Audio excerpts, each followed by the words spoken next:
I mean, I'm Well, playing. they were playing WoW. I was Yeah, we watching because I yeah we was did locked like out. a gaming stream where Slur was just this disenchanted voice over my head, and he would just start narrating the quests for me. Cause Yeah, my because standard thing, I wasn't allowed. yeah, They cause you're region in. lock WoW. I think the funniest thing had to be when we were finding this guy who was just looking for basically just different kinds of weeds, and we kept making, of course, just weed jokes. I had Slur read the quest giver like Skeletor. It's like, I'm looking for. Like, come on, Slur. You know you could do the impression. I'm not a dancing monkey, dude. We played WoW. We fucked around. I love it's like do the thing. It's like the that scene in The Simpsons Come of on, like monkey. do the Say the line. say the line, Bart. We're live, by the I'll way. I literally just hit the button like Oh a minute shit! Did you do ago. the thing? Oh, I Yeah. cool. was literally about to say that, getting back to why we're here.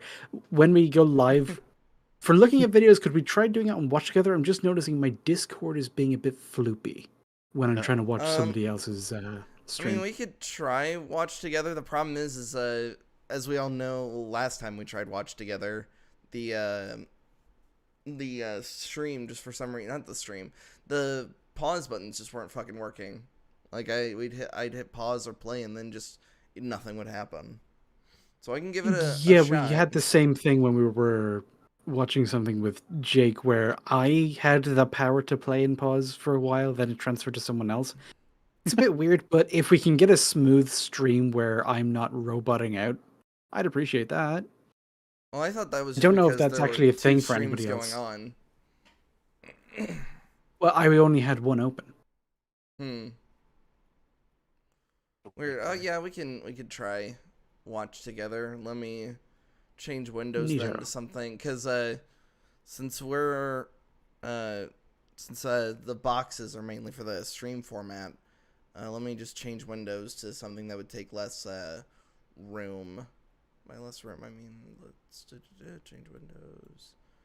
Just change it to OBS so that way everything Are we stays in the live? boxes. Yeah, we are live. Damn notification. Well, you know how YouTube is. It's fucking Oh, Gotta yeah. click the bell, man. yeah. You I gotta did click the bell, but yeah the click bell might the have bell been of the thing unclicked. that you're part of. Yeah, you gotta commit hate crimes on the subscribe button. Oh my god. No, but like that's really weird. I didn't get a notification. So, but anyway, I'm gonna I'll open up post my own shits. watch together. All right, so what is it we're actually going to be watching today? Because I don't know if you ever actually told me or if I just forgot. You just forgot because It was this was stuff we were gonna look at like months ago when this was originally planned. Let me Okay, so create the what is it? room. It's the first. There's two of them. There's why I dislike Japanese storytelling in games, and then the are video game Mhm. stories getting worse.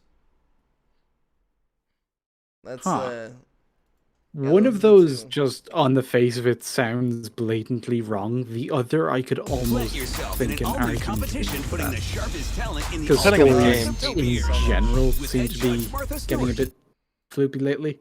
I don't like the idea that all modern things are crap, all old things are good. It's a very childish mindset. It's never been true. And but it's always been a thing people thought. one of the ones in the thumbnail is Doom 2016. So I'm actually really interested to see what he says about that, or if it's just It in the wasn't the thumbnail to be in thumbnail. the It was thumbnail. the intro like The intro. 2 seconds. Yeah. I Isn't the mean, story of Doom 2016 basically like a Roadrunner cartoon? I mean, it's Everything in pretty. that universe It's. is on goofy logic. I mean, it's pretty simple, but I wouldn't say it's bad writing. Kind of like, I know the newer Doom. You fire yourself from a cannon at Mars. Yeah, Like that one gets it's Eternal's a Looney little Tunes weird. logic. Yeah, as I say, Eternal gets a little wild to put it mildly, but that's why I'm going to be focusing my video particularly on 2016. But not only that for like the mechanics and stuff like that, but if he's only talking about the writing, like I said, the writing is a little basic, so I could see an mhm. argument being made there. I mean, is basic bad? Is because I Mm, don't think that's a tactic anybody would really want to go with as long as it's consistent. as far as Yeah, I know, it's basic pretty does not consistent. inherently mean bad. And like, so the entire game is first person from Doomslayer's perspective, but there is some characterization in a couple of things that he does. Like, actually every scene where you can see him like interacting with other characters, like you get like hints of like what he is as a character. He's not just a murder machine. He has like his own thoughts and stuff like that on different things. Like my Well, Which, favorite he thing does has have to be thoughts which the are anger and moods which are impatient. well, no, Mhm. Ray. Well, that's in Doom Eternal. What you talk about? 2016. I, in general, everything I know about the character. Well, the thing is, he doesn't kill. Well, all right. Well, I mean, do we want to get into it? I mean, we can kind of get into it. We're still waiting on Chase. That's fair. There's just one. There's one. There's two in particular. One where he's seeing the innocent person die towards the very beginning of the game, while Samuel Hayden is basically giving him a speech about how whatever they needed to do was necessary to save Earth. He looks down at a innocent person dead, and he like starts to brawl with rage, where he starts crushing his fists, and then he Yeah, kills the intercom and then he breaks the intercom. Yeah, because I he was doesn't want to wondering. hear Sam anymore, because Sam's trying to justify his actions of it's fine that we opened a portal to hell, Yeah, it's and why Doom one of was not about that. my favorite cutscene of the Slayer is when Samuel is like, "We're only disabling the machine," and he's like, "You'll have to unscrew the thing," and then he just kicks it, and Yeah, they like just he like smash it. thing is, he's trying to like figure it out, like he's like touching the panel and stuff like that, and then he just like stomps it. But there's And then one later, which is with yeah, where he's Vega, like, the AI. oh yeah, when he saves Vega, yeah, you're Mhm. supposed to disable him, and he hits a quick little button. It's that one moment of humanization where he hits like to back up Vega, and then he puts it in his Yeah, suit. well, yeah, because he goes to press the button, and then he stops, like he freezes midway and like crunches his hand a little bit as if to like hesitate, and then he backs up Vega. Mm-hmm. It's like little things like that. Like I said, it goes a long way, and the character doesn't speak at all. So Yeah, so And there is something of a person in there, just a really angry one. it's a really yeah, really angry he's just a person. Yeah, very angry man, which is why I he feel like it's a downside in Eternal when they made like he speaks. speaks and He he basically speaks just like that's. sounds like he sounds like the fucking rip and tear. He just sounds like the comic. He sounds like what Yeah. the Doom comic was, where he just punches through somebody and then goes groovy, and it's like, oh no, what have you He done to says my? groovy? He Yes, he says Seriously? Kirby. does. Mm-hmm. I thought he says dynamite. He says both, if I remember correctly. Dynamite, and then he punches through somebody. Mm-hmm. Huh. I groovy is just such a hippie-ish word that I don't know if it would ever seem right coming from him. Well, I mean, if I can hear it coming out of Ash Williams, I can hear it coming out of pretty much anyone. Mm, That's Because, weird. I mean, because Your logic is flawed. Like one's a major racist, and one's It, a it makes pretty good, sense coming pretty. from Ash because it fits his universe, it fits the character. It wouldn't make it sense like him saying it and you being okay with that doesn't mean that anybody can say it and you would be okay with it. It's just the product of the time, I guess. mm-hmm. Whereas, yeah, the world that Doom takes place in is literally just a death metal album cover brought to life. Pretty So I much. did the word groovy. I just don't know where it would even fit. I mean, it was like I said, product of the time kind of thing. Yeah, maybe. Are they working I on new Doom games, by the way? Because they came back with a vengeance. Yeah, they And I did. remember the last one, most people seemed to really like it. So I have to assume it's now just become a and thing. Every and couple of then years, we're the going to get one. two, and then there's the two DLCs for Eternal, which are I haven't okay, I actually got. guess. I haven't got a chance to play them yet, so I don't really have an opinion on them. I've looked at them. I really hate the ending of it, Hmm, which I won't that's not spoil. so. Uh, I don't know. In terms of like what Chase said earlier, in terms of like what games are we playing right now? I'm just playing Dangerous when I can. Because ever since the new That's right. DLC dropped, it fucking has fucked with the server load to the point that I could be in a loading screen for 5 goddamn minutes, and then it just goes, oh, error, orange sidewinder. It's like, oh, I'm just not able to get in the game anymore. I've just been playing Witcher 3 recently. I'm finished it. I've done my Game Plus run, and now I'm like, I have had enough now, so I'm not really playing anything. Then let's go. I'm kind of waiting for Space Mechanic Simulator to drop, because I would love to. Because as I've already been playing a lot of Shipbreaker, I'm like, all right, I've taken the ships apart. Now I can put them back together. Wouldn't that make like 3 different and separate future mechanic games you have? Because you've got the mech one, Yeah, you've got the space one, and then you've got this other one. I mean that's not the only ones I've got. I've got Car Mechanic Simulator. I've got Airplane Mechanic Simulator. Mech Mechanic, of course.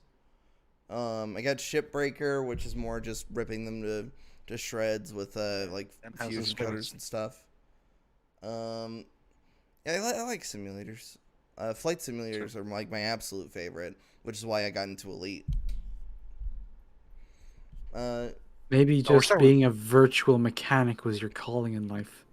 Oh, I didn't realize mean- we're starting with the Japanese one, not the I was gonna ask One thing with Chase when he got back, which one he wanted to tackle. Figured the weeb would want to do this one. Mm-hmm. Speaking as a weeb, Weeb representation. new representation. I mean, in terms of other games He's I've got- been playing, I've been replaying Bully. Oh yeah, I 100%ed that like when I first got it in Humble Bundle, and never looked at it again. So Bully's one of like the That was pretty go-to cool. video games. I'm just now showing River, and I've been losing my mind with practically everything that's been going on. It's like I just got the skateboard again. It's just like yeah. Fast Is- travel unlocked. Well, yeah, because the skateboard is canonically faster than running. Bicycles are faster Yeah. than the skateboard. The moped is faster than bicycles, and then the goat kart is the fastest thing in the entire game. Wait, I never got the go-kart. You gotta complete all the go kart races. Okay. It's super fucking fast, and like most games, you are like most of the like with the moped, you're breaking the law whenever you get on it because you're not wearing a helmet. Hilarious. Which is weird because wearing a helmet, you have to go like into your wardrobe, and you're just stuck wearing the helmet. If they just did what later hold on, I almost did that weird thing of if they just did this thing they would later do in a video game, because I was gonna bring up how in GTA, whenever you'd hop on a motorcycle and then wait a second, your character would put a helmet Or on. pull out a helmet, and then if you played GTA Online, you could actually buy it, customize that helmet too. Yep.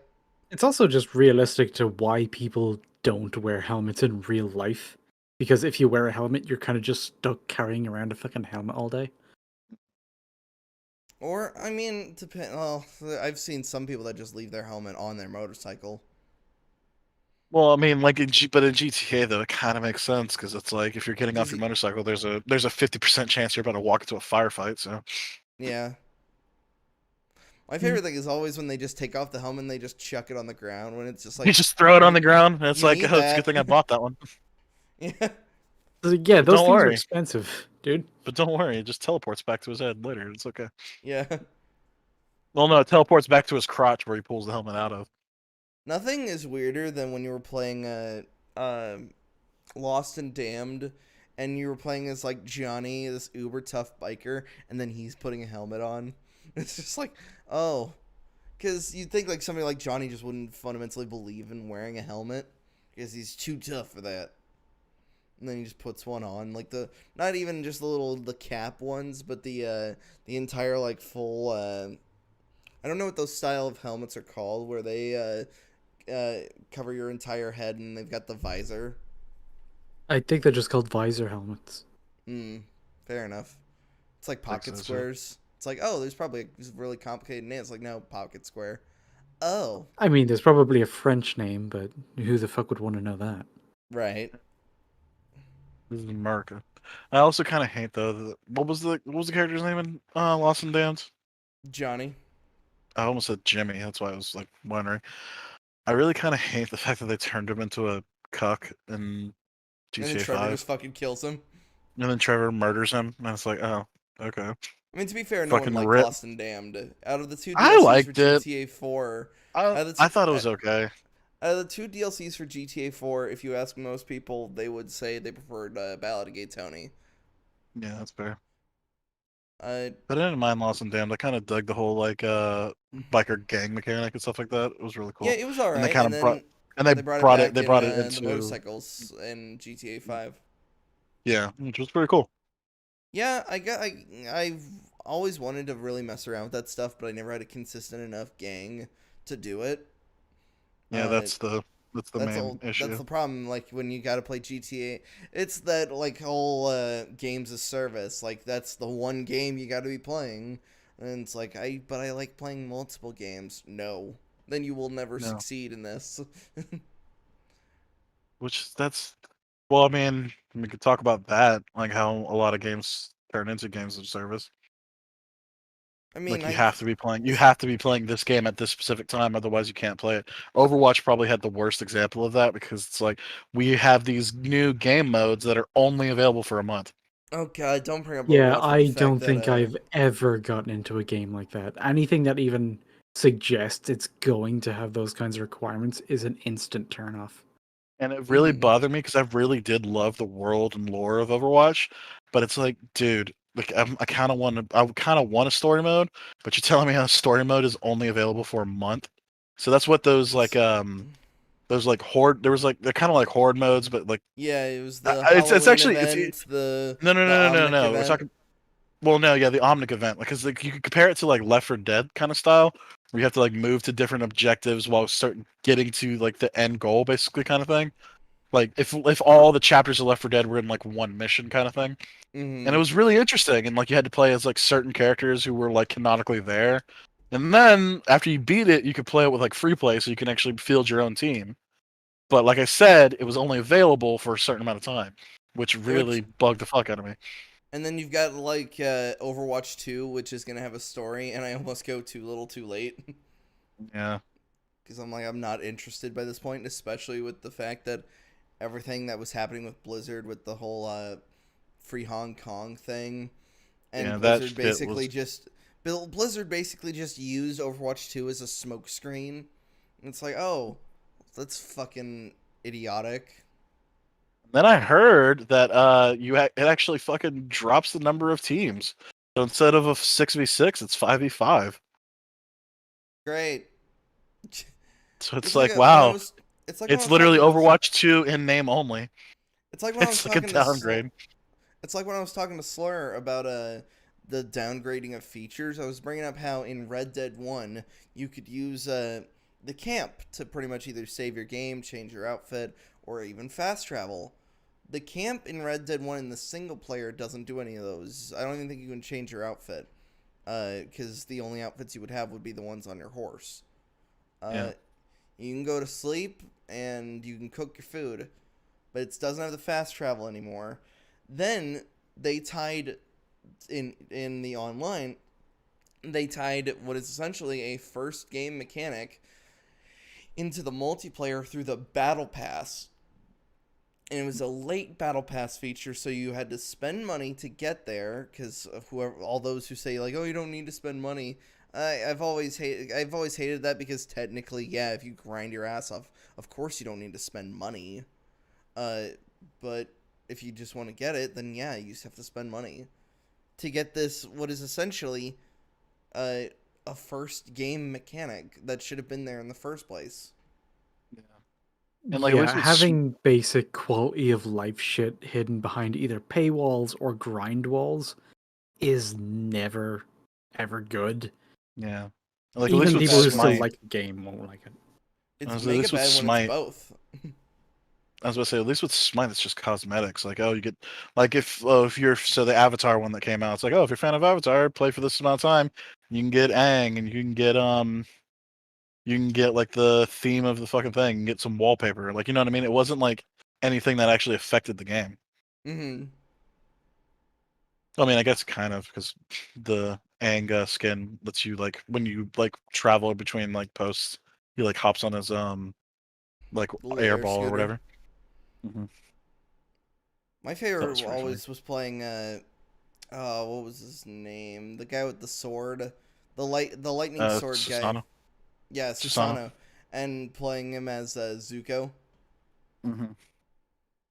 Then that's when I realized, oh yeah, I forgot I'm bad at Smite. Like I said, like, give me some time in coaching. I can make you better. I'm a better coach than I'm a player, which is sad. That's always the worst when you just stare at a game and you're like, no, you're doing this wrong, you gotta do that, and then if you were to jump in, you almost kind of can't put your money where your mouth is. It's like, God Pretty much. damn it. Once again, just because I can't do it doesn't mean I don't know what I'm supposed to be doing. Yeah, it's that part. It's like, I know what I need to be doing, I'm just not doing it. I was just like when the For Honor like beta came out, like I remember always making call outs at, like, and then we'd start winning. I'm like, oh hey, I'm contributing in my own little way. God, I remember when I heard about For Honor, I was really excited. Then when I played my very first game, I was ganked instantly, and I was like, okay, I'm not playing this game. And that's all it is too. It's like people, why you only play with bots? Because like bots are at least fair. No, What is bots are it that human players are doing? I don't So get it. so there's different game modes where like the well, of course, you know, it's For Honor is basically like a free roaming fighting game in a way. And you Yeah. have like different objectives and stuff like that, and it's team based too, so you can have like team based fights. But the game's called For Honor, so it's like, you know, you'd expect some kind of honor, like if you're doing a 1v1. But people don't like that, so they just run out around in teams of four, and just one person will yeah, grab just you, and death the other ball. three will just beat the fuck out of you, and it's like you can't do anything about it. It's like, oh, that's Ah, sweet. That so or it's they ledge for you. bullying. That or they Oh yeah, and ledge they you, let where they basically use like a shove move. You touch a ledge, even like half an inch of a ledge, and then suddenly you've fallen off and instantly die. it's It's actually kind of so hilarious because annoying. like your character like comically goes off the ledge. It's pretty funny. Well, it's Yeah, not funny because it sucks it's at the same time, but it's yeah. like your character is like their shoes are made of butter. It's like, oh hmm come on, like I only touched the edge. How come I'm now like plummeting off of it at like Mach 3? Well, no, fuck the edge ones. It's the best part when you're like next to a spike wall and like you just lightly touch the spikes and your character Oh just fuck dies. that. I've It's like, oh always no, hated oh that. no, I got a splinter. Because your fucking character just gets splattered against the wall. Mm-hmm. That's always pissed me off so fucking much. For You know what Honor's it just, sounds like that game needs? The Bully Hunters. oh god, fuck off on that. I recently I rewatched just, I Rags' just, video I on the. just rewatched that video and Aiden Paladin's video like the other day. That's fucking so funny that you bring that up. My favorite That thing fucking would that be when that sh- that shit's so cringe. I love it. It's so horrible. you It was realize the so bully cringe, and then it hunter. turned out to be an ad. Yeah, And then it just became pathetic. it became Yeah. an ad, then it became a scam. Well, Like, no, because I love that part at the end of the video where Rags is showing what's her face's like reaction or whatever, and like there's a and she fucking member in covers. the chat that goes, no, there's a member in the chat goes, those are nice headphones, but they wouldn't be SteelSeries, would they? And like she fucking sees that, and then she like gets angry and like fucking puts a hoodie over her fucking headphones. It's Yeah, like, she oh, pulls her hood up. like, it's like, oh, okay. And then the moderator goes, "Hey," like I think his name was like, it started with like or like Akon or whatever, and it's like, "Hey, Akon, chill." It's like, no, Akon's spitting facts. Well, Yeah, he's just that's just the spitting thing. straight Why would he facts. need to chill on something like that? Is there something All about the he headphones that said, would make yeah, that comment nasty? exactly. So yeah, you've seen it, so you know, but fucking Steel Series, which is kind of ironic because what I'm speaking to you right now is a Steel Series headset, and it's actually a really good headset. But yeah, Oh my it's gosh, it's Bully unclear. Hunter. I don't bully answer. That's actually, dude. I put that in like my StarCraft thing at the like one night. Like as soon as the game was ending, like I just said, "Bullying is not a game. Bullyhunters.org." Oh no. I would love I, that. I just imagine the guy going, "What?" Because I left as soon as I did. He I says would love bullying is wrong, refuses to elaborate, and leaves. Leaves the fucking Chad with the 2 crowbars or whatever. I mean, that's fucking great. Oh man, bully hunters. I just love when he always cuts away to like whenever Zombie's talking about like hateful words and it's just her iconic fucking like flip. It's good. Good shit. And it was just the very concept, even if it wasn't an ad for headphones, even if it wasn't a scam, just the concept was already funny. Yeah. It's like if you're in a game and someone's calling you a slur, call us and we will jump into the game and Jump play into it. your game. And it's like, oh yeah, I guess for those not in the know, there was a team called the Bully Hunters, and that was their whole thing. If you had a problem with people saying no meany words to you, you could stop the game, start typing in this website, put in all your information, probably put in your credit card information, and then a bully hunter would somehow magically appear into your game. on the And it's enemy like, team, Yeah, by the and try way. to kill. oh yeah, Yeah, they would yeah. appear on. Well, it depends Well, on the game. If Well, it was no. Well, here's friendly the fire, Depends thing. they on the would do that. game mode. The Yeah. the implication was supposed to be that it was the bully was on the opposite team. However, like I said, for those not in the know, the game they were showing off is a game where you can't hear the enemy team speaking. So that means that the bully was on your team. So when you call the bully hunter in, that means they're on the opposite team. Now this is a game that's on Twitch reflexes and like lightning fast movements. So if you see an enemy, you have to kill them. There's a very high chance because the victim isn't good at the video game. There's a super high chance that the victim got bully hunted, and it's like, dude, this is so And then fucking after, hold on, stupid. then after the bully hunter would kill somebody, they'd quickly, like They faster than they quickly could type, type. and like I said, Bully. for those who don't know, when you start to type in a video game, all your controls are gone because you're using your keyboard to fucking type. But Yeah, but somehow that these didn't bully happen. hunters will make a whole fucking statement without actually stopping their movements. I mean, I always Bully hunt. the Bullying is not implication a I game. thought was that it was hotkeyed, like that they had That's their message how. hot. Like, I mean, there are Yeah, certain. it's probably a macro, yeah, they probably like had copy one of paste, those. I guess maybe. All right, fine. basically. I can. Yeah, because there are games that I can don't do buy that. that, but all right. Well, you could do that all the time Well, because it in was a fucking TF2. wall of text that would pop up like instantly. Yeah, but that's what I'm saying. That's why like I don't buy that because that's not what the fuck they did. Because it was all fucking scripted. Because the fucking name was confirmed to be the same name for like all 6 fucking people who were in the That video, and it's like, that's how why I the was fuck is that even possible? that's why I was saying it was either a macro It keybind was or set it was a Mhm. setup. Yeah, well, it was set Yeah, it up. was all fictional. And it's a Yeah. rabbit hole of cringe because every single aspect of it leads down a whole other rabbit hole of why none of it makes sense. And even on the surface, I'm being bullied in this game. This game revolves around me trying to kill this other person and this other person trying to kill me because, I don't know, it's a shooter.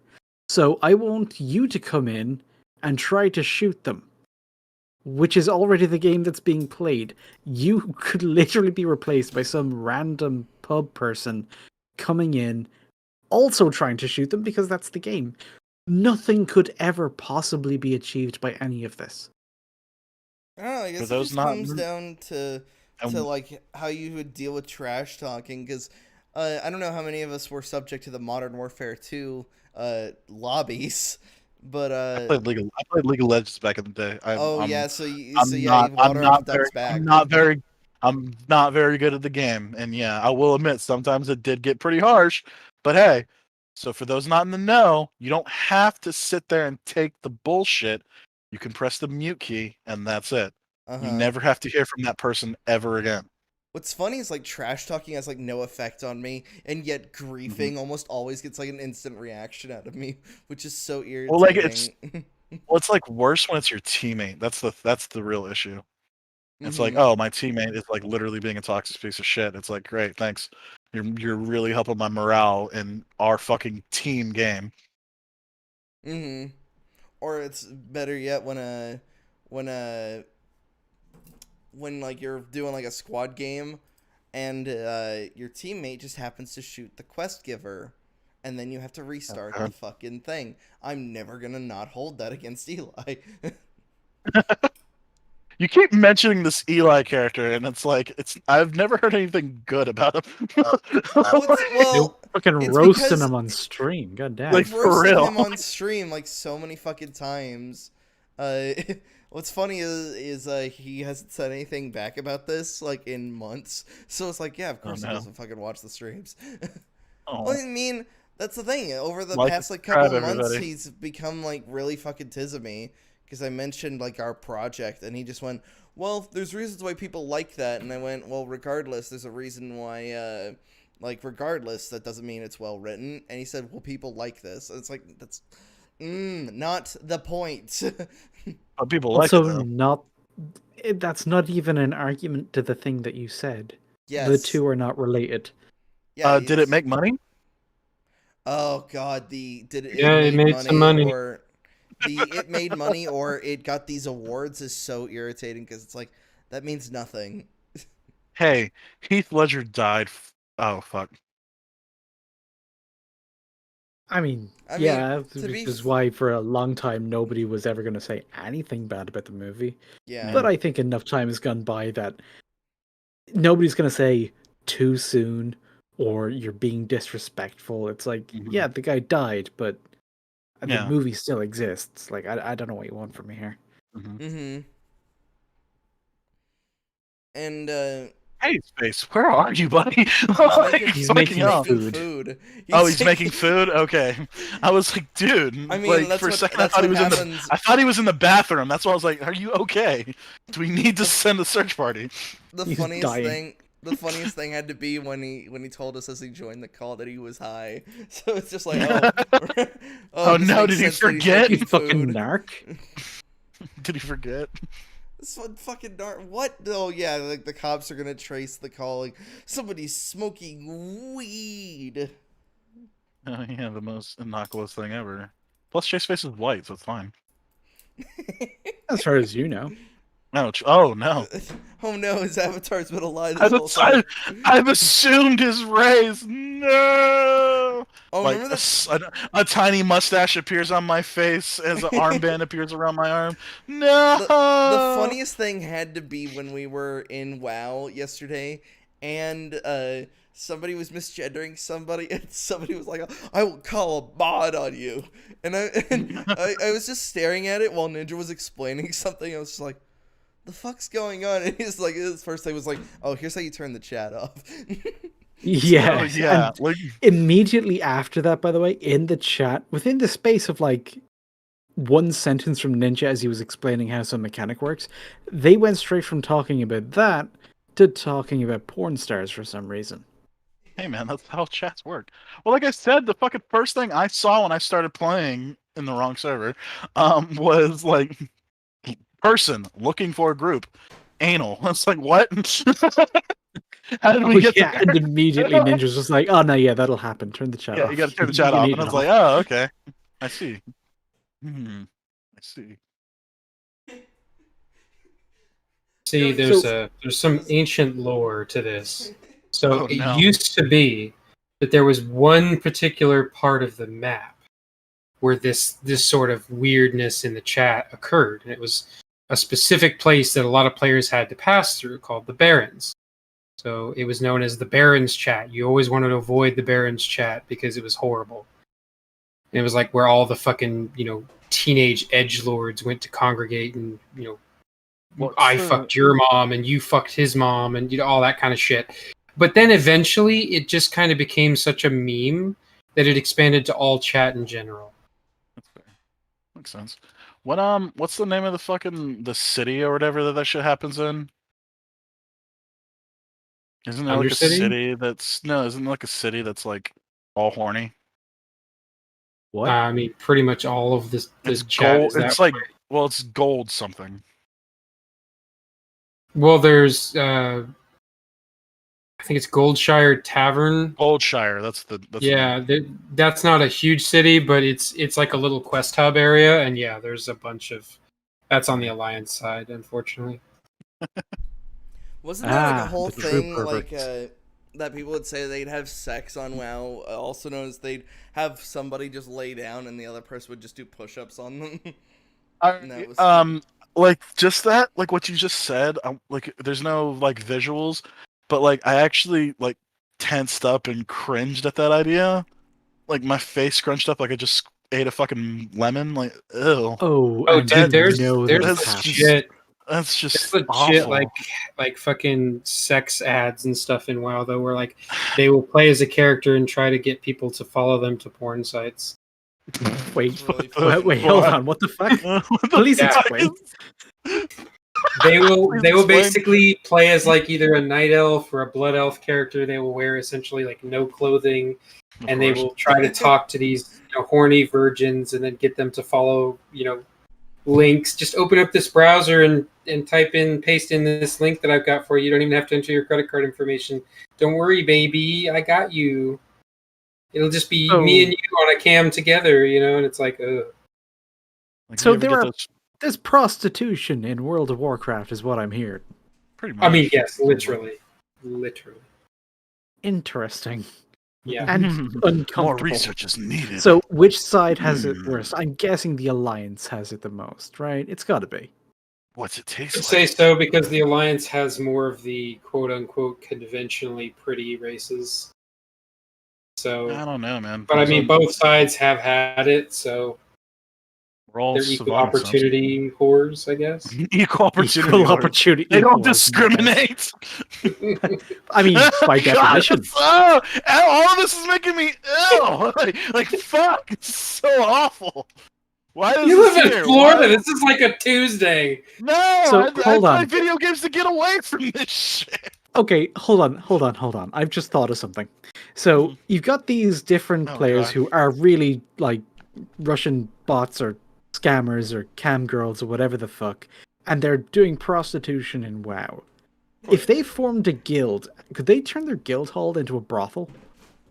I If a guild hall was like an actual place, yeah, but they don't really have like a defined guild hall. Oh, you No, I can't was- bring other players from the world to your guild hall or anything like that. No, No. really. I was You literally can hold waiting. like meetings and stuff, but it would have to be in like public forums. They don't have like private space for that. Ah, okay. So you would have to just commandeer like a quest hub area, and this is Yeah, now a or like brothel. you basically take over. If your guild is big enough, you could essentially like take over a fucking city or a part of it. Jesus And there's Christ. just this one like really high level player in like purple gold trimmed armor with a fur cloak. Is the pimp. Wow. The His pimp username is the wow. Blacker Baron. A pimp named Lightbringer. Don't you look at my horrors, you son of a bitch. It's me, It's the me, light The bringer. light bringer. It's Link- me, the pimp hand bringer. I was going to You say, have like, to smack your hose like this. It's out when it's out. You'll have my money when you say it's good and ready. Oh man. the funniest thing Oh, I is, just now got the notification for fucking Yarp. That's weird. one of the funniest Thanks, things had to YouTube. be when it comes to the whole bully thing was the Linkara like confronting the Oni plays. He's like, they're these guys that they make fun of me and they do this awesome impression, the so-called, so screw them. Well, cause I loved how you referred to Oni as a guy. Well, yeah, he He's only just ref- he- he's this YouTuber. The thing is like when I hear all the shit that Linkara has actually done outside of his little review show, I just do the Hank Hill thing of like, it's not your fault. A man can only get wedgied so many times before he snaps. Hold on, I need to be enlightened on this because I don't actually know anything about that person outside of their old like review shit. So outside of their comics shit, they basically post in like fetish forums of like dead Muppet Oh. gangbang. Okay, what? This just took a turn, but all right. No, yeah, Excuse me. this is the stuff that Linkara would do half the time, and Would he not announce to himself as the mention- Lightbringer? Oh, that's the thing. That's from his like shittily made fan comment, like his web comic. I know, but I'm just like I just imagine that that's all he says. I'm when he the bursts into Lightbringer. when he bursts into the RP server, it's me, the light. The Lightbringer. Well, that's fine, I guess. Oh God. So it was a toss-up between Lightbringer and Muppet Gangbangs. That was the range of this guy's interests. That's I remember No, hearing dead about the Muppet- Muppet Gangbangs. Dead Muppet. Oh my gangbangs, god, sorry. I forgot about that shit. I deleted it from my mind. No, that was him. Wow. I feel like I've awakened something. Is this like a traumatic memory that I've I just No, remember forcing seeing to that and recall? like I remember it's like that thing where like you just snap because you're laughing so hard. Like I just remember like losing my mind because like wow, this guy's a fucking freak, and it's like and then it just disappeared from my mind. It And was like then- no, this memory is too good. Yeah, and I'm trying to think of all the time. Like, so the Oni Place comes out where they're having like a pretend Trump rally, and then just like they're talking about Linkara. It's like I like Linkara. His history of Power Rangers. It'll be out when it's out. To be honest, hey, we like that. He's good. He's okay. And then they did like an impression of Linkara, which actually does sound pretty good to compared to his voice. As somebody who used to love Nostalgia Critic, it sounds just like that motherfucker, and it like every time they do it, it kills me.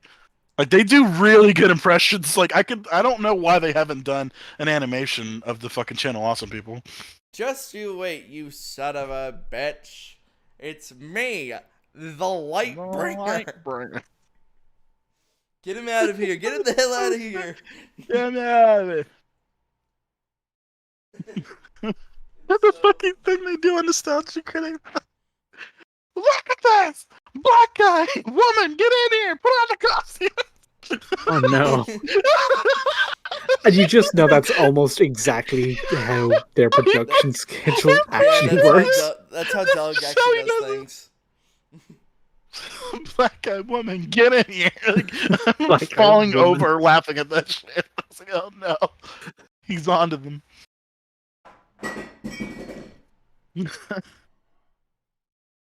You know, it's Oh. weird. I know woman, Tamra, she's actually tried to do her own YouTube stuff. I don't know if the guy ever did. Malcolm? No, he's just Malcolm, I chill. don't think he has. Is Tamara ever? No, not Tamara. Because Tamara got replaced by the other girl, didn't she?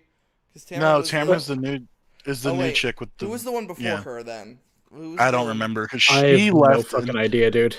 He left and tried to do something. But if you're talking about the nostalgia chick, No, I know where Lindsay Ellis went, and I don't like to talk about that. say, there's a place that person went. Yeah, Movie- Twitter jail.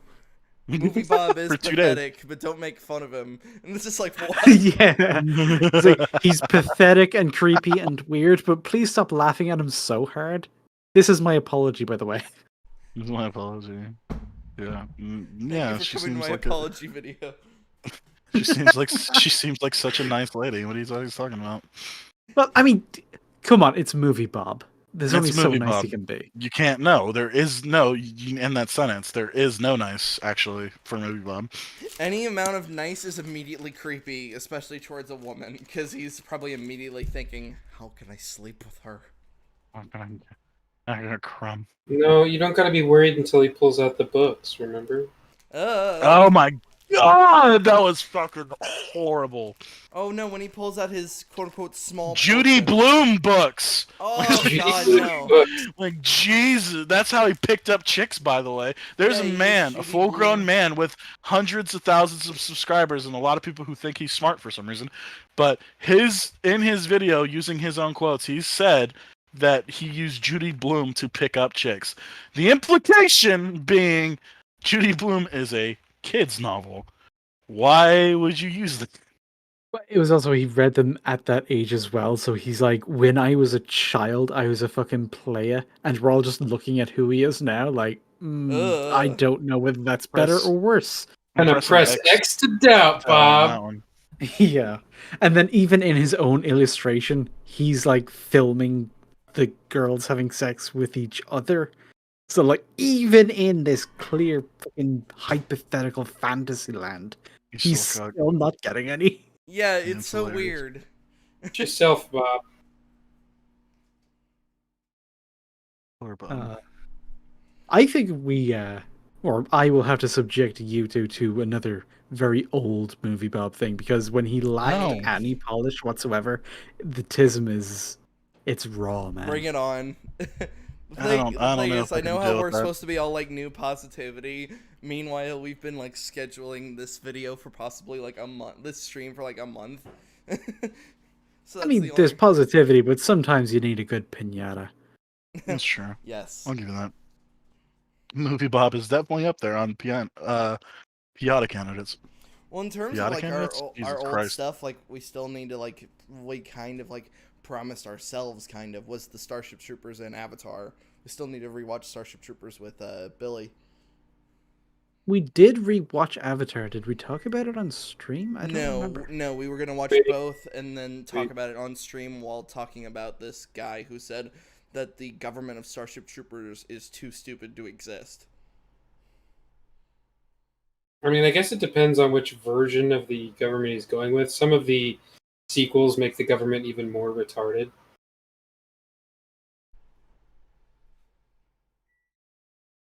So maybe. That's last thing. They, Of it- the they newer make, movies I saw was like the Weeb one. There's a Japanese anime kind of yeah, movie the with 3D like Attack animation. on Mars thing. Yeah, and at that point, it's like a video game cutscene, but it just doesn't end. It's not even a movie. Hmm. Just things happening. Well, it's weird because if you like, I'm trying to remember. There's these bunch of people that try to do like weird conspiracy, like we were the ones that upset the bugs, and like they let the meteor go by and hit. Oh, I can't remember the name of the city that Rico was from. Buenos Aires. There we go. That they let that meteor hit Buenos Aires. What a When it was like, racist. and it's clearly just one of those like, are you like conspiracy theorying for a fictional government? Well, but that's the idea, is that the movie presents you with both sides, basically. Like, one is conspiracy theories where, oh, this was intentional, but they leave it ambiguous. They don't tell you which one is right. Yeah, they want the government and the military to seem like they're overly powerful in that society. And that should make you like just a little uncomfortable. You know, that much power in one place, rarely a good thing. But they don't do it blatantly or on the nose or anything, because it's telling you the story from the soldier's perspective. So you're just aware of how big and how powerful the military is in the government, but like you're really only seeing it through screens and through what you hear from other people while you're actually trying to fight and live. Right. And also, like, the weirdest thing also is the fact that that government clearly doesn't like anti-war protesters to the point that it flat out hangs them. Because that's from Starship Troopers. Yeah, which 2. is that's not quite in keeping with free speech practices. Yeah, it's very. Yeah, that's what I'm weird. saying. The sequel make the government stupid, Yeah, but the original story is solid. Mm-hmm. Like, it leans too hard into the possibility that it's like the satire of fascism. They take it too literal to the point it's like, oh yeah, of course we hang like anti-war protesters.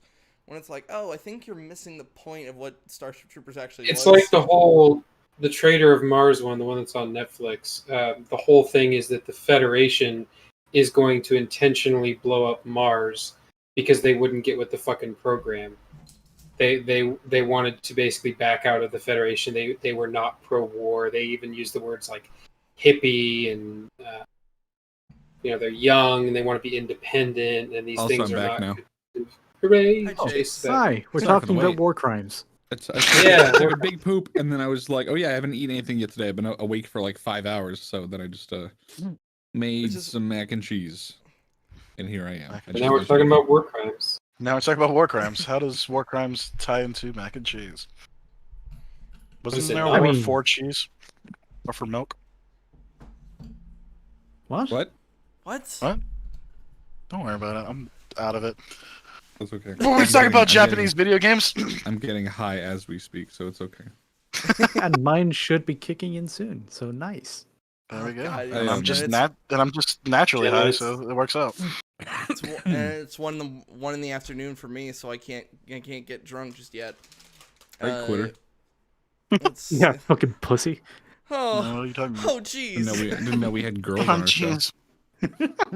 So, Chase, I put in a link to a watch together because apparently Slur's connection was being laggy. We're trying watch together one more time because we. Yeah, I just noticed while you were showing us things that Apparently, I have control of the button.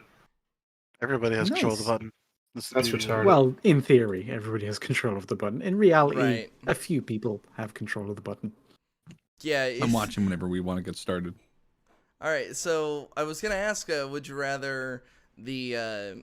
Well, let me quickly pull up the list. It was like why I dislike Japanese storytelling, or would you prefer the is video game storytelling like declining? As I'm trying to. Oh, hold on. Now. We assuming Mark is not coming at this point, right? Right. I would just go ahead. Yeah, if he shows up, he shows up. If not, then I pretty much told him he can stick with the group because they were talking about Resident Evil 8. Whereas everyone on EFAP has heard how I feel about Resident Evil 8 pretty comprehensively, and no one's really heard what he thinks about Resident Evil 8. So I figured I would give him that and come join you guys and not blow you off, and he could kind of stick around there and share his perspective. So he might come in at the tail end, or he might not. He might be there the whole time. I can't really say, but yeah, which is fine. I know he won't be broken up about it. What can I ask why he wasn't on the EFAP when him and Jay Longbone both didn't make it? I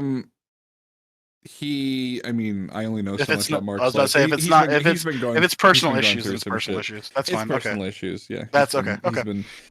Mark, he's a good Mark boy. and I like actually had a disagreement at one point that I thought at first was going to end in like that it was going to result in like us ending our friendship, but it just turns out he's one of those people that just like he just needs to go away and fume for like 5 days or like 2 weeks or however long he feels until he feels better.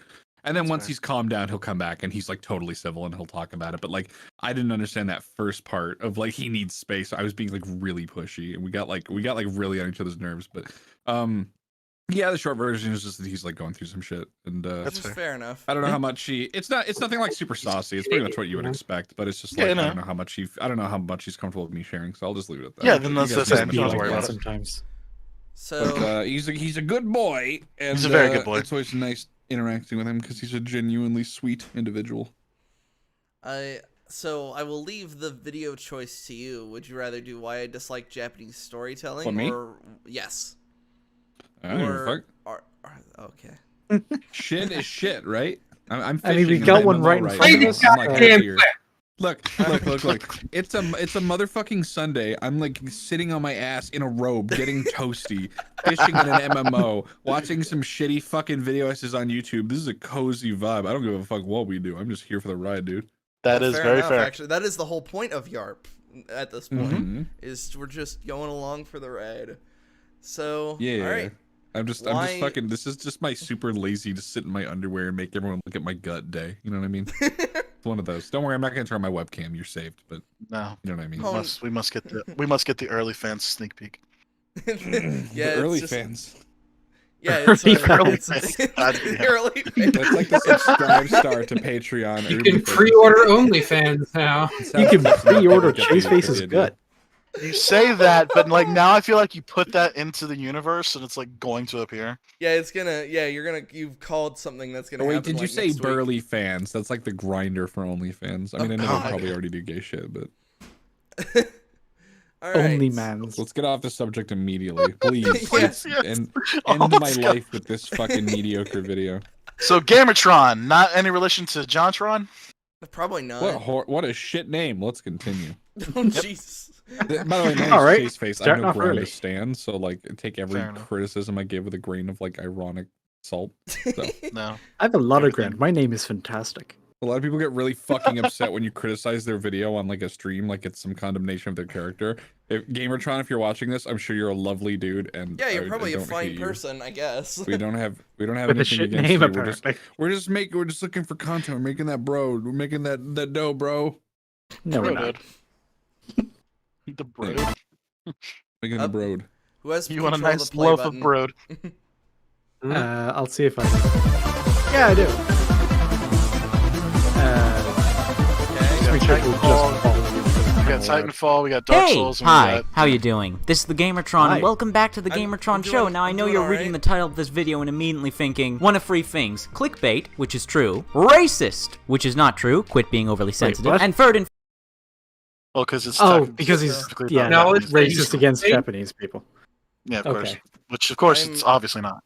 I That feel like we was, can now uh, dismiss the entire rest of the video. He's like, "Oh, it's just clickbait." It's like, "Oh, And Yeah, racist. I mean, at least he's not pulling like a goddamn fucking game maker's toolkit where he just has you believing the entire video. He's gonna make a point Mario's like he jump. never does. Hold Give him credit, on. at least he's being a little forthcoming in The his like, secret to smarminess. Mario's racism. Hold on. There's nothing that was more just automatic punch to the nose than the timing test timing.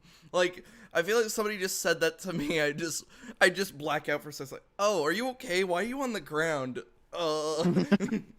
Or Actually, saying like, that the things hair feel stood up on tactile. my arm when you said that. That was weird. Like, jeez. Because when you Anyways, say shall timing we- test timing, it's like, yeah, no fucking shit, you idiot. Yeah, that's what's called a tautology. A statement which asserts itself and conveys no new information not implied by the existence of the statement. Okay, nerd. Today we That's great. learned. It was very insightful. I learned something today. Man. At least you may not like our stream, but hey, you learned something. That's where Yeah. Define tautology. Today's episode has been brought to us by the letter tautology. The saying of the same thing twice in different words, generally considered to be a fault of Why is- style. Wait, why is it For example, British? they arrived Australian, one after the retard. other It's in Australian? succession. Oh. racist." Thanks, Siri. You the best Racism. bitch. I'm not allowed to be racist, I'm you mixed. had to double check slur. Sure. Yeah. Do your own research, as they say. Fair enough. Hashtag do your own research. So, this Alright. racist is going to talk. Also, And finally, it's- some of my it's not favorite... that it's not Oh. that I don't like your stream. It's that I've been on fucking like 20 streams that are all fundamentally identical. No, and I have yeah, no I- problem coming on and talking to people and shooting the shit. But I'm not invested even remotely in anything aside from E EFAP. Which is fair enough. Well, like, It's because just those I are our just come to friends. chill out. Yeah. Yeah, I come to chill out. I 'cause mean, it's- plus it's this nice is to interact with exactly people the from amount of community. investment you should have here. Yeah, because this is it's like, what we this do. is YARP. We're not expecting Everyone you to be here on is your A fucking- game. Boring than all Everyone the other here is identical old and gay podcasts. Yep. and stupid and Yeah. not successful with women, except for me. I'm very attractive. Man, We- spitting straight facts. Yes, He just likes showing up. absolutely believe you. You know what I Sure. really like about this community? Anywhere I go, people are really nice to me, even though I really don't deserve it. I mean, it just And gives you I free will license accept to be it. an asshole for no reason and get away with it every It's time. get away great. with I it. just, It's 'cause like you guys playing know the heel. Because you guys know I'm like joking with like 95% of what I say, and I just like to get a reaction. Mhm. Like, shut the fuck up, stupid nerd, idiot, kill yourself, I hate you. Like, it's always really funny to gauge people's reactions when I just like say stuff to see how they'll react. Thanks, man. Appreciate it. Throw things course. at them, see which way they duck. Like, Yeah. oh. See what hand they use to block the knife. I'm testing you. I'm learning more about you by exposing your weakness, I guess. I don't know. This is how you become better at talking about things if I actively Let's play the stab video you. so we can understand why we're looking at near tomato mata. favorite video games knees. Instant dislike. I would kindly ask for your patience and that you hear me out before immediately dismissing me. Now, the No. catalyst for this video is Yeah, because I we have already 3 dismissed him. upcoming videos concerning Japanese video games. Where's the bass in your Bayonetta, voice? Vanquish, Your balls and Nier flat? Automata. Loser. Jesus. Jesus. Off yourself immediately for your bad You know what video he's game giving opinion. me vibes of? The fucking game theories guy. where he's speaking in a really high register, and Oh it's yeah. clearly just a Matt louder Pat? version of his natural. Yeah, that guy. I mean, MatPat at least has like more natural charisma than this guy. I was about to say, yeah. at Does least he? I don't think He's there's fine. anything natural about Matt Pat. He's like the pickled man. I was going to He's say a I good look at boy. His Yeah. veneer of I'm just sour saying over. to the untrained eye, he has the veneer of authenticity, That's true. Mm. but he's still a fucking piece of shit. I can say that because I physically touched his hand before, Oh. and it felt Yeah, slimy that- like a fish, which made sense. What? Don't worry about it. Don't worry about it. It's fine. Don't worry about I it. feel like there's so much to that statement. Like, what? He might Hold be a on. lizard person. He might not. I can't Yeah. claim either way. I have I'm free just giving license you to what bully I've this observed. person because I touched their slimy fish hand. Yeah, so they're clearly Did they're you a touch lizard him? person. Did you touch his map? Is that what's happening? His map? No, What? don't worry about it. What? Well, if you touch somebody's map, that's non-consenting. Is Oh, the Dora fucking Explorer Captain Deep Marvel Lore? thing. Yeah, he was. There's some, yeah. there's some Dora the Explorer deep lore I've never heard about. You Oh, touched no. your- Legal Eagle says it's okay for Carol Danvers to rip off the Dawn's hand because she touched her map without her consent. Oh, okay, I get it. Yeah. Duh, I understand Yes. Now we're on the You same know, the guy sure, who's teaching yes. the future lawyers is like, yeah, it's all cool. Yeah, it's all cool if somebody Hey touches guys, your I map. used to make feel I free used to make videos about my cousin Vinny and the legal standing of movies, but now I'm just gonna talk exclusive about politics. I'm gonna do 30-second shorts because they perform really fucking well on YouTube, even though you get no money for them. I No, immediately no. just went like you get no YouTube's money. trying to compete with TikTok and Instagram stories. Just like fucking which is Christ. which is a shame because some of his older videos were actually pretty cool.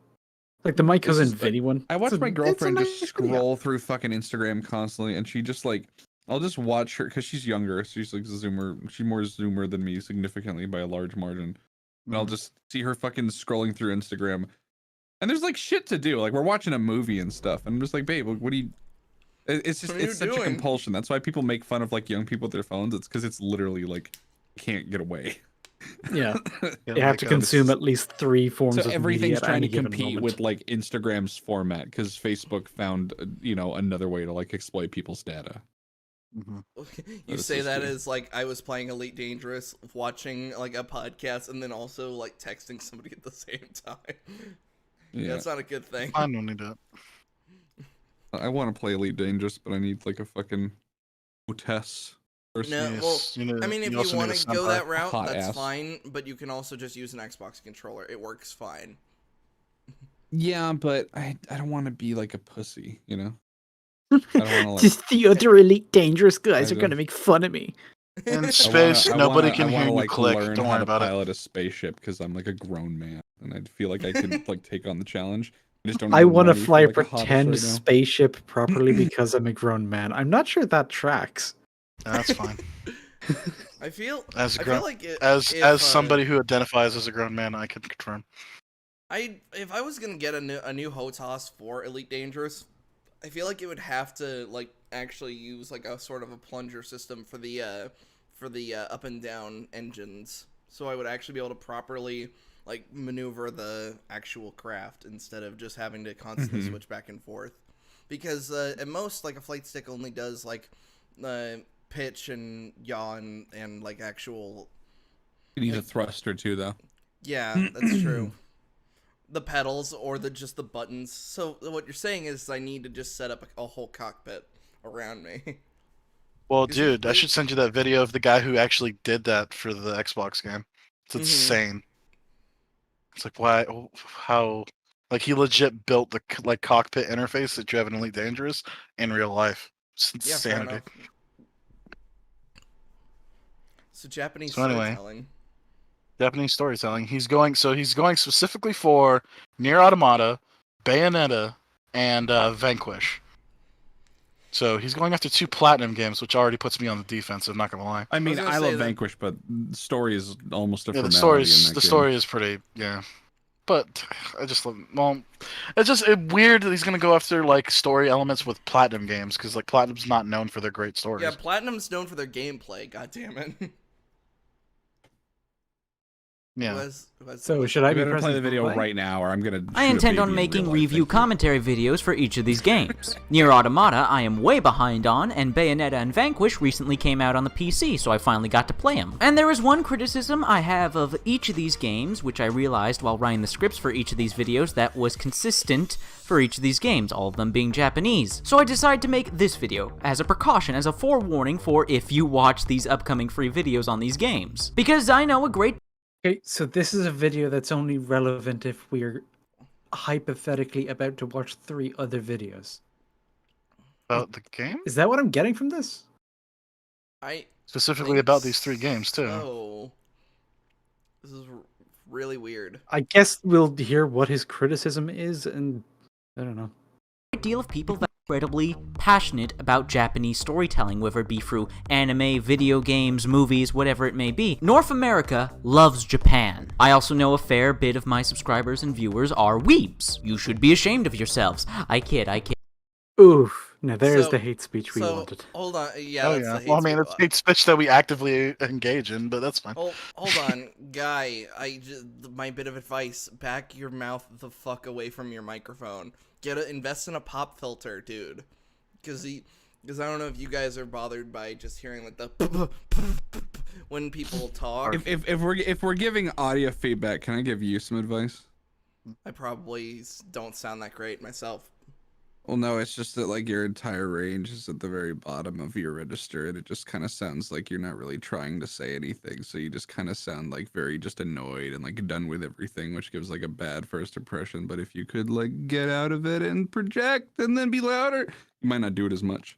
I mean, if that is your normal voice, then I don't mean to like make fun of you for it or anything. Well, like that, you're not making fun of me. It's just fine. This kind of just is my voice. I kind of am just stuck Sure. in that in this.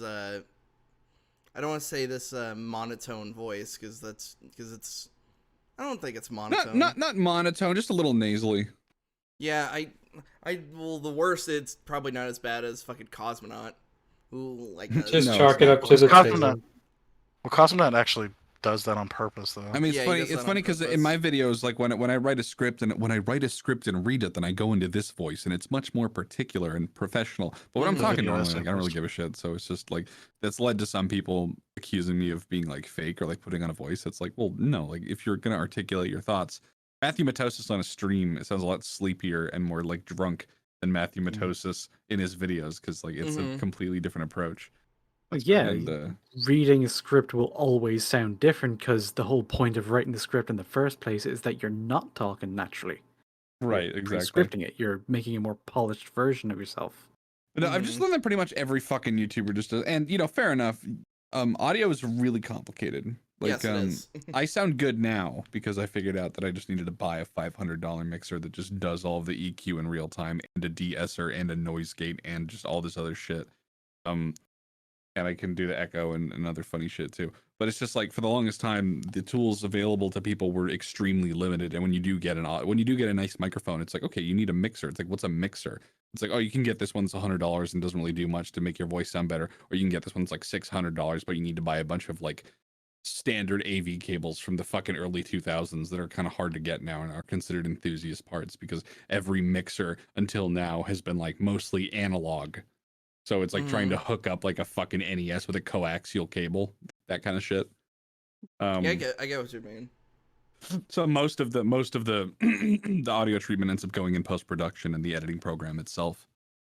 So that's why people end up being a little bit more software savvy than like acoustical treatment savvy. Mm-hmm. So it's been a fucking problem for a long time. I mean, I've been doing audio shit for like 10 years, and only now do I feel like it's actually resembling something close to perfection with this like live EQ on this mixer.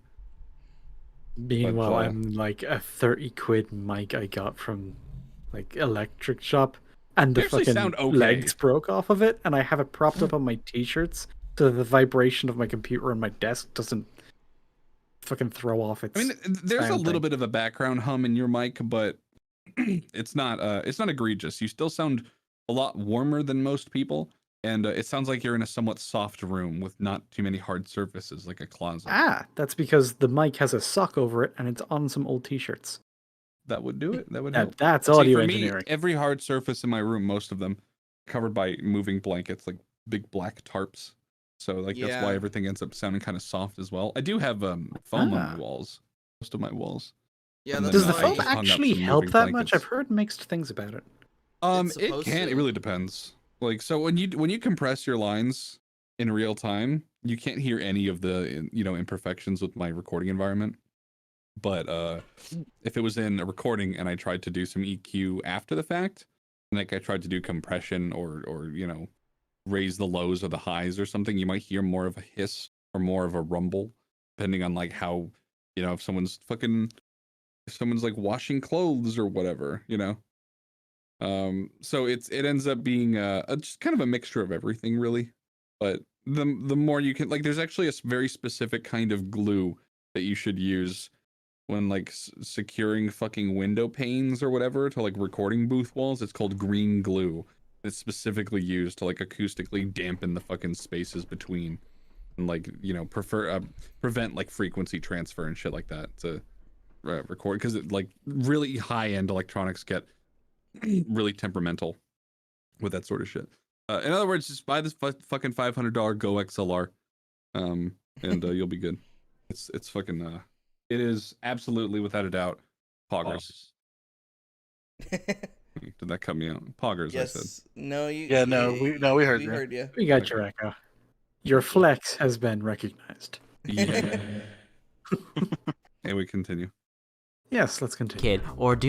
Anyways, outside of my why all anime is shit to me video I made some time ago, I've never really made a solid case for why Japanese storytelling, Japanese character development just doesn't resonate with me, why I dislike it. It's why I dislike most anime, it's why most Japanese video games, well, I enjoy the gameplay and the visuals, the story usually falls apart for me. And that's something I like to emphasize for me. This video is called Why I Dislike pause really Japanese quickly? Storytelling. Ah, so it's Is an he opinion argument. Is he gonna say like, just taking a wild guess, is he gonna say that like anime and like video games and like Japanese shit is just too fantastical and weird and over the top and like comical that it's hard for him to take it seriously? Because I feel like that's about the only way he can go with this. That Yeah, I anyone think would the even over the remotely top empathize with. thing, over the top is definitely coming in. Maybe some of like, those anime tropes with the way they do expressions or So shit just like that. pure fucking preference with like no actual reason why it's bad, but just like anime's weird.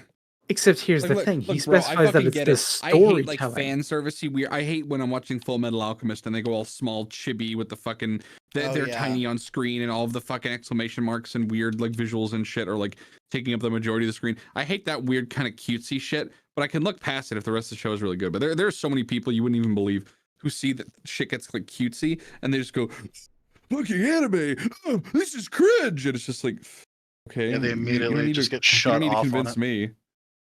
Yeah, it's like when I was younger, my brother and I were really into Pokemon, and then he realized that people considered Pokemon to be cringe back in like the early 2000s. So I'll admit, when and I he was a totally in the middle of a teenager- story, but go ahead. Sorry, I didn't realize you were still talking. It's okay.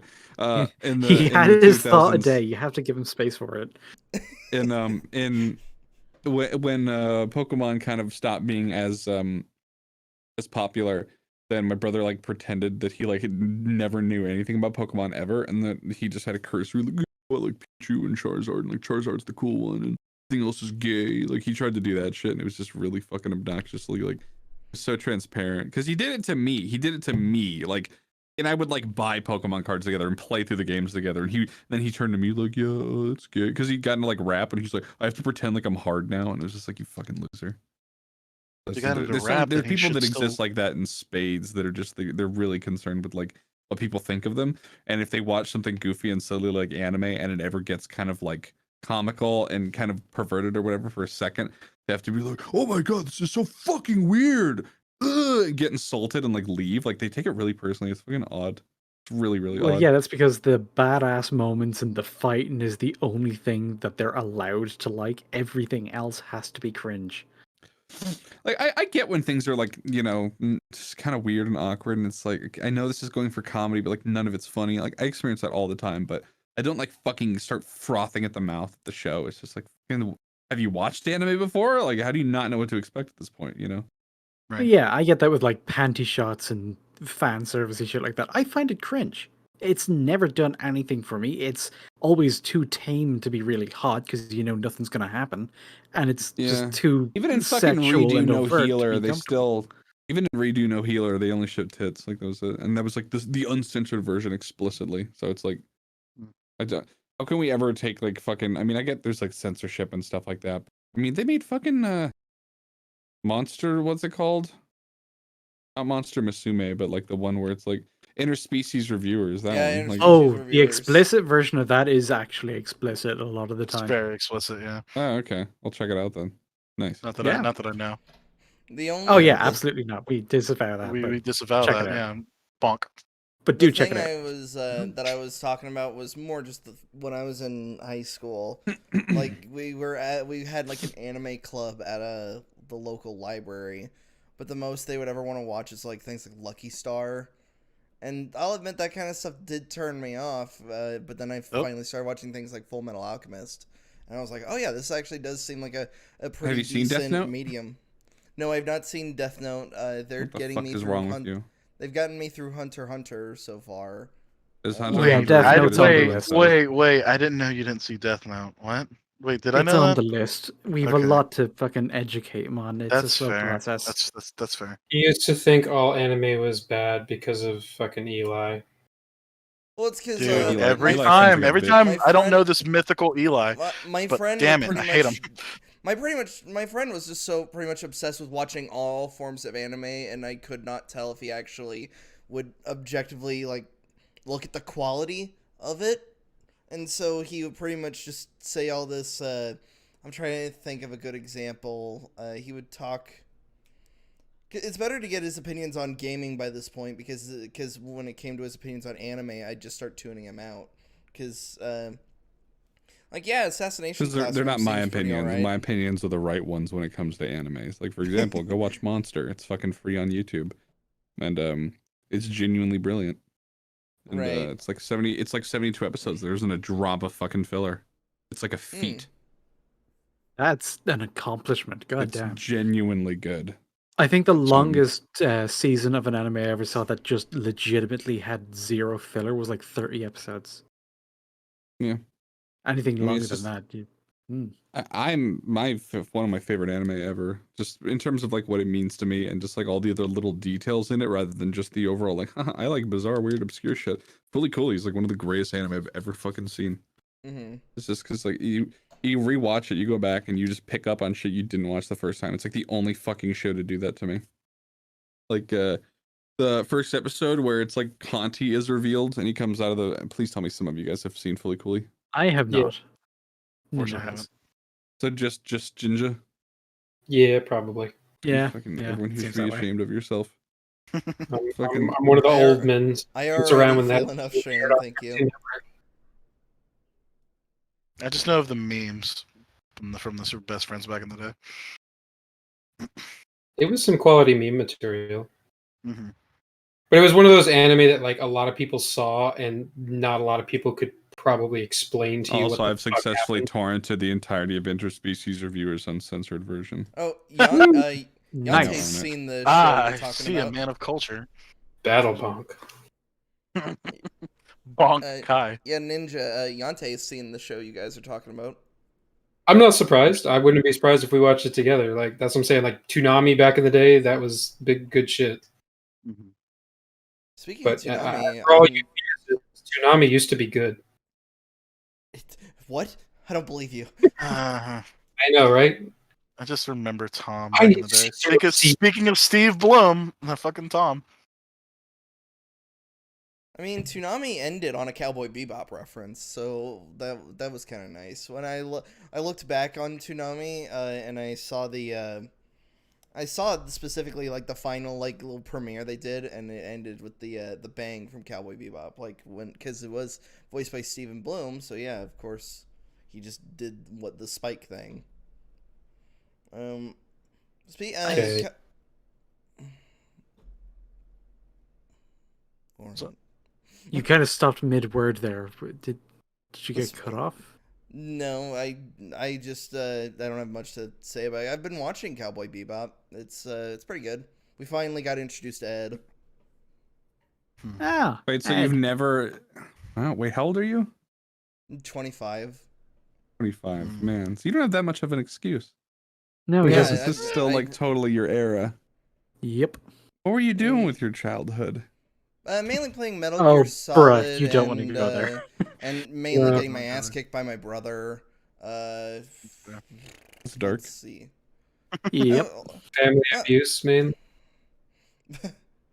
Just like that kind of stuff. Reading like Star Wars books.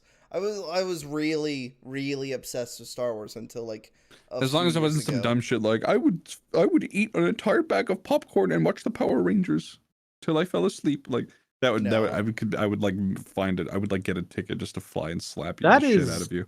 Very specific. Yeah, I was gonna say No, okay. but, like- Say, like- No, there are some people where it's like Did their entire somebody say- childhood where- was just like where I on the watched doll did the Power Ranger Digimon touch and you? only Digimon and I played the Digimon games and I'm like, you're fucking actually brain dead, dude.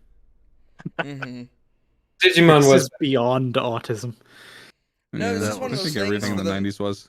Anime was just one of those things for the most part. I just kind of just wasn't interested until a few years ago, and now I'm kind of slowly but surely getting myself into. It's because I just Yeah, don't I don't came binge. crawling back. I don't really binge stuff like. It's why I kind of for the most part enjoyed the streaming frequency that like Disney Plus was doing, minus of the quality. I was just like, oh, one episode a week, sweet. And then I could turn it off and then just go back to whatever Hey, I was boom. doing. I Jake the just Surgeon. can't even get my head around that. It's like, oh boy, I get to wait a whole week before I can watch the next episode of this thing I was in the middle of fucking watching. Jake Why is Jake that is- good? Jake the Surgeon in the chat brings up a good point. We should watch Bible Black. No. I Hmm, know exactly what that is. Doubt. No. Hey man, that's really funny. Hey, guess what? Boku no Pico, haha, beside me, haha. Yeah. Your joke's like 12 years old. It's Meme. fucking super fresh. Yeah. Very funny. Everyone who thinks that Bible Black jokes and Boku no Pico jokes are really funny, keep doing it. Keep doing it nonstop. It just gets funnier the more that you do it. Okay, but can Bible Black beat Goku though? Oh my god. It all comes Anyways, together. this guy was saying shit about Japan games. Let's listen to him. in video games. Why Japanese storytelling in video games is bad. I'm sure that some of the Japanese video games and movies and anime that I've watched are pretty good storytelling-wise. If I were to look at them objectively, I'm sure objectively they're pretty good, but for me, subjectively, my personal opinion, my personal taste, my personal preferences, Oh They're my good for- god, it. Wow. Okay. We get it. Wow. You know, I will actually give him a point for making the distinction between those two things. So many people just fucking don't. So Yeah, he's got I that. guess- I guess On I'll the other give him hand, did he that. have to phrase it so obnoxiously? The word Yeah, that's the salad problem. part that just I was like, oh my god. Yeah, like he's really trying to be like, this is my opinion, don't at me. Pretty It's much. like, well, we here. Well, let's go at him. for me, I don't find them entertaining or engaging or interesting, and it's only fair that I explain why. There are three major components of Japanese storytelling that disinterest me and I dislike, and that negatively affect the experience for me, at least the narrative experience in this case. One of them being the overt use of symbolism. The Japanese Okay. So What there's is our first thing. symbolism? What's the symbology there? Symbology. So he's going to go and he's going to give his own examples and shit like that, but just do we accept that that's a thing, that Japanese games are more overt with symbolism than I- Western games? Because I don't know if I agree with that. No. I got That's two definitely, words that's for you. definitely. Zack Snyder. Done. Yeah. Well, Yeah. well, we're specifically talking about video games. We're not Hold on. talking about Hollywood because Well, God I don't- knows Hollywood Hold- is hold not on. He's so- talking about storytelling, not just games. Well, Yeah, and it's- if you want to do that, like the comparison of like Zack Snyder, I almost wanted to be like Zack Snyder versus Hideo Kojima, who's the most overt with their bullshit. Yeah, Hideo Kojima, pretty blunt. pretty blunt. Like Unless he's Superman's talking about quiet. Jesus versus flaming whales and the military-industrial complex. It's like, what? Flaming whales. We're never gonna get away from that. We're never It's gonna get so away from fucking- that because Metal Gear it's Solid the most 5 is ridiculous. It's why I almost consider it the black sheep of the series, despite the fact that Mechanically, that it's Yeah, mechanically it's the best of the fucking series, but the story Of is course. dog shit. Yeah, the story is And insane. in Death Stranding, wasn't one of the big bosses literally just an ink whale? Yeah, Yes. yeah, it was. I kind of refuse to play that game, but I feel like I need to. It's kind of It's- shit. It's a You podcast don't game need for to. me, so I'm just it's playing it. literally shit. Mm. There is no payoff. There is nothing. There is hardly even a fucking story. That really hurts, actually. That's why I've been kind of refusing to play it. I 'cause- played it with very high hopes because I know what that man used to be capable of. Yeah, With, Kojima like, is the capable of Metal a lot of Gear. things. But then it's like all the game does is huff its own fucking farts. And Well, all like- of the ads were like, play it, you'll cry. There's some big emotional investment. There is none. Zero. I would I kept honestly waiting say And the fucking credits rolled, and I was like, what the fuck just happened? I feel like that honestly comes from the fact that in all reality that universe doesn't explain itself.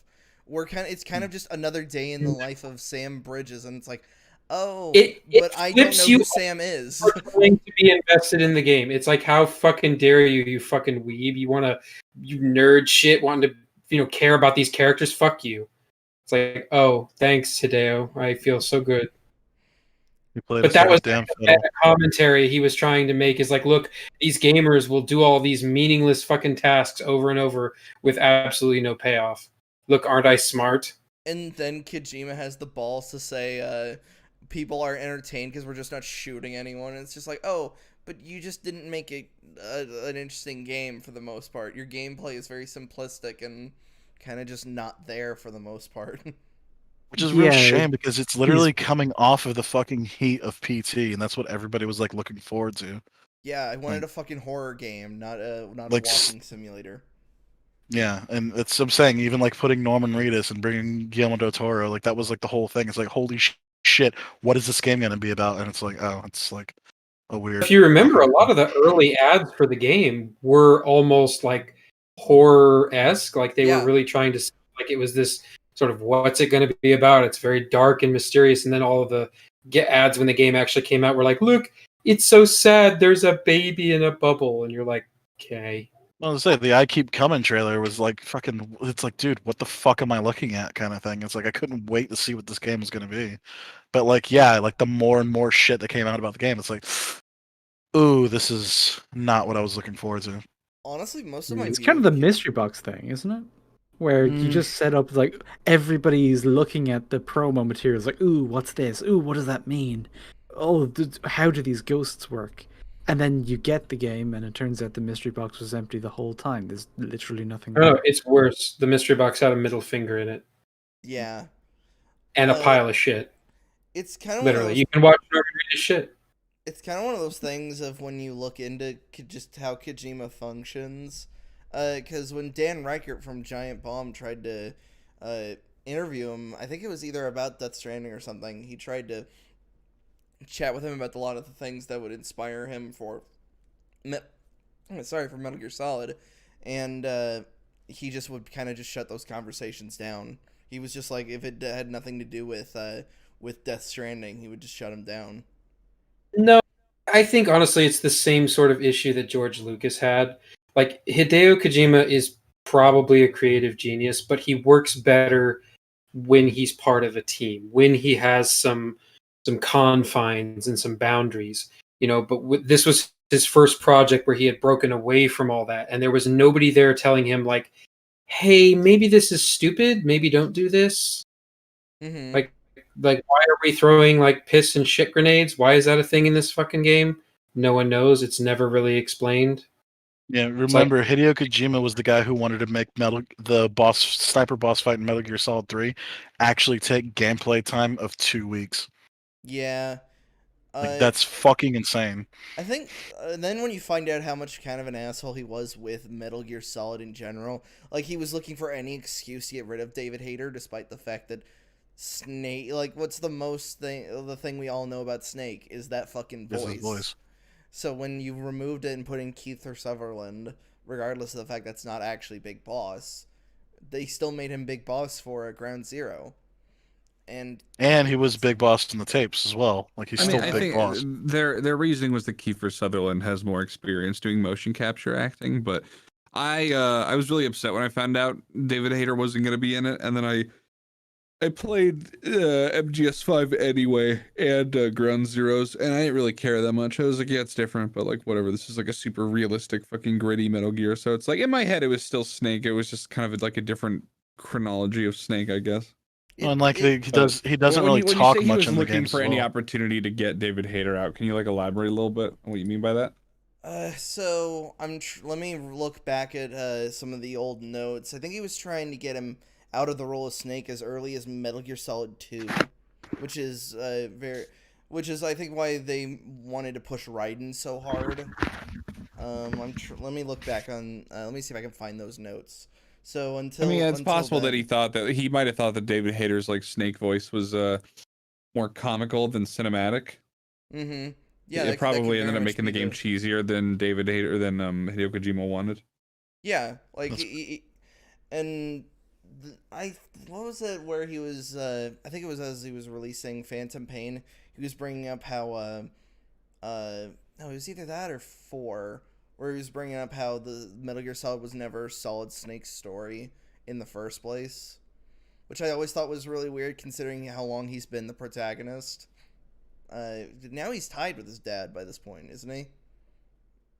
Even though we'll never get a new Metal Gear Solid game, like he won. Tied for his dad isn't how many games he's been in. Yeah, how many times, like, compared to how many times have you played just as Solid versus how many times you've played as Big Boss? I think his dad is now ahead of him because his story is Well, do technically we over count? before. Well, let's say, do Well, we yes, technically Solid Snake was count? just 1 and 2. I say, do we technically And count 5 as playing as Big Boss? Oh, 1, 2, and that's 4, true. you're Solid Snake the whole way. I mean, like you're when You're you are interacting with Snake, you're Snake the whole way. Right. I was gonna say you were interacting with Snake in 2 because you played as him in the tanker and then you just talk with him as Pliskin then Snake. And it's Then like, yeah, I you guess play you the could. entirety of 4 as him. I mean, I guess you could technically say Ground Zeroes is like a separate game, which I'm a little weirded out to say, but I can agree with that. Ground Zeroes is a demo. Mm, I could be convinced either way, depending on the day, because Ground Zeroes is pretty like tight for what it is. Angry I Joe's think video was a little like too I, much. Like the I think game's actually really. I think the reason a lot of people were giving it shit was considering you were paying like $50 for what is essentially only a couple That was hours of 40. gameplay. Was it 40? Yeah, and it wasn't just a couple hours. There was a lot of content to the game itself. I mean, yeah, it had replayability, but in terms of the main mission of like getting Paz and uh what was the little kid's name that wasn't Chico. Paz? Chico out. Chico. At most that was only like an hour's worth of gameplay. No, I think if you do everything in it, it comes to about 3. Because you got to remember, there's a bunch of stuff with the You're collecting the badges. collecting the badges, which unlocks the next thing. But we're just talking about the main mission. Like, there's a lot you Mhm. can do going around the base and stuff like that. And then, I mean, like I said, I still count Deja Vu and Jamais Vu part of the game. And then, of course, rescuing Hideo Kojima himself, which I always loved that cheeky bastard putting himself in this game. Yeah. Was So anyway, this guy was running out of breath talking about things. Yeah, Yes. he was about to give examples of symbolism. Symbolism, Yes. symbology. Japanese love their symbolism, whether it be anime, video games, movies, whatever it may be. Unfortunately, in my opinion, a Example? great deal of common sense, rationality, No, it's his character opinion motivation. that's unfortunate. Yeah, it's his opinion that they do that, I guess. Okay. Right, so we haven't actually moved on, so let's keep going. Decisions, and overall intelligence is at times sacrificed for the sake of symbolism. Why did that character do that? That doesn't make any sense. Why that character say that? That doesn't make any sense. Oh, it's symbolic. Yeah, but who's trying to be symbolic? The characters or the writers? If it's the characters, it doesn't make any sense. Why are they trying to be symbolic? See, this is where you would really need an example, because right now I'm not even Yeah, that's why sure I I just keep can saying think of an example. Yeah, out of searching through all the stuff I would know, Yeah, I can't think of a moment in like Full Metal Alchemist where they just stop everything just to go symbolism. Or they make a choice that's very stupid and doesn't align with their character or goals or motivations, but means something. It's like, Did any of no, you guys they're play Max? Did any of you guys play Max Anarchy? nope. No. It's another Platinum game, but actually, I think that's probably one of their best stories. There's nothing really overt in that as well, at all. Oh, is that that's that multiplayer That's game that was supposed to be the sequel to Mad World, wasn't it? It's literally the sequel to Mad World because you still play it. Yeah. Jack is one of the main characters. That's It's fucking yeah. fantastic. Like a shame that it like died like the second it came out. I remembered that because not only did the best friends probably do a video on it, they Giant Bomb's probably also done a video on it. Yeah, Those were like I said, it's the- a generally fantastic game, and like when the multiplayer was like popping, it was fucking awesome because it was essentially like an arena fighter, but like it was like a fighting game / character action game, and like I said, it was fantastic. But yeah, no, the story is actually really well done in that as well. Do And then, of they course, do we're the talking about thing he women. mentioned, where they make stupid decisions because of symbolism? No, Jack is trying to kill this character named Max because the character killed his Max killed his daughter. So he's trying to go for revenge, but he's also trying to bring him in alive. So there's points where he's like struggling with like the fact of that he wants to kill this person, but he still has to, hold up his contract. You also play as Leo, who is Max's apprentice, and naturally, Leo and Jack butt heads and stuff like that. You get to play as both sides, the white side and the black side. There is, of course, Blacker Baron, who is like I was telling Ninja the other day, is unapologetically black, which I kind of love, to be honest. He has a grill that literally says "fuck you," and he's described as your favorite pimp's pimp. I have absolutely no idea what to make of any of that. It sounds bizarre. It's a little bizarre, but like, listening but to you even talk about it, I have no idea what this game is about. but I was saying even Blacker Baron, like he still like has like character and stuff like that. He's still honorable. He keeps his word and shit like that. Like he's still a good character. He's just kind of a stereotype. Fair enough, I guess. And of course, there's Anyways. Wonderful 101, which is also another fantastic story. Maybe he'll actually give us an example. And Yeah, I mean, why do I doubt it? because it's his opinion. We'll see. This is not the time for that. If it's the writers, then goddamn, they have never heard of subtlety. And a major aspect of Japanese storytelling when it comes to symbolism is that it's usually symbolic in reference, historical events, religious texts, history within several different religions, existentialism, politicism, and the list goes on and on. Okay, so the symbolism is usually a symbol for the things that we use symbolism to refer to. Yeah, I don't see the actual problem there. I don't Yeah, see. that- I don't see his point. He's not saying anything. Yeah, no, it's like he's not saying anything. Okay. On and on. While in my opinion, Western and European storytellers absolutely have I inspiration and hate make that he references. keeps racking that fucking shield again and again and again. Like, dude, you've already said, in my opinion, like 8 fucking times. Well, it's because they don't know how to not use it anymore. As soon as Because they they hit just- the shield, they gotta keep hitting it. Well, the thing is, he just wants to make a video without anybody criticizing like what he's trying to say, which it's like, but like, why put your video out there? The comment section exists. The internet is what it is. Like, you're putting yourself out there. People are gonna fucking think what you're gonna say. Mm-hmm. I mean, like I said, it's just a very, like you said, bashing the shield. Yeah, it's a very flimsy shield. Yeah, this is just my opinion, guys. Yeah, and your opinion is based on something stupid, therefore your opinion is stupid. Why did you think that would protect you? Anyways. To all Let's get these more subject of it. matters, they don't sacrifice story development and character development in the process, When? though, Yeah, in he's my not- opinion. he's not Whereas giving I any find with a examples. lot of anime and Japanese video games, when it comes to their stories, I've had to do homework and research and have other people explain to me how the story is actually good because, oh, the story, it's all a giant reference to Adam and Eve, or this old biblical war, or it's inspired Okay, I have to assume that what Example! he's got on screen is the example. No, this is fucking Vanquish, I'm pretty sure. Game But that he brought it on screen as soon as he said the thing he's saying, so I have to assume this is his example. Does it hold up? I don't God, I think haven't played so Vanquish from in last a time while. I played Vanquish. Like I have it on my computer and I played only the first 20 minutes of it. From what I've watched of it, no, it doesn't seem to have really the themes of Adam and Eve. I'm really confused on this. And So I like what think he's he's confusing symbolism with allegory. Well, and even if that was the case, let's give him the absolute steelman treatment and say that their writing often symbolizes these other things. Basically, he's just admitting I was frustrated because I wasn't smart enough to get the connection.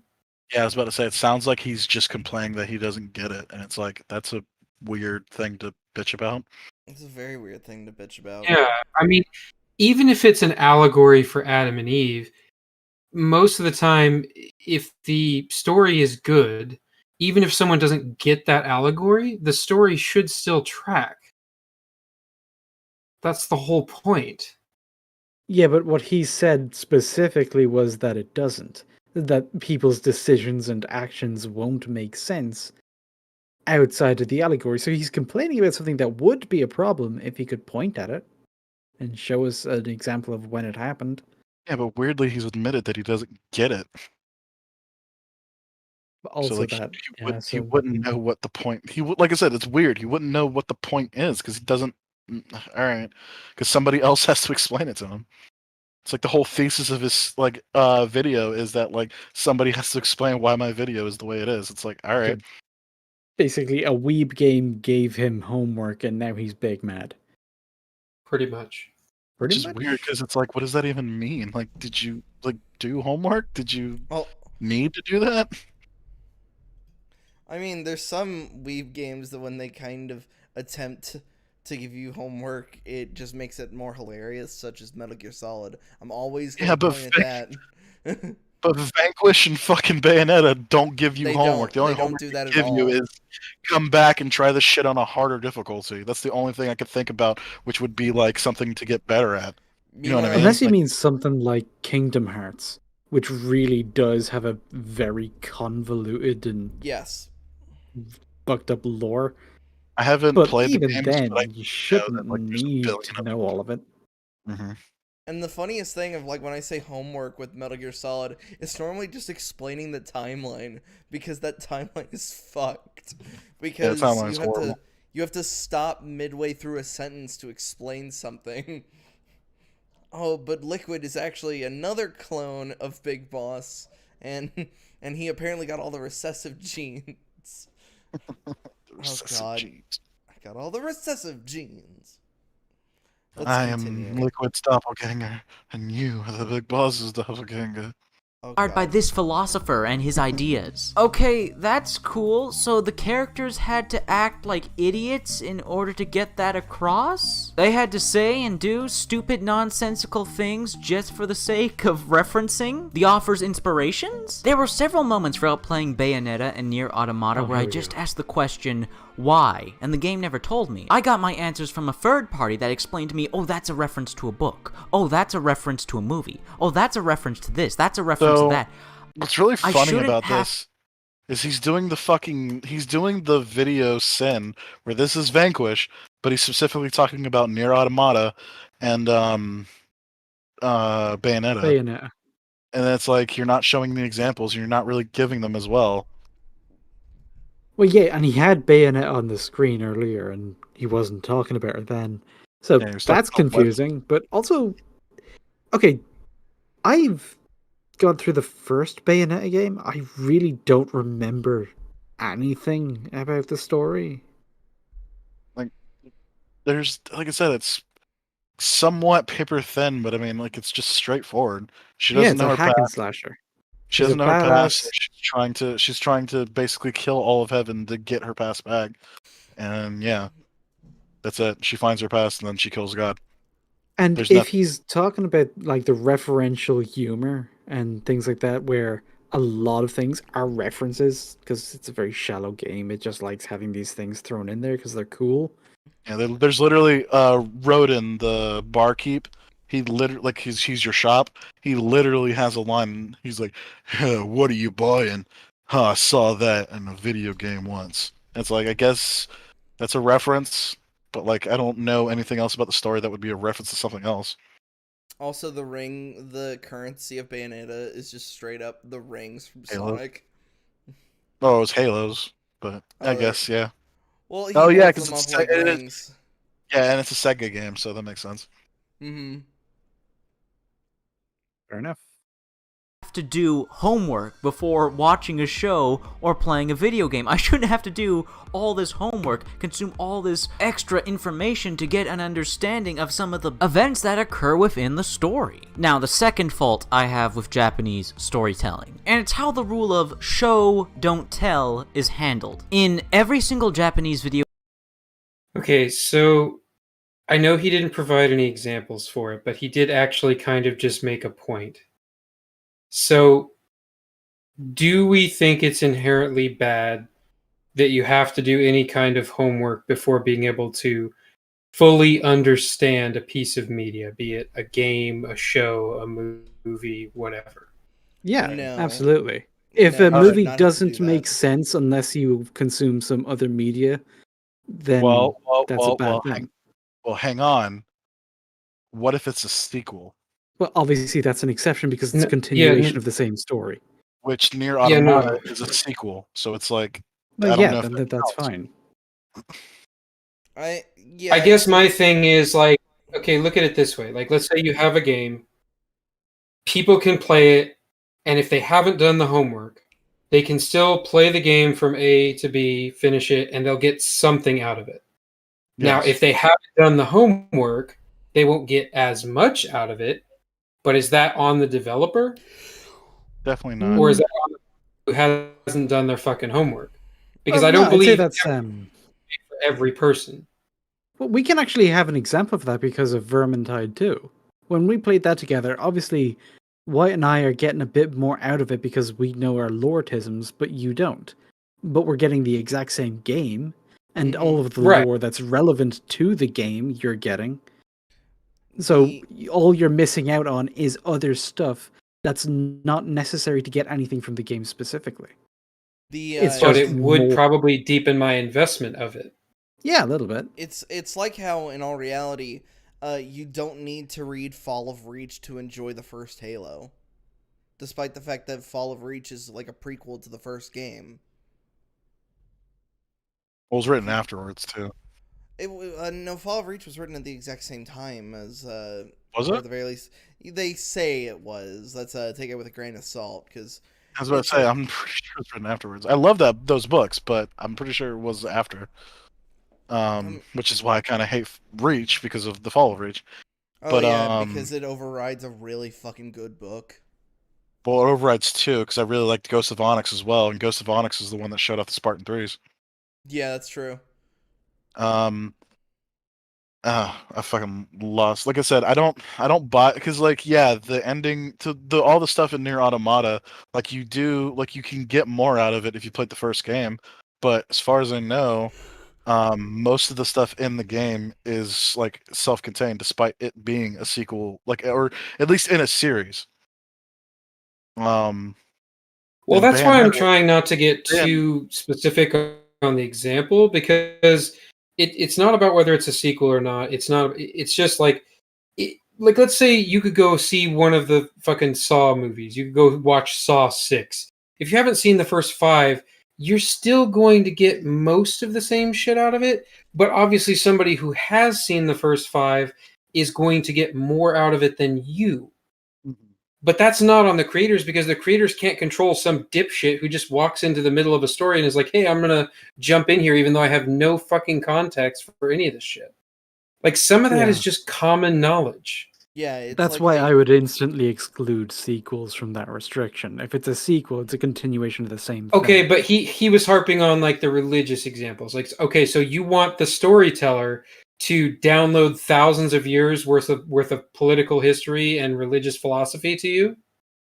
oh, But see, oh, that's where That's it gets into reasonable? just that's really weird. cultural reference. If it's referencing like a religious thing, it's a cultural reference. If you don't get it, then you're kind of picking it up through this thing because it's an Well, allegory. but that's precisely what he's bitching about.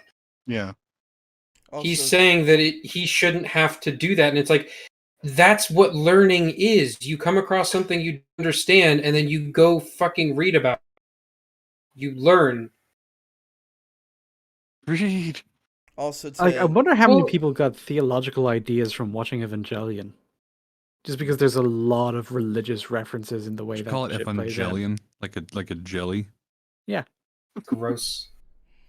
I just I don't gotta like how you say evangelical but Evangelion. I don't like there being a Evangelions. distinction. The Japanese don't exactly understand the English language either, but we Yeah, fucking but humor we 'em. do.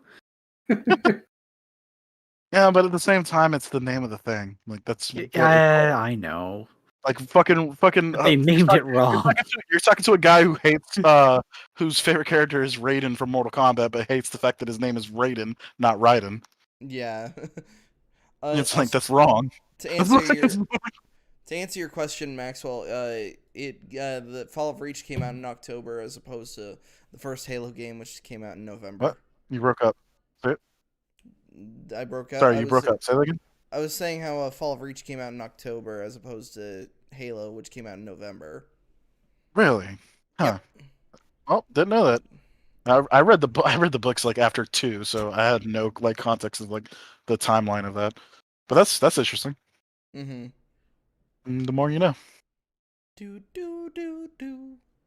Video game I have ever played, and in every single anime I have watched, there are several events that occur that are only explained to you from the characters, giving exposition. You don't actually see what they're talking about. But the reverse is true as well. Sometimes you see things that happen in the anime or in the game, but they're never verbally explained to you. Like, you don't understand what's happening. Like, you see it, you see what's going on. Okay, We so need it fucking- sounds I like literally you're cannot bringing up- understand what.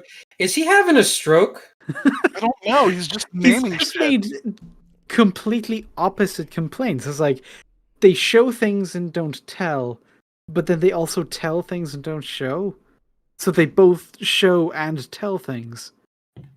So what's the fucking problem? Now, I will say that in anime, because a lot of it's adapted from manga, where obviously things have to be said rather than shown because you're just looking at still images. When you translate that to anime and they keep literally all of the dialogue, you get people explaining things that we literally just saw happen. It's just a little verbal thing. But even then, that's not enough to really say that they're telling, not showing. Either they do both, or they're doing far more telling than they needed to because they also showed it. Attack on Titan is awful for that, by the way. Yeah, this See, guy's frustrating. everything he's saying to me is just he's just saying nonsense to me. That's why Yeah, he's just- that's why I'm just every word he's saying is just coming across as like the ears ringing noise to me. He's just In not your saying opinion. anything. It Yeah, feels like in he's my not saying it. opinion. Oh god, no. Okay, now say it in 12 other synonyms so that you'll truly be protected from the criticism. In my Now opinion, this is just my personal opinion and opinionated opinions. of what my personal thoughts are Oh for God. this, how I feel, and the themes of my words. But you don't Living his understand truth. it. But then to top it all off, Exactly. there's also this very odd thing that Japanese storytelling has a tendency of doing, and that's showing and telling things that don't need to be shown or told. I've watched far too many anime What? where a character on the sidelines is I'm explaining genuinely convinced he's having a stroke. He's No, not like- saying anything. You cannot convince me otherwise. This man is having a stroke. We need to I call the think- cops. I want to hear this whole showing, telling back and forth all in one go, just because I think I might be having Hold a on. stroke now. Hold on. Now, the hold second on. fault- Chase, does this guy? This just sound has like to be he's worse just- for you high folks. Is he just A little bit. saying fucking nonsense to you as well? Like, cause I'm listening to this guy. And it's like, all right, you're just not saying anything. So to somebody who Well, like- is actually fluent in anime, this guy must be saying double nothing. I mean, Well, I'm it's just kind of like here it's- and there. I didn't really hear anything particularly egregious.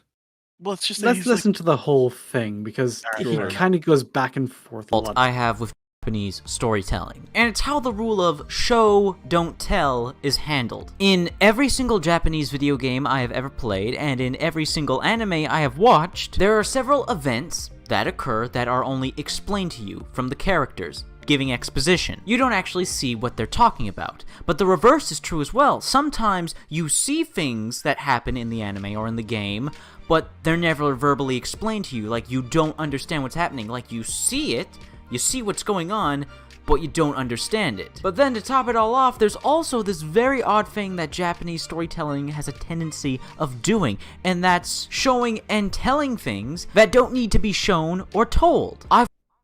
Okay, so it's a triple I mean, an threat. example would be good. I understand. But no, what he doesn't means need an in example print. because he said it's I- fucking everything. He said literally every game and every anime he's watched. So there's his example. Everything. Fucking insane. I don't fucking know what he's trying to say. All thing bad because they do Well, this thing. he's they also do saying this sometimes thing. they do this one thing, but sometimes they do the exact opposite, and sometimes they do both at the same time.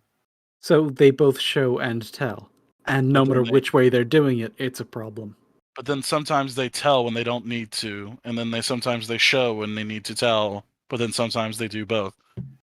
I think that's Sometimes why, give an this example, tastes it would like be blue. helpful, but- Sometimes this tastes like green. 80% of the time, it happens every time. Exactly. Okay, I so think that I think that's why. sentence is... I think that's why. Oh, my it's We're pretty gonna need to close. screen our videos a bit better, apparently, because this is just fucking shit. This is incoherent. Hmm. But it's his I opinion. So mean, we're basically halfway through, and I have no clue what the fuck he's going on about, well, just sometimes they other do. than burnt goddamn toast. Well, sometimes it be like it be, but then other times it don't be like it be. I think that's Did why. you my just brain- tell that they instead did of it the way showing that it? they did it? Well, I can't Yeah. show it because I can tell, but then I'll. No, I need you to show and tell it at the same I need to time. show even and though And you then tell. that's the shouldn't. problem. Because Yeah. Brondo's got electrolytes. It's I've called watched Plants far Crave. too many anime where a character on the sidelines is explaining word for word what's going on when they don't need to. I can see what's going on. Or when we hear what certain characters are thinking and they're about to telegraph what they're going to do and what we're going to see for the next few seconds. I'm like, dude, I don't need this explained to me. I can see it. For instance, when a character on the sideline says, oh, that character is tired, and you see that that character's all beaten up, their hair is messy, they're sweating, they're breathing heavily, you don't need to tell me that they're tired. I can see that they're tired. Yeah, this just goes back to what I was saying with how they're adapted from manga panels. So there are a lot of lines of dialogue that could have been cut in the process. Yeah, to a degree, I'll give him that one. There's Yeah, more dialogue than necessary just because yeah. the adaptation. I guess the only thing I could compare it to, of a thing we're seeing, but we're hearing like a different character's monologue of it, I guess would be Midoriya watching All Might fight the Nomu. It's like we see that he is fighting even though he is injured, and the Well, there punches is- are not there- random. Well, there is one point of good of that dialogue is when he's explaining that they're all the same power that he did when he did the Texas. Was it the Texas Smash? What was the one he did against the second fight with the slime dude? I don't know. I'm not sure. Either way. Burger Punch.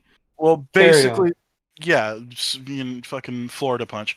He's explaining because there are like blue lines and it's showing that he's doing it, but he's saying that it's like, oh shit, he's doing way harder than he's ever done before, and he's doing something Yeah. we've seen previously, but he's doing it like what is it, 500 times? He's using 100%, more than 100% of his power. That's the And he's famous. doing it 500. And he's doing He it went 500. even further beyond. Mm-hmm. Emily. Alright, let's see what else he's got. You're showing me, so there's no need to tell. And how Japanese storytelling handles the show don't tell rule with all these bizarre mixed variations, where they'll tell you things but never show you, where they'll show you things but never tell you, or where they'll show and tell you things that don't need to be shown or told. This has happened in every... Does anybody else taste tinfoil? I feel like again, I literally feel like you could say this about every fucking piece of media. my Like it's brain- not Yeah. just like it's not Hold just on. Japanese storytelling. I think my He's brain just was racist. I think my brain was trying to save itself with the fact that all I'm hearing is the ears ringing noise, and he's Oh, it talking was. because I'm just like, you're just not you're This just guy's saying going in the words. fucking vault. Yeah, I will never want to see this guy ever again. I fair. guess I'm gonna use this as a talking point. An anime trope that I do not like is the saying the action that they are doing. Yeah, Hunter x Hunter named being the latest attacks. yeah, which is why I was when I was told when they were making the Doctor Strange movie that they would not be using any of the verbalization of his spells, I was really happy because if you ever read a Doctor Strange comic, he is pretty much saying the spells every time he does one, regardless if Yeah, he that's has one of his to- main attacks. And it's like, Gets to say his oh, incantations. yeah. So I'm glad that they didn't do that. I really don't like the named attacks. It all depends about the context, though. I guess. So you have a problem with it in Dragon Ball Z? I don't like it in Dragon Ball. Yeah, I was going to say the more if I want to be consistent, yeah, I don't like it in Dragon Ball. I mean, there Yeah, are but was that going to be your specific first example? instances. I mean, it's No, one of the my ones I think of just because it's one of the first, like, No. action anime I ever Slur. saw. I'm trying to Oh. make a point with why. No, I was just gonna point the latest example, which was Hunter x Hunter, the Show Me Rock. I was like, okay, I've heard you say it 6 million No- times. You do Okay. not need to. First say of all, the dub sound makes it sound way worse than it is in Japanese. Mhm. Like it sounds way better when he's speaking Oh, normally. Yeah. So my question is like you bring it up as a trope where it bothers you, but give me specific examples of a show where you feel like it's out of place. where it feels out of place. Like I said, these like are also very limited examples. Like I said, I feel like that's My why I Hero brought up Hunter. Academia. My Hero feel Academia, like My anytime he, I guess egregiously. yeah. When Deku 'Cause, does- like, It's says almost like thing- it's a staple of shonen. Yeah, it's Huh. kind of a staple thing. yeah. Because like you don't need to say how it's your impact.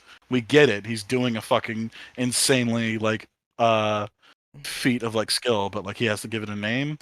Well, actually, hold up. No, fuck. Actually, I just thought like against my own fucking example. Well, with that Uh, point, the they're whole- doing the the whole special point- moves. Well, We're no, I'm talking talking about about like Midoriya? before they announced they're doing special moves. But like, Are we talking about My Hero Academia or what? Yes, Yeah. we're talking about. Because My I mean, Hero. in that you could justify it in the sense that All Might is like kind of part hero, part performer, like part like icon for the masses. that's what I was And trying to then- say. Yeah, Is that and like then the whole thing you is should probably like, let it me is the talk because I performance. haven't spoken in like 20 minutes. So like you should probably just like shut the fuck up and let me talk. Thanks. But like We're trying to talk but about like anime. and then you First have time ever. Midoriya who's like who's just like, you know, he looks up to All Might and he's the hero and everything. So it's like to some degree like he's, my cat's looking at me, so if you hear me, yeah, that's what that is. But he looks up to All Might like a hero, and you know, he sees him on TV and there's all the fucking shots of him like rocking back and forth, super excitable as a kid. And so like to a degree Midoriya is like emulating All Might. I fucking hate My Hero Academia. I think it's like shonen schlock with like fucking Garbo fan service thrown in that isn't even like funny or like, you know, steamy or anything. It's just, but like, yeah, even that I could say like you could contextualize it. I know what you mean like generally, but to contextualize it, I think in that sense is makes some decent sense. Like their marketing is what it, like really it is, because that's what they're trying to do. They're trying to be appealing to the public, and like Wasn't yeah, it also a safety thing? Where some of their special attacks are very large area of effect things, so you call it out for your teammates. Well, no, they didn't really say that, but they just, like I said, it's mainly just like a marketing thing, so people will recognize you to help with your Mm. popularity, which is what gets you money. On a side note, I always thought it's funny how All Might has all these different smashes for the names of the different states, and in reality, it's just him throwing another punch. Well, Or- Death Battle brings up a good point. Is that like all the states he says are like in Tornado Alley, and pretty much all the punches he throws do affect the wind in ways. That's So I don't know if true, that's intentional, but that's pretty fucking cool. Mm-hmm. The main thing that turned me away from My Hero Academia and most shonen in general is the fact that it wastes a lot of your fucking time. Like, this guy could have actually made a decent point about anime if he just like focused on shonen, because that entire fucking subgenre is just like littered with issues, and just in terms of just like, you know, being like a decent story to tell normal people versus like the already super indoctrinated anime fans that will like anything you put in front of them. Yeah, shonen I think is the most prone to generic schlock Shonen's every just full season. of fucking retards, and so it's like you know, you can't explain to shonen fans why their show is garbage and a huge waste of time and like a boring fucking anticlimax with no stakes, because to them what they like is perfect, and it's like fucking amazing just because it's anime and just because it's like countercultural, just like, ooh, you know, I'm not a normie and just all this other shit. So it's just like, it's really hard to like permeate these fucking dumbasses and Which like make is them weird that they realize. have the whole counterculture angle when it is the biggest form of Yeah, anime there it was is. countercultural when I was fucking growing up, man. I was like truly punk. What do you think about it like that? I like unabashedly was openly a fan of like Final Fantasy in like 1998 and shit. Like, that got you some looks. That was like going out now and being like, that's like going out now and being like, I'm a pedophile, fucking respect my rights or Wait, whatever. what? Like Final there's a Fantasy clip. was akin to being a pedophile? There's a clip for you. I mean, if you want to be intellectually like uncharitable, then sure. Yeah. Apparently we do. Hey, I'm gonna Do be we really even honest. I'm wanna like finish super this guy's fucking video? bored, and I'm gonna go. I gotta like clean out the rest of my closet. But thank you very much for inviting me. It's been kind of fun. It was wonderful to meet you. I think I'm just taking a break from like not EFAPs just because like I don't know. You do like the fifth or sixth one in a row, and you just Yeah, run out of like it's genuine understandable. enthusiasm to give. Yeah, it's But nothing against you understandable. guys. You guys are all very lovely. No, Chase, individuals. I really do appreciate you coming on. I'm a massive fan. You're a fucking awesome dude. And Oh, thank you, man. I appreciate it. Yeah. Also, even though you called me, even though you called me obviously, F word and told me to shut up. If I was ever like me being me, I think it was actually you, Max. Yeah, that it's was me. shut the No, fuck that's up and let me fine. Like I talk. said, I'm a fan of you, so I get it. So I'm like, For it's sure. like yes. It's like when Yeah, Rich yeah. Evans No, called I you never, a jackass. you It's know, like you never yes. you get some people that think like, well, Chase is really sick, but like, no. No, of I course. feel you though, but yeah, I'm just gonna. I think it's because I probably took too many edibles, and I'm just like zoning the fuck out hardcore I right now. noticed Like, that. everything. It's just like, oh no, did you like? I know you can't OD on this stuff, but I almost just went, oh, did you eat too many? You kind of could OD. It just kinda gives can. it just sends you like fucking diving into a panic attack, but for like hours. Right. But you know, you won't die. So anyway, Right. All right, bro. Be safe. thank you very much. Many kisses to you and yours. Oh, thank you. And there were 4. Is this video Okay, so even do worth we actually want to continuing? finish this guy's video? I don't Like, know, because like I feel No. like we need to give him like how much time is left in the video? I don't Well, he's know. about halfway through now, and we still haven't gotten to his third big problem. It's to this Have we point gotten where to his first big problem? No, I yeah, think it's that referred to it. it's the Symbolism. symbolism. What's this? Yeah. I don't. Yeah, I but don't, he I don't- hasn't fucking expanded upon that at all. I No, he know, has but not. like his whole point is saying I don't like having to think about things. Is basically what he fucking said. Yeah, if you were to condense this down, that's basically what he's saying. I don't want to use my brain. And then And I then don't like okay, it. I don't problem like it number when it makes it 2. easy either. Like what? Yeah, don't make it easy, but have it mean things, but no, not those things, and no, not like that. Western media doesn't do this, I swear. Yeah, none And of the things problem we could 2 like, was literally. it shows and tells things. And Well, also doesn't show or doesn't tell other things. Every anime I've ever seen is like this. So, problem 3, I guess. Let's find out. I'll say let's just let him drink. I Oh. fucked that up. Oh my god! No. Nope. You son of bitch! Searching. Right here. We're Actually, good, oh we're shit, good, you we're got it good. right there. Stop. Right there, right there. Stop. Stop. Too Literally much. You went back too far. Literally when my wife is looking out at the stars, just that part. And how Japanese storytelling handles the show don't tell rule with all these bizarre mixed variations, where they'll tell you things but never show you, where they'll show you things but never tell you, or where they'll show and tell you things that don't need to be shown or told. This has happened in every single Japanese game I've played, and this has happened in almost every single anime I've played. I tried looking for examples of Western video games and Western television shows and movies, as well as European video games and television shows and movies that do these same things. I tried, I honestly did for this video. Do What? what things? What are you Well- doing? Alright, like I'm kind of Whoever like losing brain. Next is getting punched in the dick. Well, Alright. he just said Playing the something video. really egregious though. He said something like No, he said overgross- nothing. No, but he's saying that all of the shit he's talked about Japanese media has never been done in Western media. And honestly, I could think of a fucking big one. The Witcher 3. If you Witcher's don't know Polish. some of the book characters towards the end of the game, it gets a little weird. Like how? I don't understand. Well, Western. I mean, I haven't really gotten through it, but I've I been was gonna told say, all of this shit. I would disagree. Like, you don't need to read the books to know who Regis is. Yeah, Again, you get more if you have read the books, but Yeah. the game does stand on its own. Oh Yeah, yeah, I was- know who Regis is within 5 minutes of meeting him because he kind of explains who he is through his interactions with Geralt because that That game is is true. well written.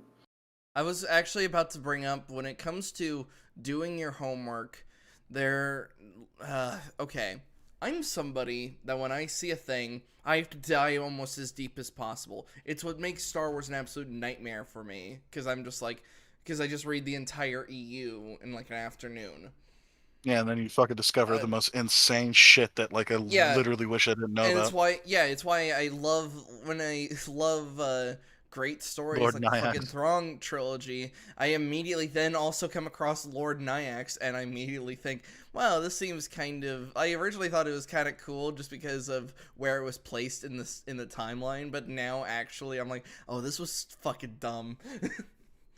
And the homework is only supposed to enhance certain things. I feel like when the old EU made the prequel trilogy actually kind of decent, because you get the overarching story as opposed to the movies where we went from Anakin, who was 9 years old, to suddenly in Attack of the Clones he's 23 or he's 21. There's a lot of stuff that's fucking missing. That's one of the great things about doing some homework, is it can enhance a thing, but at the same time it does not excuse bad writing, because then you could just try to make that excuse for the sequels. Oh, Yep. Rey's not a Mary Sue, she downloaded Kylo's training. But then when you listen to that, you're like, that's dumb. That makes her just as much of a Mary Sue, because she still fucking cheated. Yeah, but like I said, the whole thing of this guy saying he couldn't find any examples of Western media doing it literally shows off that he doesn't know what the fuck he's doing or Yeah, talking he about. does. That's why I went on this tangent. I went on this tangent to basically reset my brain, because every word that's coming out of this guy's fucking mouth has pretty much done nothing but make me tune out It's everything nonsense. he's saying. I'm just looking at Twitter by this point, because he's not saying anything. Well, that's Well, probably let it- more damaging to your brain, though, so you might want to be careful. Yeah, that's If we get back to him saying non-things and we pause a bit less, maybe we can be done with this pain. That's fair, but So, I just shall we? wanted to point out I don't like over grossifications, and especially when they're wrong, like what this guy just did. So that's just Yeah. my, Well, yeah, that was he my said he very looked for wrong. examples in Western media and couldn't find any, which just means he didn't know what the fuck he was even looking for examples of. which He didn't do which the is fucking indicative- homework. which is indicative of his whole fucking goddamn Mhm. video. All right. Nearly there. I couldn't find a single game in my library that does what I'm describing. Only the Japanese video games that I own. Bayonetta, Nier Automata, Ninja Blade, Binary Domain, Street Fighter V, Resident Evil 6, Resident Evil 5, Resident Evil 4, Devil May Cry 4, Dragon's Dogma, the Earth Defense Force games. God, this happens all the time in the Hold Earth on, Defense no. Force games. Front Mission Hold- Evolved. pause. God, there's So first off, fucking disingenuous prick. Some of those games barely even have a fucking story to begin with. Earth Defense Force is literally fighting giant bugs! There's And nothing also- to it. And also, he's doing the sin, like I pointed out earlier, where he's literally pointing out sequels, like Devil May Cry 4 and shit like that. It's like Resident Evil 4, Resident Evil 5. It's like these are you're saying the fucking number in the goddamn title. Like what? Of course you're not gonna understand what's going on in Devil May Cry 4 if you haven't touched any of the fucking games. You wouldn't know who Dante is, but why are you playing the fourth game? You play the Yeah. games in order: 1, 3, and then 4. Yeah, it would have made more sense if he had said like the Devil May Cry series. Hold on. Can we just point out that Max just completely just overwent, No, overwent 2? It's just like... Don't shut up. 2 doesn't exist. Like, it's bad when 2 doesn't exist because, like, in Devil May Cry 5, when they do the catch-up, 2 is, like, barely mentioned in, like, a 5-minute, like, filled your catch-up soul video. with light. Max, you need to monitor chat. This guy's trying to goad you into something. Oh, no. Oh, apparently Goku did baller. nothing wrong in Dragon Ball Super Max, which, bruh. That's baller from... I did a Dragon's Den with him and yesterday for talking about Dragon Ball. Mhm. Ah, nice. He's Fair just he's being upside down as usual. He's being facetious, just like how Ton was when we first talked with Southpaw. Yeah. Yeah, he just says we need to all go outside and touch grass.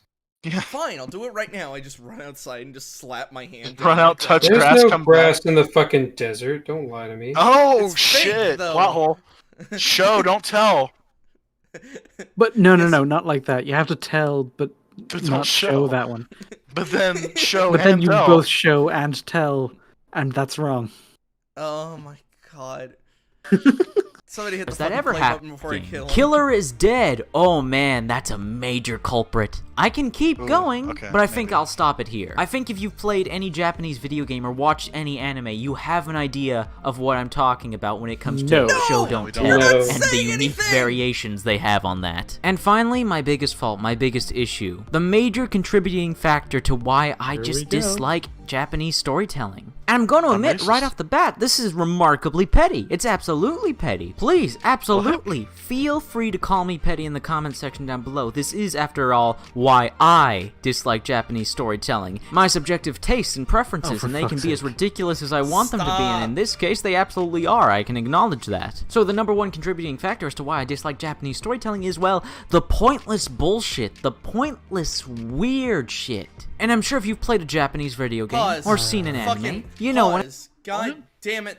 What is that reason? Are you talking about like with the equivalent of JoJo where they just needlessly pose all the time? Are you talking about with some other shit that I couldn't He's immediately- not going to fucking clarify. He's just Well, gonna yeah, say he- that weird shit. He's gonna say that it's all anime he's ever watched and all Japanese games he's ever played. That's his There's example. a reason why Lucky Star drove me away for such a long period of time. It's because that was the only anime they were watching at the time, and I didn't bother doing any of my own shit.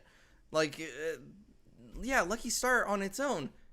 Yeah, if you fucking compare it to the shit we've been watching, it's fucking weird and over the top, and it's nonsense. But that doesn't mean to dismiss the entire genre. I've had to learn that lesson. It's, this is so weird. Because this is probably Although what he I calls sound- it pointless, this is probably what I weird sounded shit. like. This is probably what I sounded like to you guys when I was saying these things. A little bit. Yeah, This pretty is- much. This is just not... He's not saying anything. Okay, so it's pointless, weird shit. The first thing that comes to my mind is Hideo Kojima and Death Stranding, the way, you're built up all that mystery as to what the ghost things are and how they work and all that, and it's just nothing. Like, Flaming whale. the fact that you fight a giant ink whale, that actually is pointless, weird shit. So it's not like I don't know what he could possibly mean, but it's not even close to as common as he's making it out to be. It's like like, there's- 'cause I'm... Most games will have a reason that things are the way they are. There used to I was be gonna a say, even reason- if you get into the meme territory where it's like, oh, the end of every Japanese video game is you basically fighting God. Yeah, but some games do a good job of explaining why that's happening and some don't. Like how we got here. Yeah, like there's a lot of things between that lead to that eventual final showdown. But he's just like, nope, it's all bad all the time in every case without any sort of context or nuance or anything. It's just like, okay, well, fuck it, it's all bad. It's like, okay, nice. I just know that I don't value your fucking opinion then, since you seem to want to use it as a fucking shield. Your opinion is trash. That's like one of the most egregious things too. It's like, oh, my opinion, my opinion, my opinion. It's like, okay, fine. Yeah, it's why like now we're just flat out doing it. Like your opinion is wrong. You're not saying anything. You're not doing anything. I'll say he's honestly not even brave enough to really have a fucking opinion because he's mainly not saying a goddamn thing. It does this, but it also does the exact opposite of this, and sometimes it does both of those contradictory things at the same fucking time somehow. But every time, not just sometimes, all the time, because every game, every anime, everything does this. It's like and nothing in Western media does this, so therefore bad. And you know how he's multiple times now gone into pure word salad about how it's subjective and his opinion and his feelings and all that. He's basically boils down to don't at me. Shite. Yeah, he's basically just saying don't at me.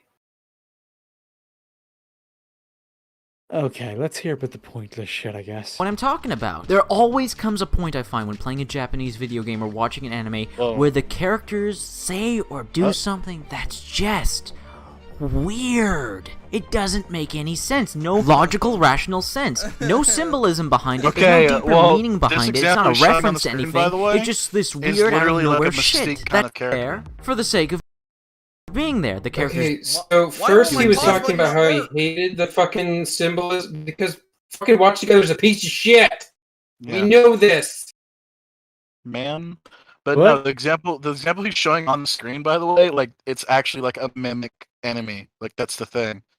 It's supposed to look like Bayonetta. That's why it's got the halo above its head because it's an angel, not an actual clone of Bayonetta.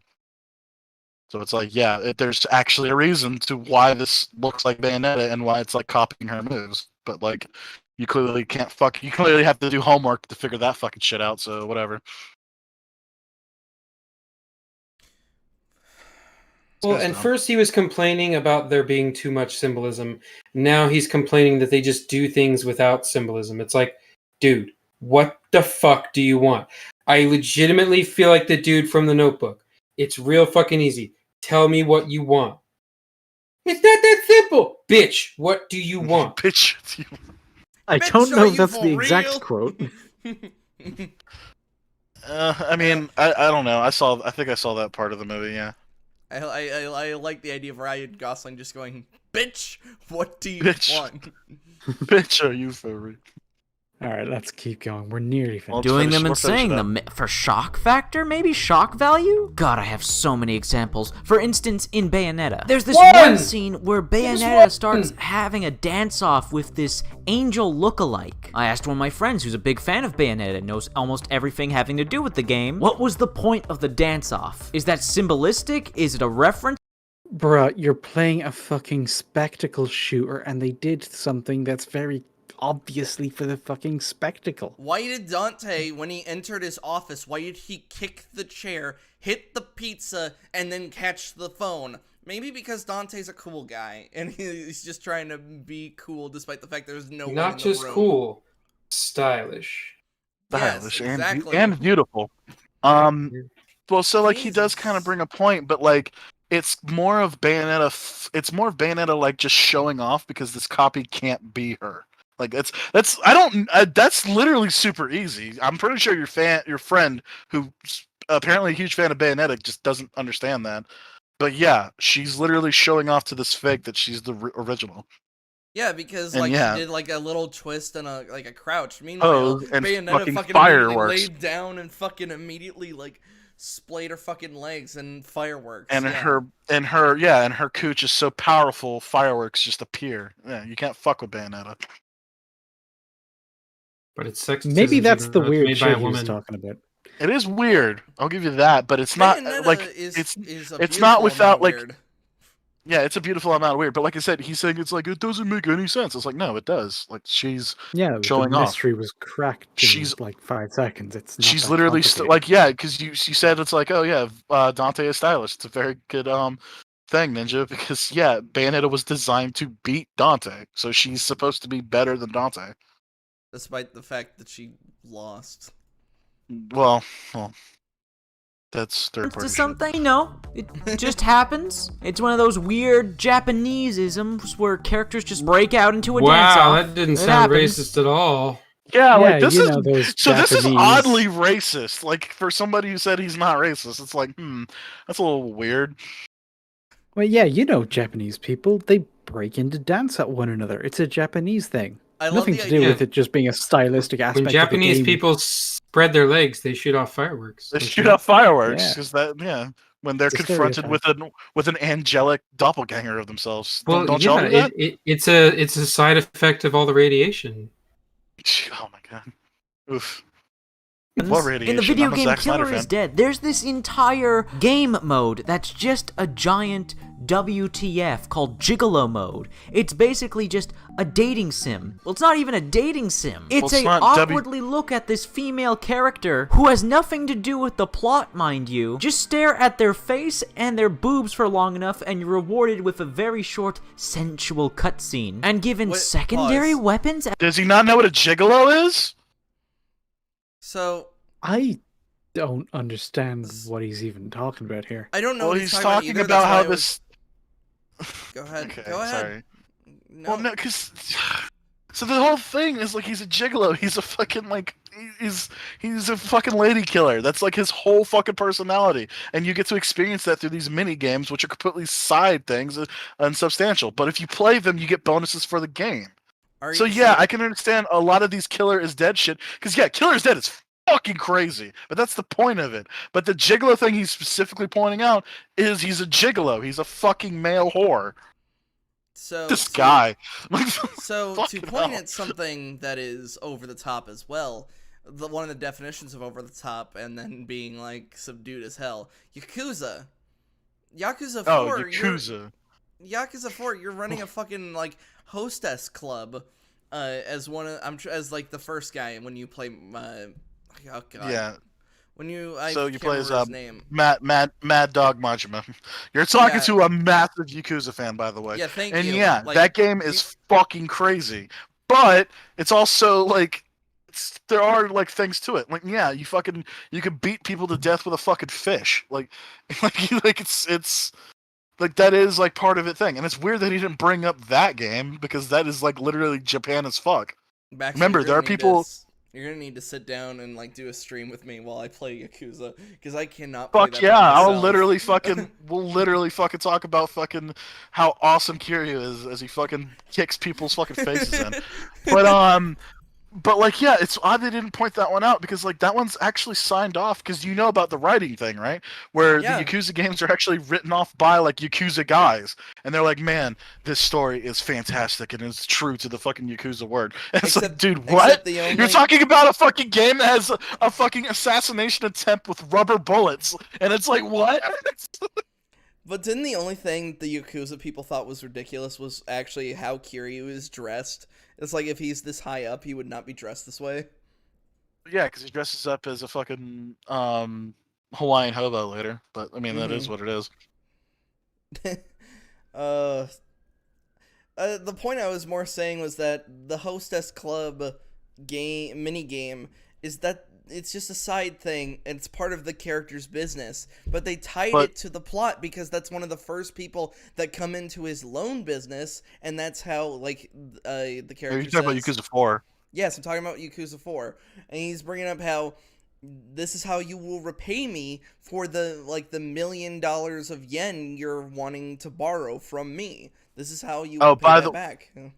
For context, though, for you guys who don't know, the guy he's talking about is a loan shark, but he's a loan shark that's considered really one weird, but two very what's the Very word? generous. Gracious, generous. Yeah, he gives these massive loans with zero interest, and sometimes he doesn't even want people to pay him back.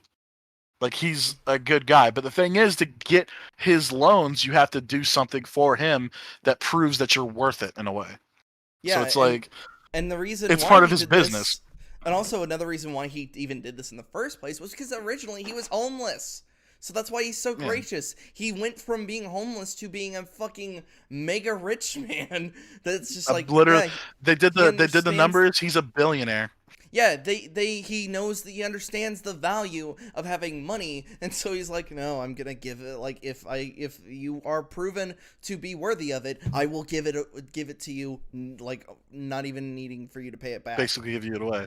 But here's another thing too: is like if you would have brought up the weirdness and the awkwardness of like the hostess or whatever, that's literally what they do in Japan, though. That's like Yeah, what they do. Like that's host and we have hostess strip clubs. we have strip clubs. We have strip clubs. They have host and hostess clubs. Yeah, hostess and host clubs are literally designed to blue ball you, and then the lady equivalent of blue balling you. Well, it's not. It's not blue. It's not blue. Like it's kind of sadder when you really think about it. It's Well, yeah, because they're just trying to interact with you.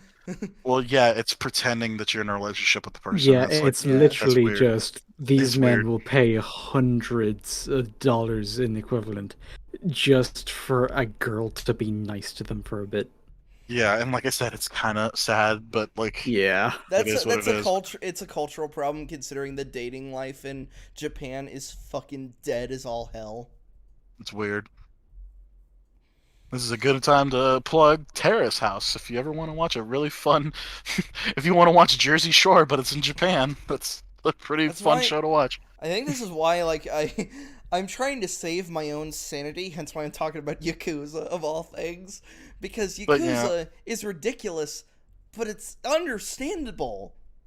Like, this is a game where Kiryu fights two tigers, but then at the same time, like, you have an awesome story about, like, the fucking Dons and him being framed and having a daughter.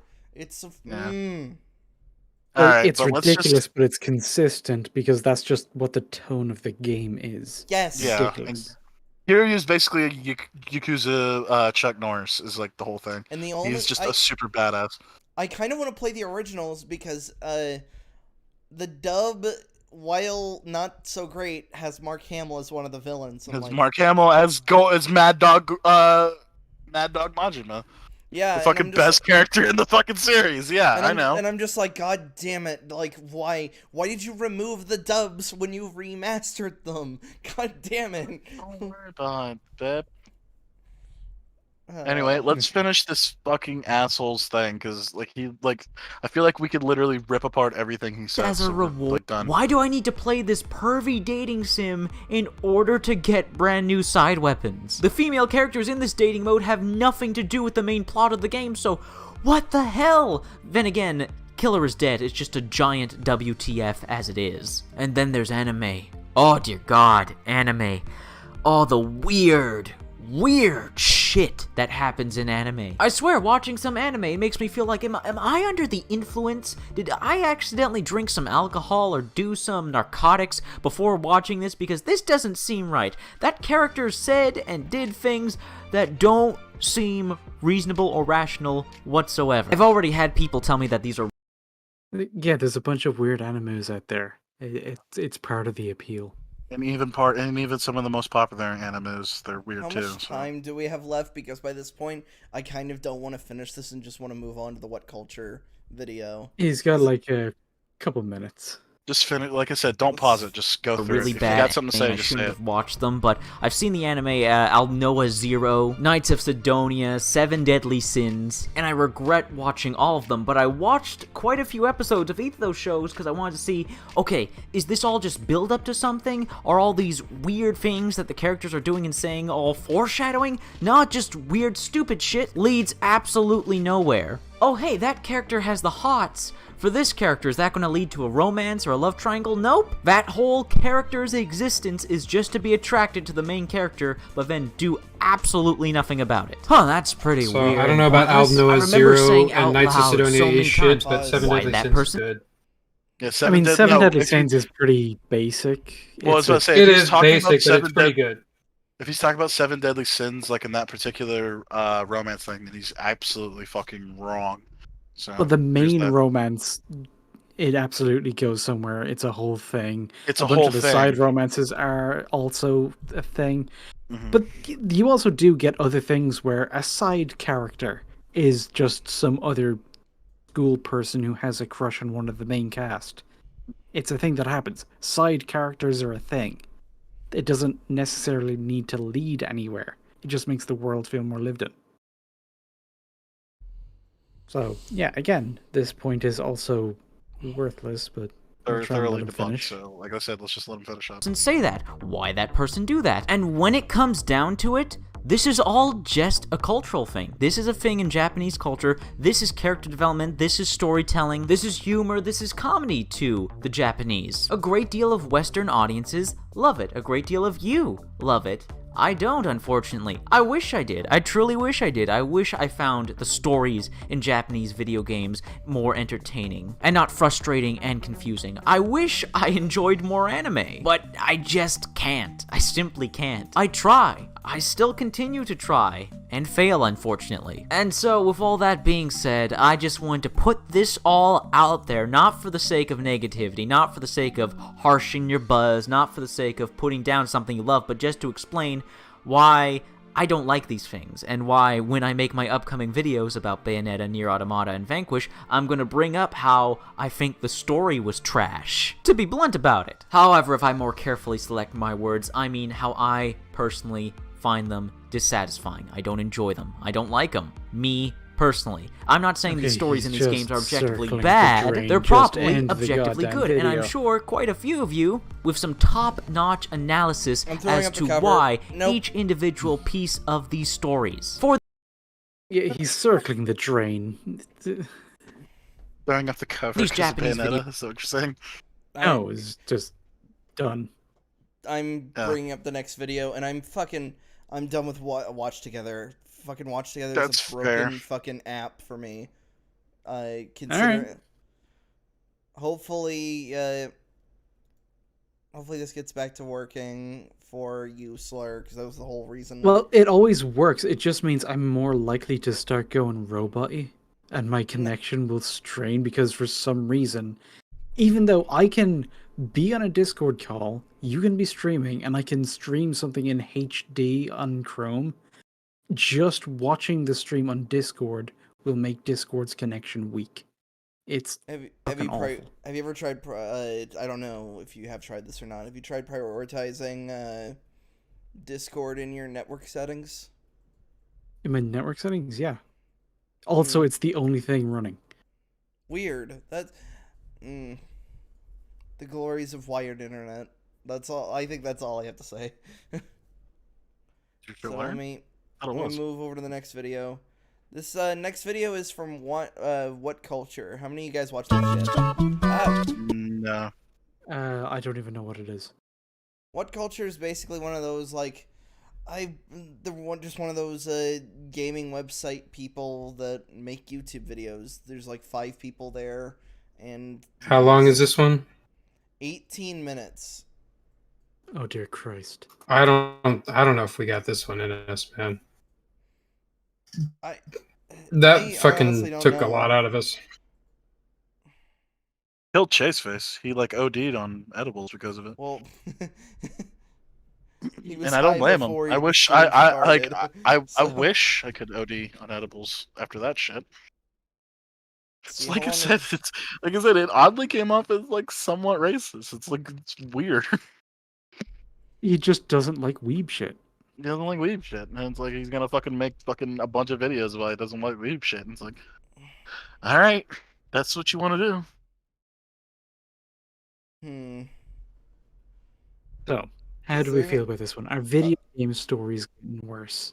Yeah, I'm willing do to wanna- talk about this, or at the very least using it as a jumping off point, because I'm hoping What Culture will at least have something to say. Well, hold on. You I- said you're familiar with this channel.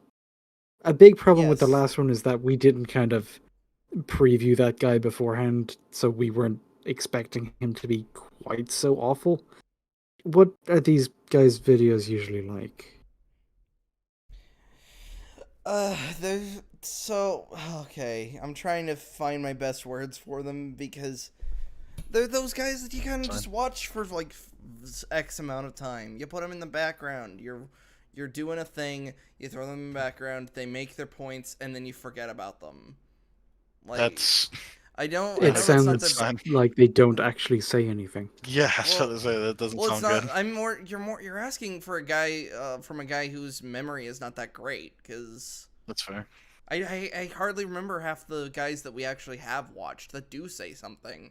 Didn't Movie Bob once say something or another? That's the problem. Movie Bob has said a lot of things. That's a problem. Yeah, you want to be specific? Yeah, that's the problem. I can't be specific because he's always just said a thing. I can that's why the most memorable Tizzy phrases have been memed to death. Like, just pretend it's what you wanted, or that's nerd shit.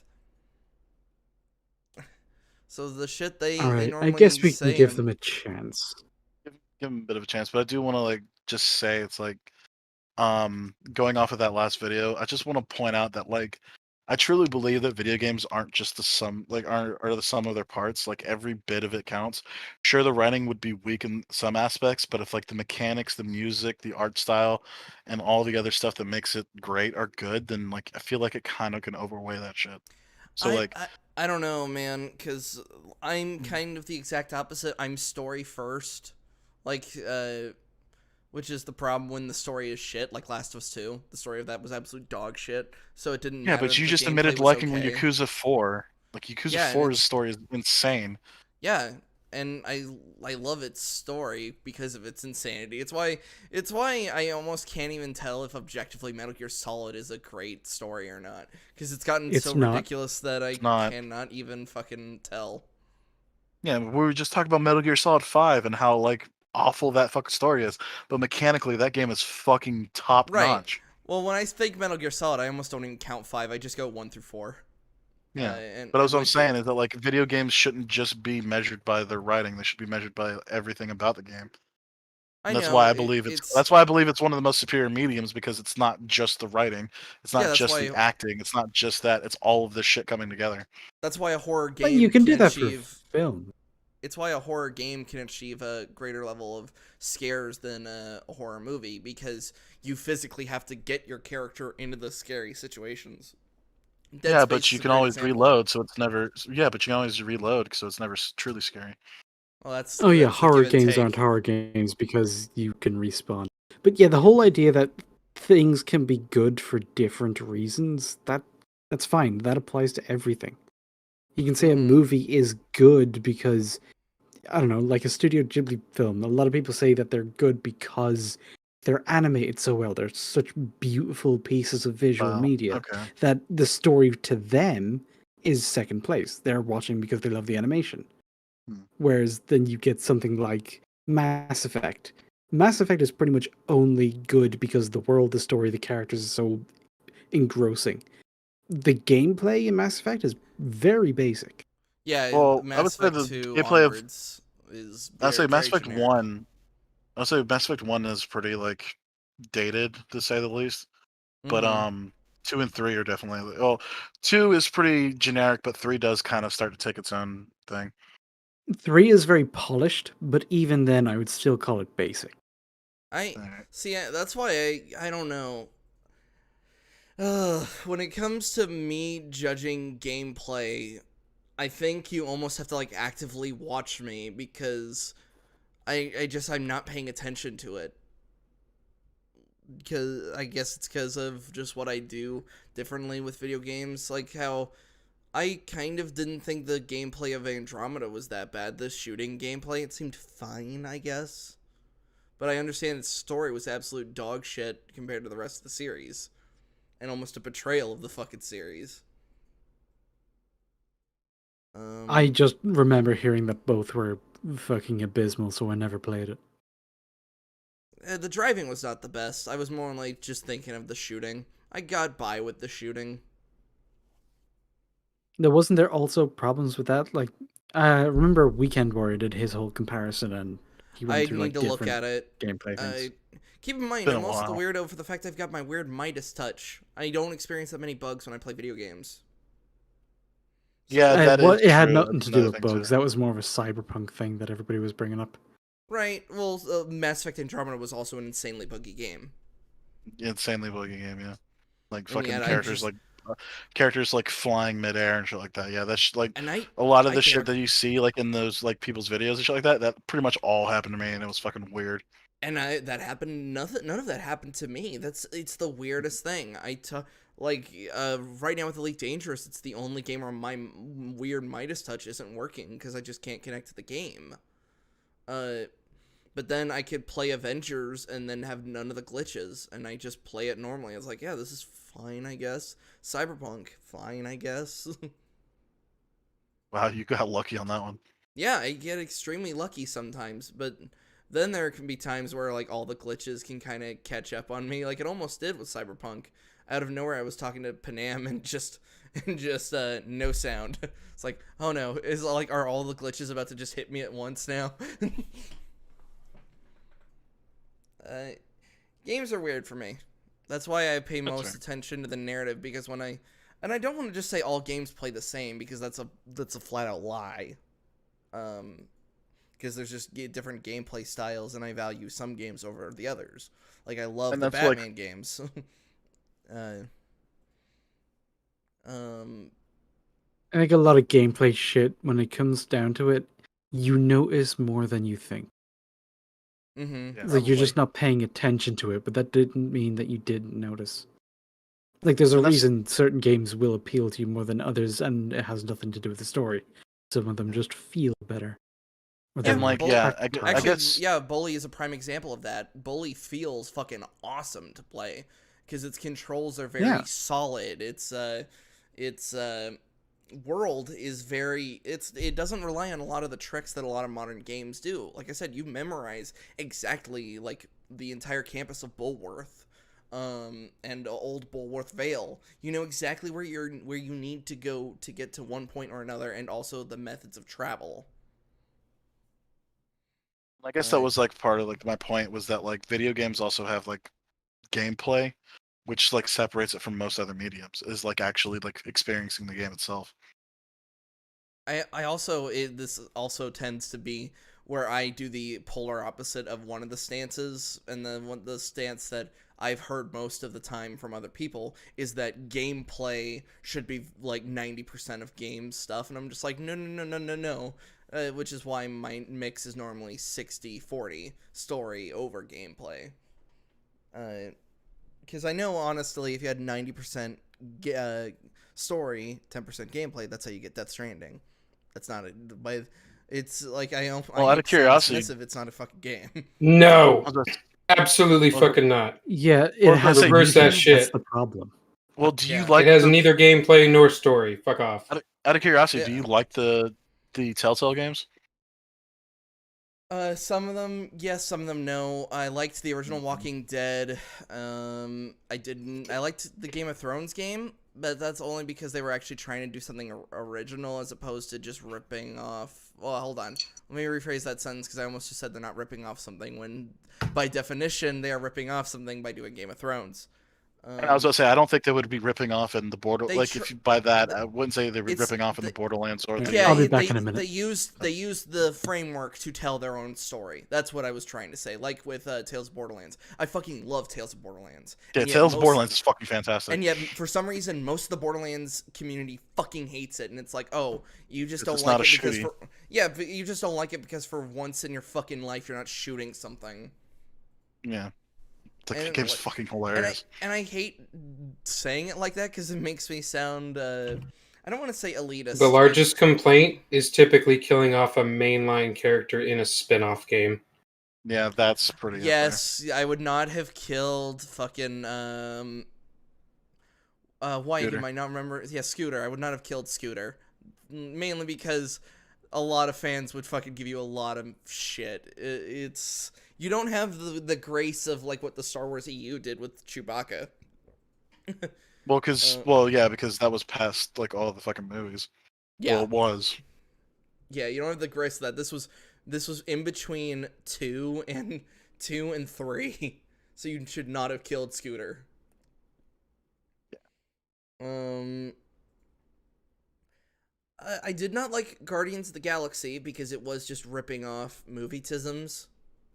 Was It it? was just from what I had played. I played 4 out of the 5 episodes. No, I played 3 out of the 5. It felt like they were just trying to be the MCU versions of the Guardians, which I get it. That's what's popular right now, and there's nothing wrong with telling that sort of style. It's just, it has almost that Avengers problem of, like, why don't you guys just have the faces then by this point? I mean, I don't know about that because the first episode of the Guardians of the Galaxy game, you kill Thanos. I was talking more personality-wise. Why by that point, why don't you just slap Chris Pratt's face on the Star-Lord? I mean, they said Mantis is way different, but I mean, that's just me. Yeah, they fundamentally changed Mantis. I'll definitely give you that. All right. Well, let's go ahead and get into the video then. Let's go ahead and start it. Mhm. Like, I'm actually digging the conversation though, because like it's actually helping me like formulate like my script for my videos. No, that's fine. We can keep having this conversation. We don't immediately No, but need I to jump kinda- into the video. Well, no, but I kind of want to see what this is because you said it's somewhat of quality. Watch culture. They make digestible content. It's that whole you made a thing. Well, I mean, Nostalgia Critic makes digestible content. Yeah, that's the problem. Just because it's digestible does not mean it's good. And I cannot, for the life of me, tell you whether or not like they give you whether or not this is good quality. Because by this point, I'm trying to think. Oh, do I even watch YouTubers by this point, or do I just analyze them for this fucking show? I was like, oh no, I watched Donut, but then again, he goes over police breakdowns, so that's educational. Yeah. Hello everybody, welcome to What Culture Gaming. I'm Scott, joined by Josh. Hello. Now, man came to me before we stepped in the studio and said, I've got some things to say, so I have no idea what the man's going to say, but he said he's got some important things to lay down. Well, I want to pose a question to you and the viewers at home, because I have played a lot of games over the past year, more than I usually do, and I am starting to think that video game stories are getting worse. And I mean that purely in the space of, your AAA blockbusters, not your indies, and there are some exceptions in that space that we'll get to later on. Obviously, a lot of the output that Sony creates. But I was thinking about the games I played this year, whether it's Metro Exodus, Anthem, Control, Gears 5, more that I wrote down and can't remember now. But a lot of them, I have just come away feeling a little disappointed when it comes to the story. Okay, and I feel like I want to first of all, so first fuck off, off. You mentioned Metro is Anthem is shit. Metro was fucking fantastic. I've heard nothing but play- good things about Gears 5 as well, so it's like, all right. No, Gears 5 is trash. I Is it want to trash? play Okay. Metro Exodus Yeah. so bad. I fucking love this shit out of 2033. I played the original 2033 when it had its god-awful controls. Still loved it. Then Last Light is kind of alright. I would agree with the majority of the games he rattled off, but Metro was the standout on that list where it was like, no. Hold on, no. And I'm playing Control. The Control is fucking awesome. No. If Not you from a fucking- story perspective. Stop being Tismy. The story is No. shit. What's your The fucking gameplay is evidence? why you play that game. That is exactly why No, everybody I play plays that because game. I'm a massive Twilight Zone fan. I'm a massive fucking. Okay, there's no fucking story. There's none. None. There is no fucking story in that game. Doesn't exist. And I do like the fact that he mentioned that like some like indie games don't really fall into this because a lot of a lot of the ones that break out. See, that's are not what I got obviously- from what he said. He said he's not counting indie games because obviously those don't apply. Yeah. And then it sounded like he was adding an asterisk, basically saying some blockbuster games are exceptions to this rule, but in general, stories are getting worse. But it's hard to tell with a very thick accent. Yeah, like I'm trying to think of like examples. When did this video come out? Hold on, let me throw the cover up so I can quickly unfull screen it. This video came out in 2019. So yeah, we were dealing with the anthems and the we hadn't hit Avengers yet. Well, I was about to say, hold up. But what came out in 2019? Because I feel like there might have been some fucking gangbangers. Hold there. on, let's take a look. Games of 2019. Because I'm pretty sure Dad of Boy came out. Then, We didn't had it? Sekiro, Control, Jedi Fallen Order, Resident Evil 2, Outer Worlds? Okay.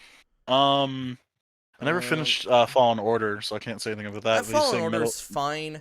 The problem is a lot of people just say it's the best thing because we've been dealing with a lot of shit, and I'm like, that's not an argument. That's not an argument. The story is pretty tismy. Yeah, it's just. It's also got a shittier version of Sekiro's control scheme, and if you don't like Sekiro, yeah, like it's not that good in the first place. Then. Yeah.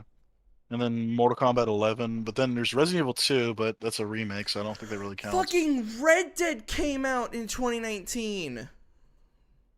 Yep, the game stories are getting worse.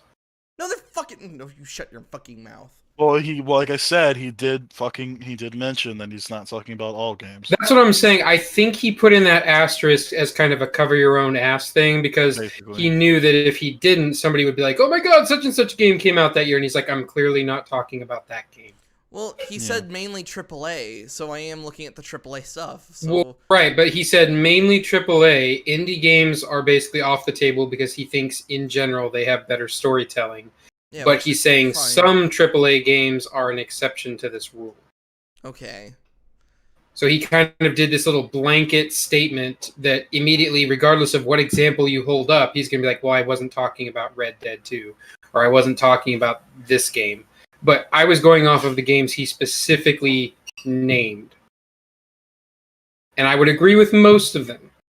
I just wouldn't agree with Metro.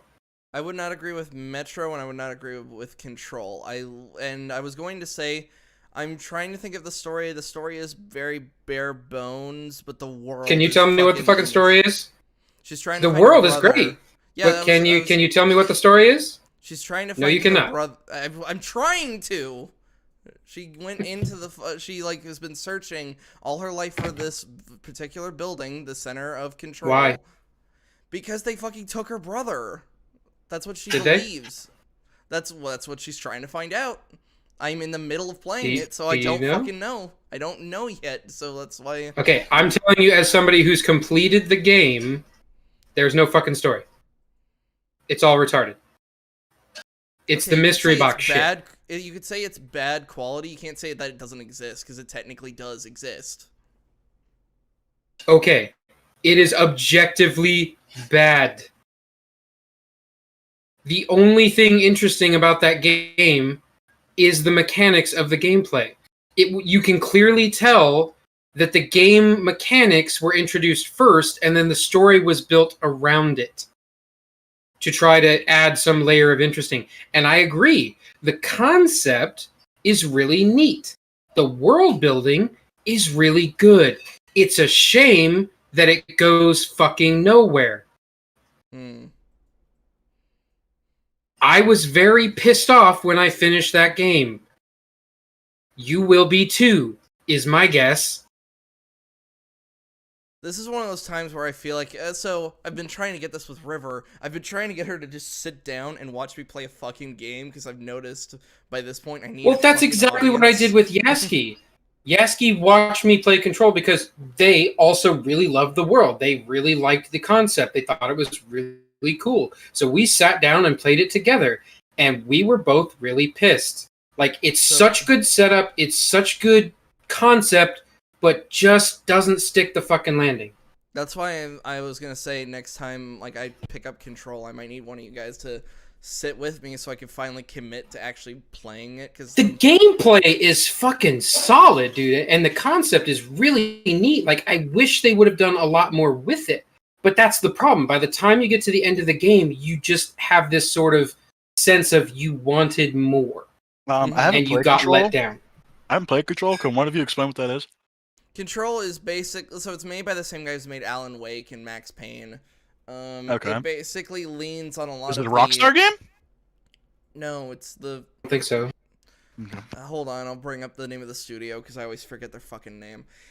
It leans on a lot of the same feelings that you get from a lot of old Twilight Zone episodes.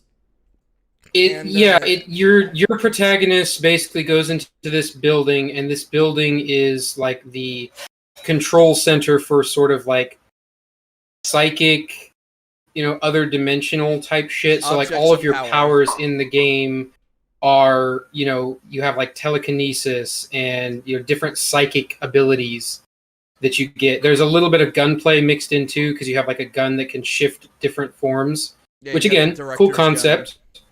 Yeah, so like there are neat things about the game, and the gameplay itself is really fun because you can bounce between shooting something or like picking up debris from this office building and chucking people into it, or throwing a fucking filing cabinet at somebody and just crushing them to death.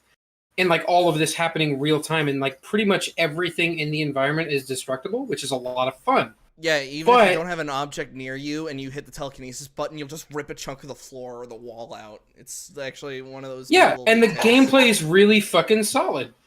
But the story is just like, it sets it up like it's this big mystery, and you're trying to uncover the details of this mystery.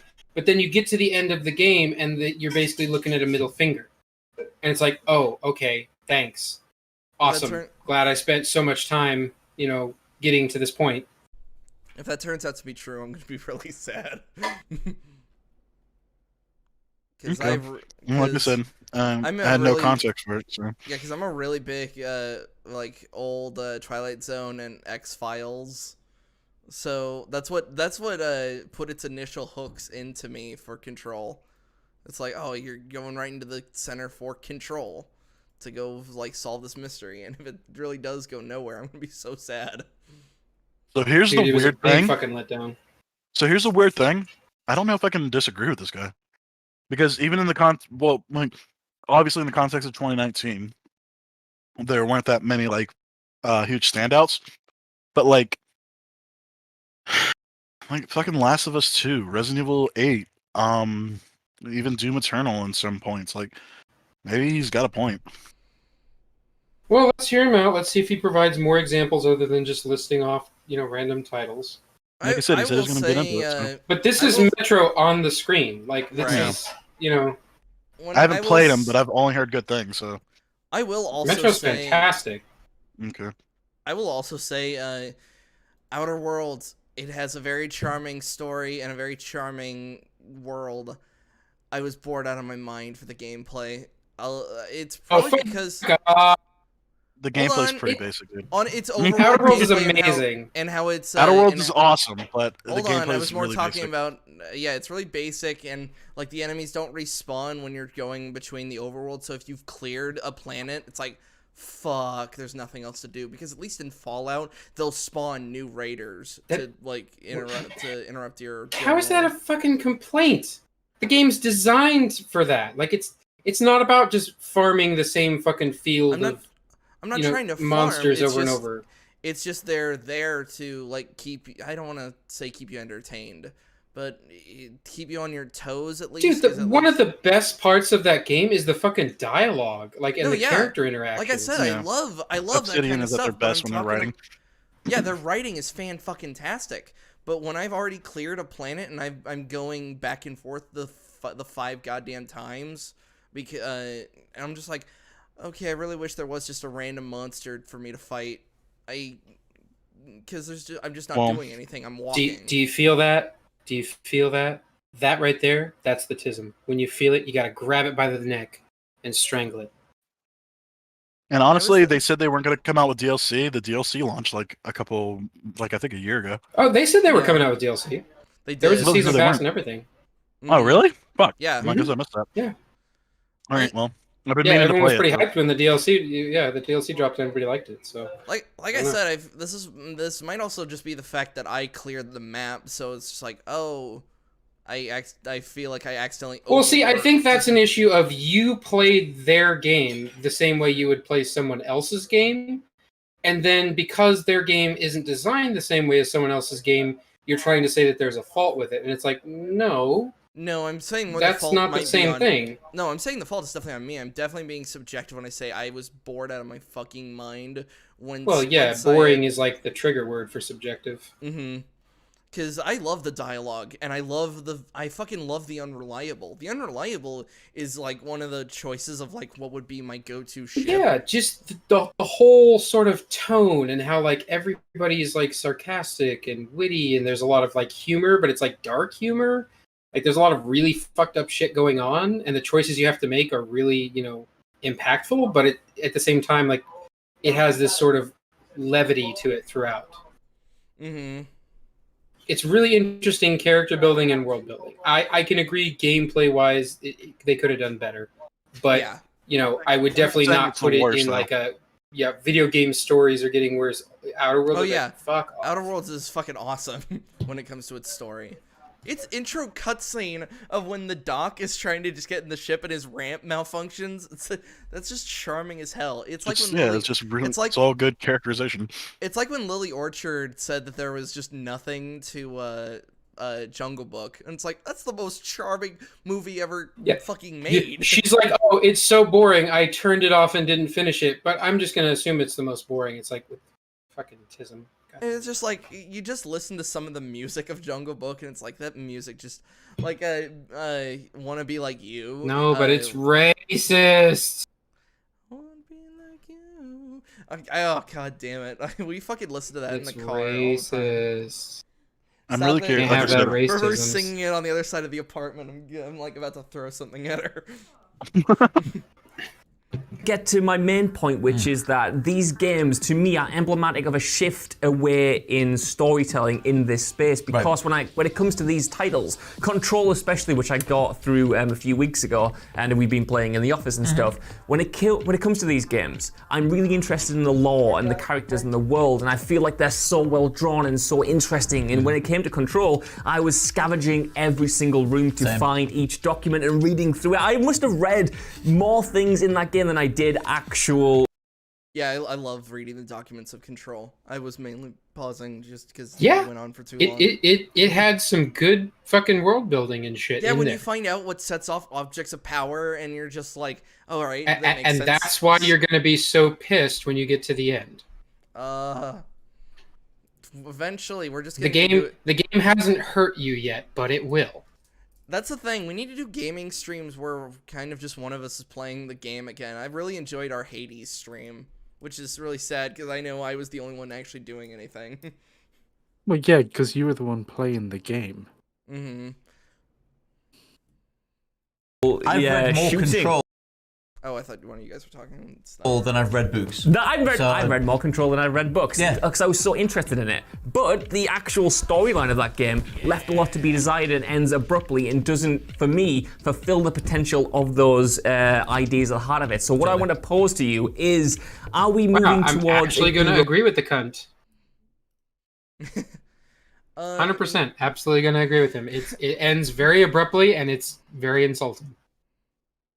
Yeah, that's true. I'm only in the core, so you can definitely tell the power core. You can tell how far I'm actually in the game, which is fucking minuscule, probably. So when the idea that this game that sets up a mystery, I feel like Control actually sets up a mystery box really well. So if the idea of it like just ending so horribly, it's gonna make me so fucking sad. Oh yeah, well, setting up a mystery box is one thing. It's Actually answering having the something question. to put in it is in another.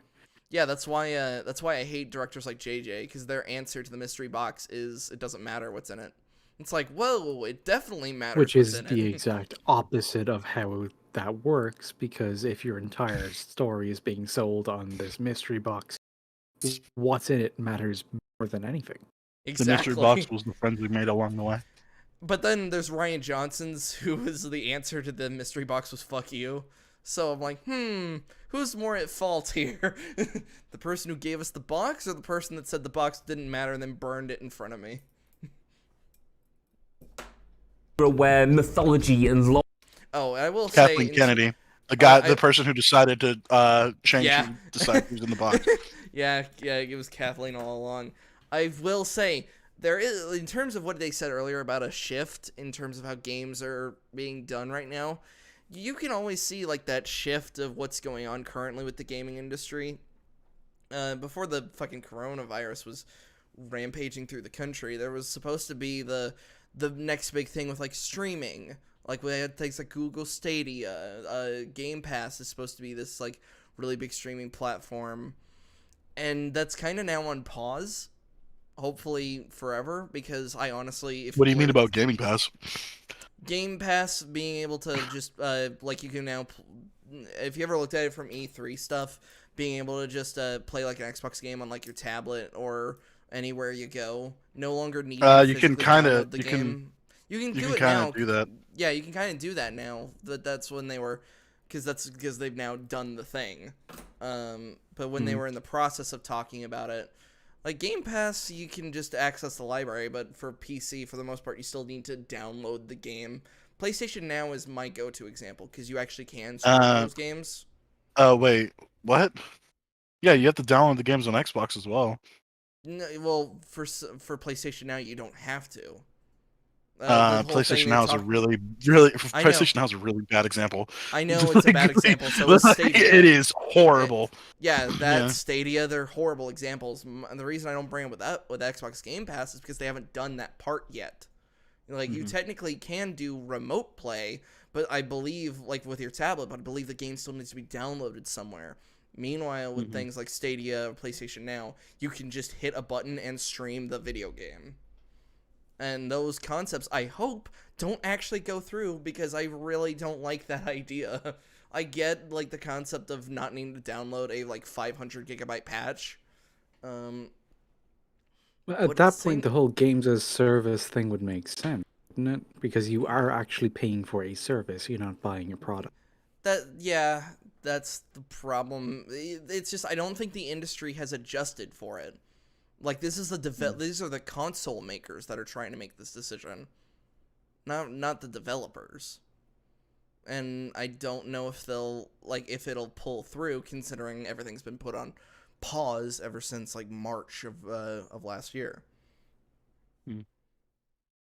Law is taking precedent over storytelling and narrative. It's what do you hard. think? Well, see, so when you initially when you said that Wait, before, what did you say? that made That lore is taking precedence over narrative. I can agree with the games like Destiny. Destiny's got a shit ton of lore, but they don't fucking say a goddamn minute of it. Okay, that's fair then. I could tell you about this great war and how the Traveler breathed his last breath. I could tell you all these things, but I'm not. I don't even have time to explain why I don't have time to explain. That is like the most infinite, like fuck you line ever. I was waiting for Ninja to unmute so he could just scream at us when we said that, because he uses that phrase like against Destiny so much whenever we even momentarily bring it up. Well, I mean, he doesn't have time to unmute when he doesn't have time to unmute. So. think of, like, obviously, like I said, I defaulted to like God of War, Red Dead 2, things like, in the indie space, like Celeste or Katana Zero, or like, I mean, we've had the whole influx of walking simulators along like this generation, but it's weird because like the actual facility of a story, the actual function of a story in a AAA game, a lot of the more sort of corporately minded approaches to video games, the games as a platform or open world gaming or whatever, like sort of DLC practices and stretching a game out for an entire year, a story isn't really conducive to those games, especially when like arcade mentalities are more prevalent, where we're just trying to find like a set of mechanics that we can just plug into and play over and over again, like your Rocket League or what Anthem was trying to do. I don't know if that actually tracks, because you can have something like an MMO or something that will have different quest lines available, and the story of each quest can be fleshed out with its own characters and background and world building. But the problem is, like, I think why you kind of hinted at it earlier, it's like it's kind of a problem with the game industry in general, because like, what's the fucking #1 game? It's fucking, like he was pointing out, like Rocket League and fucking Fortnite, games that don't have stories. Well, Fortnite has this very Fortnite does. It attempts to have a story. The problem is it's all It actually, no, it's actually in the game too, and I've heard that the story is actually okay. Like, there's actually this campaign mode and shit like that. So, but I don't know personally. Fortnite but actually has it's not. when it's not not popular for that. Yeah, it's Battle Royale's storytelling is only being told through the commercials. Fortnite itself, before it introduced the Battle Royale, has a story. Too bad, as far as I know, they've dropped that, because remember, Save the World was supposed to be free, people. That, like, after a certain point, after Fortnite had made enough money, they just were gonna say fuck it and make Save the World their co-op sort of single player thing. They were going to make that free, and it still hasn't happened. I mean, what was that whole thing with like the black hole or whatever, where they basically reset their universe? Do you know about that? Yeah, I know about that. I really hate Fortnite, mainly because I wanted to play Save the World, so I was really looking forward to the idea of it becoming free, because I don't like battle royales. I only play Warzone because I could throw one because Plunder is just regular Call of Duty style gameplay, but just brought into the big open world of I almost said Vizima. That's Witcher. Into their little battle royale area, which is fine enough because I can immediately get back in. And I can throw a podcast on as well.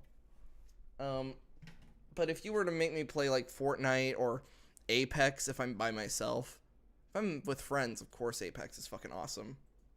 Yeah. Yeah, so like I said, I can kind of agree, like, because, like, yeah, this, like, game developers are stopped, like, they don't give a shit about, like, actual quality. They just want to fucking capture the new best fucking thing. What Anthem was trying to do, like, taking over what Destiny and Warframe do. And what was the other Anthem just example? wanted to be the next. Yeah, Anthem wanted to be the Destiny killer, despite the fact that Destiny practically kills itself whenever you talk about it. Because as much as I would love to play Destiny 2, it's honestly, I have to throw on music, and Eli gives me so much shit when I was throwing on music because I'm like, there's nothing fucking happening. I'm shooting guys, and I'm like, yep, I am making the numbers go higher. It makes me go into blank MMO mode, which I don't want to go into. Yeah, as I say, blank MMO mode is not a good sign of quality for a game. It's like I said. So, it's like I said yesterday. I hate how we had like that one moment of fucking weakness where yesterday when we were talking about 40K and we lost the plot for a minute, and then we did just go into MMO mode. I feel really bad about that, which is why if we ever do a WoW stream again, if we go on a tangent, we will stop what we're doing, or at least I will.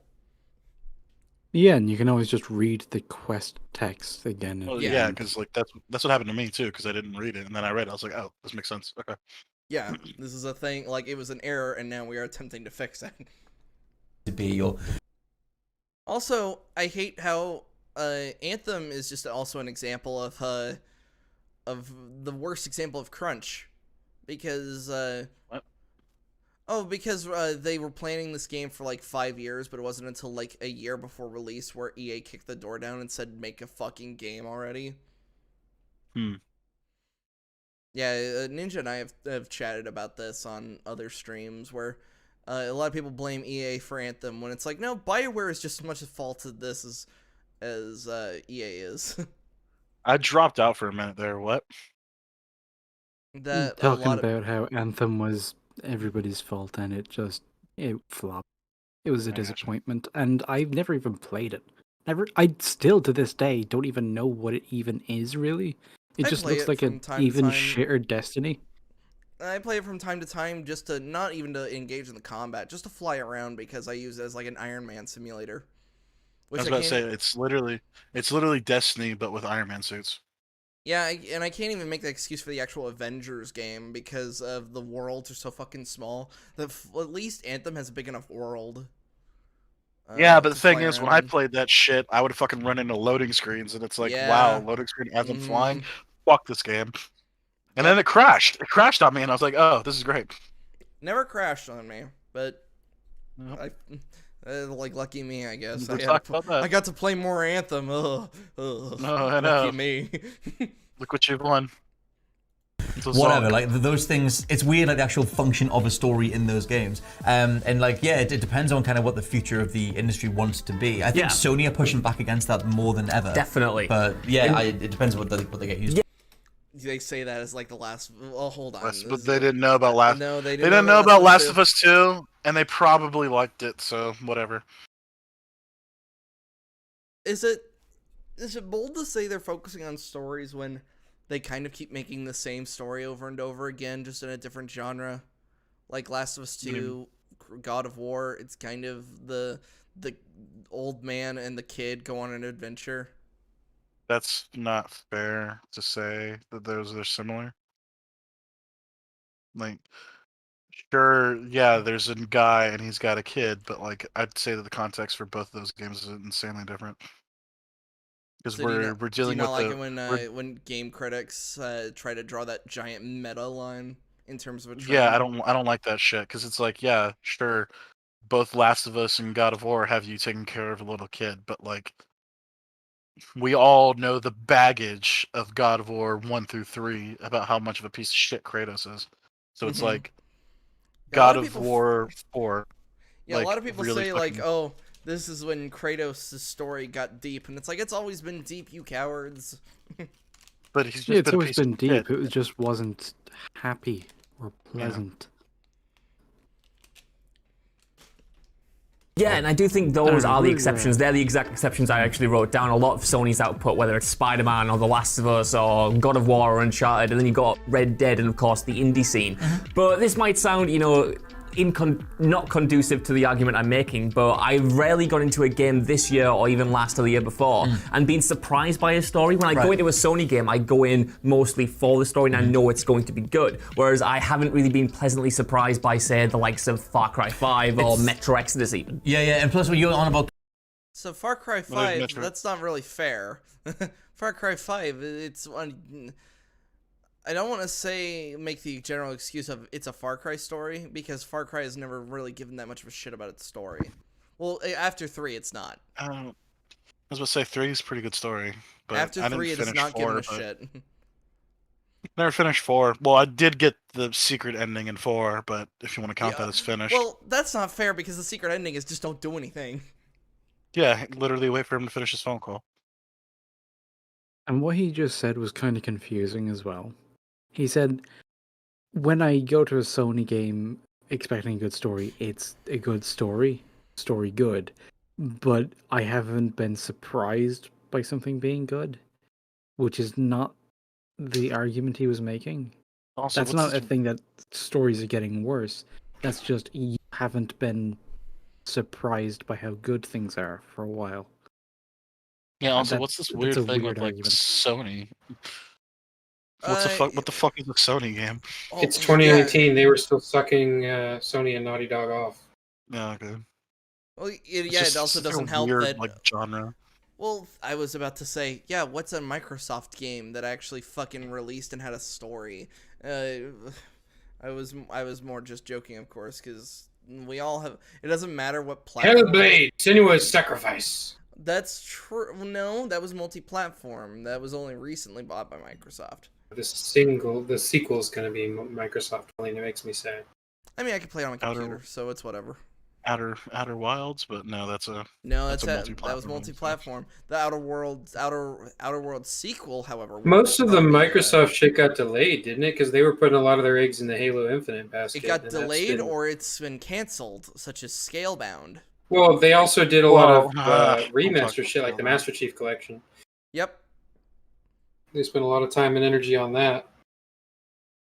And Gears. It wasn't until they went shopping crazy and bought up all these IPs, but there for a long time, Xbox basically had no exclusives that were worth a damn.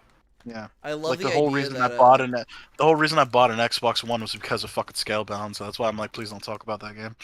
I love the idea that Elder Scrolls 6 will be Xbox exclusive, and I'm just like, good fucking luck, fuckers. That game's not gonna fucking work. Well, if it's an Xbox exclusive, there's a chance it'll probably come to PC, which is where its Eventually. actual market. They might get I don't like a even know. timed release I don't or even- Sorry. whatever. Hold I don't on, even know if that's eventual. I feel like that's gonna be like the same fucking day. I'm more just saying that because I have no faith in Bethesda as developers, because Well, that's fair. because we've all seen what Fallout 4 and not New Vegas, 76 looked like, and that was shit. Is Fallout that 4 the wasn't most as bad recent as everyone game? says it is. Fallout I mean, I'm 4 sure it's Bethesda? gotten better since its release, but yeah. No, it really hasn't. What, 76? Yeah, 76 is still shit. Yeah, Yeah, it's well, still I mean, like, shit I heard it get- regardless of how much. I heard of a it. I heard game it it's now like. become. I heard it went up like a point, but like a point from 0 is fucking 1. So good job. Yeah, Um, exactly. It's like, oh, that game- gee, That thanks. game is like, yeah. That was the weird thing about that game, because like the news about that game was just fucking insane. Like, you heard about the fucking whole like subscription thing, right?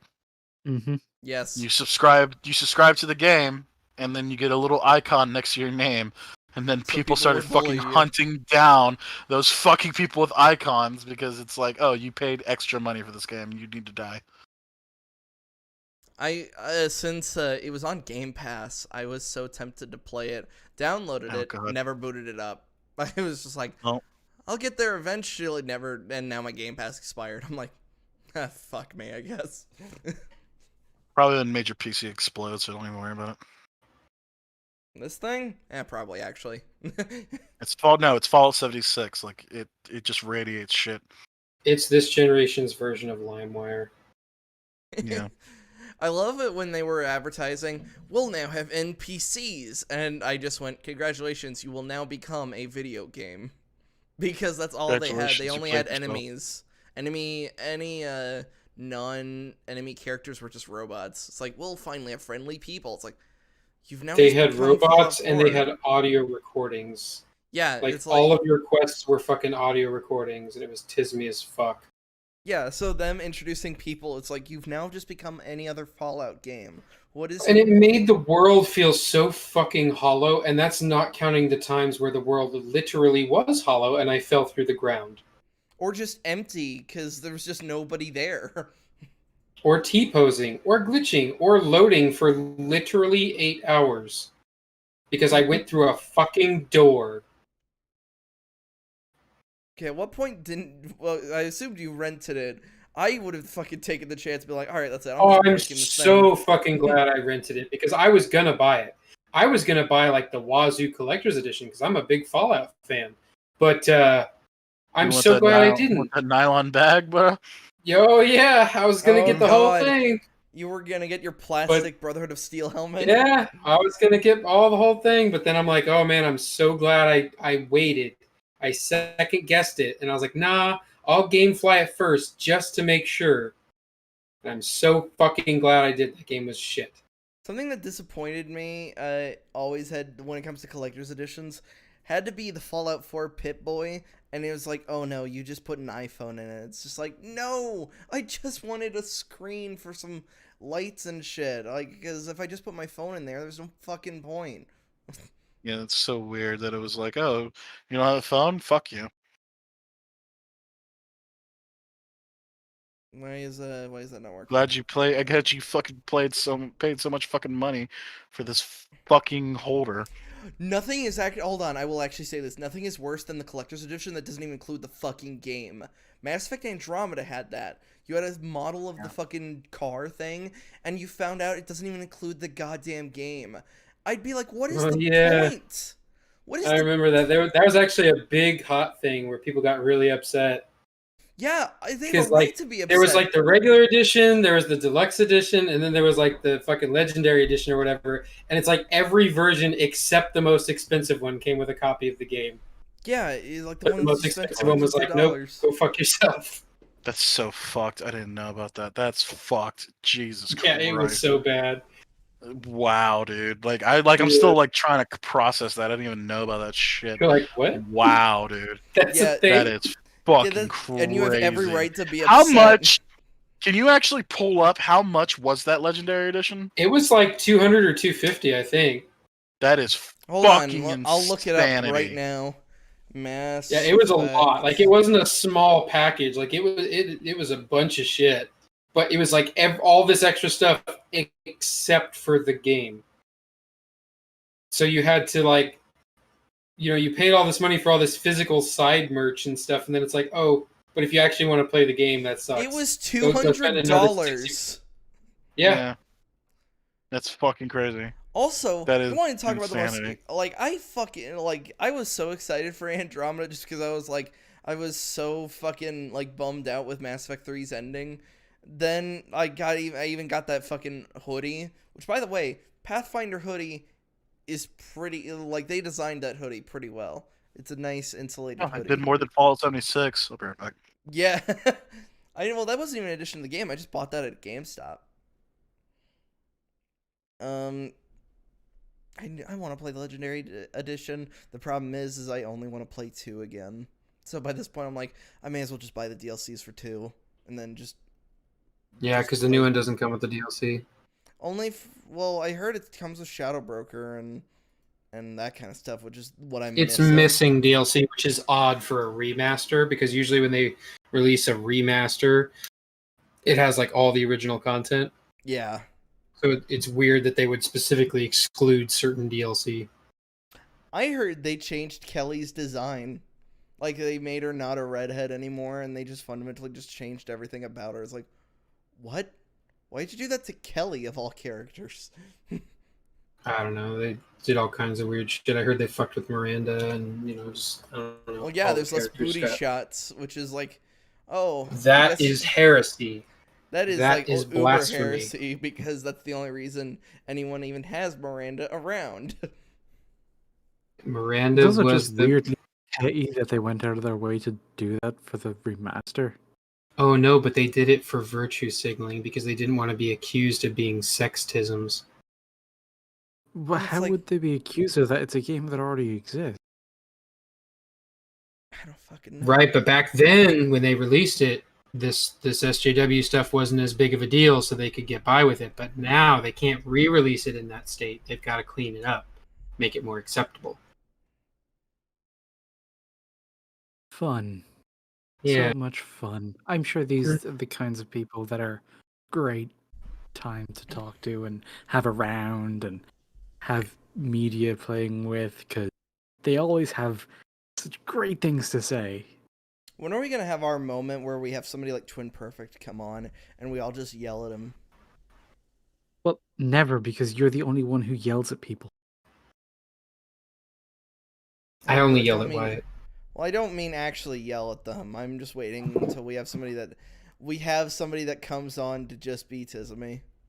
I'm waiting for that moment just to. I mean, I would rather avoid it. Mm. You make it sound like With it's the all that new want to vibe, happen, man. It sounds wholly unpleasant. That's true. it Yeah, would go director's against the- gun. Yeah, the director's gun's a pretty. Which mode did you keep it in the most? I mainly kept it in full auto because there was no point in switching out of it. At least in this point in the game that I'm in. I think I did a lot of like shotgun and grenade launcher, but I honestly don't remember. There was one that was like a fucking laser too. That was pretty cool. Yeah. That idea that sort of like mythology and world building that can sort of supplant storytelling. Like, Yeah. for me, in Control's case, I adore Control. I absolutely love it. I think it's one of the best games of the year, but its story is terrible. Like, if you actually sort of go beat by beat, what actually happens in this story, not talking about narrative necessarily, not talking about narrative world building and how Wait, believable what? that sort of like. That seemed like an odd fucking sentence. We're Talking not about talking about the story, story. We're nerd. talking about the narrative. No, they reversed what? it. We're not talking about the narrative. We're talking about the story. Either way, I feel like those things are intrinsically they're linked. yeah, they're tied together like a fucking Twizzler. That's really weird. Yeah, he did kind of amend it, and he says, like, we're not talking about narrative world building, we're talking about the stories, which does make sense. But we're not talking about narrative? Yeah, you are. I mean, I would argue that's literally what you're talking about. Scenario is and what Jesse goes through in terms of, you know, being a person in that world and all the different things that you can find out, like you said, all the documents and everything. If you actually like just like laid up like the plot points, very little happens in that game, Yeah. and then it just ends. Which, like, you know, they're going to do DLC, they're going to sort of plug stuff back into it, and they do have a really good gameplay framework for it. General policy amongst myself, I don't know about you guys. DLC finishing the game that's not good. Yeah, it's No. like external media. It can enhance what's there, but you shouldn't need it for it to be good. Yeah, just like Correct. the fact, like one of the biggest failings of one of my favorite games I've ever looked at, Azura's Wrath. You have to buy the ending, and it's like, what? No, fuck you. It's why I've looked at it. I will refuse to play it to this day. I'm like, no, I'm not gonna pay extra money for the fucking ending. But Yeah, the game needs to stand on its own. The DLC is extra. Mm-hmm. Yeah, one of my favorite games is. I'll say one of my favorite games is Asura's Wrath, and that fucking game didn't ship with an ending. Yeah, it's annoying. Even Mass Effect is guilty of this. Mass Effect 3 does not feel complete unless you have Javik. Because he's actually Even very if tied you in- download the extra whatever, like the ending where they supposedly were like, "Oh, you guys didn't like the ending. We're going to release this DLC to fix it." It's still fucked up. Yeah. Like no, like we should look at it as like that product as opposed to like the full thing. Do any of you remember the indoctrination theory? Yes, I believed in it for the most part. I would need to look at it again because Okay, I'm probably without getting too far off into the weeds, did you agree with What? it? Did you think it was a good idea, or did you think it was stupid?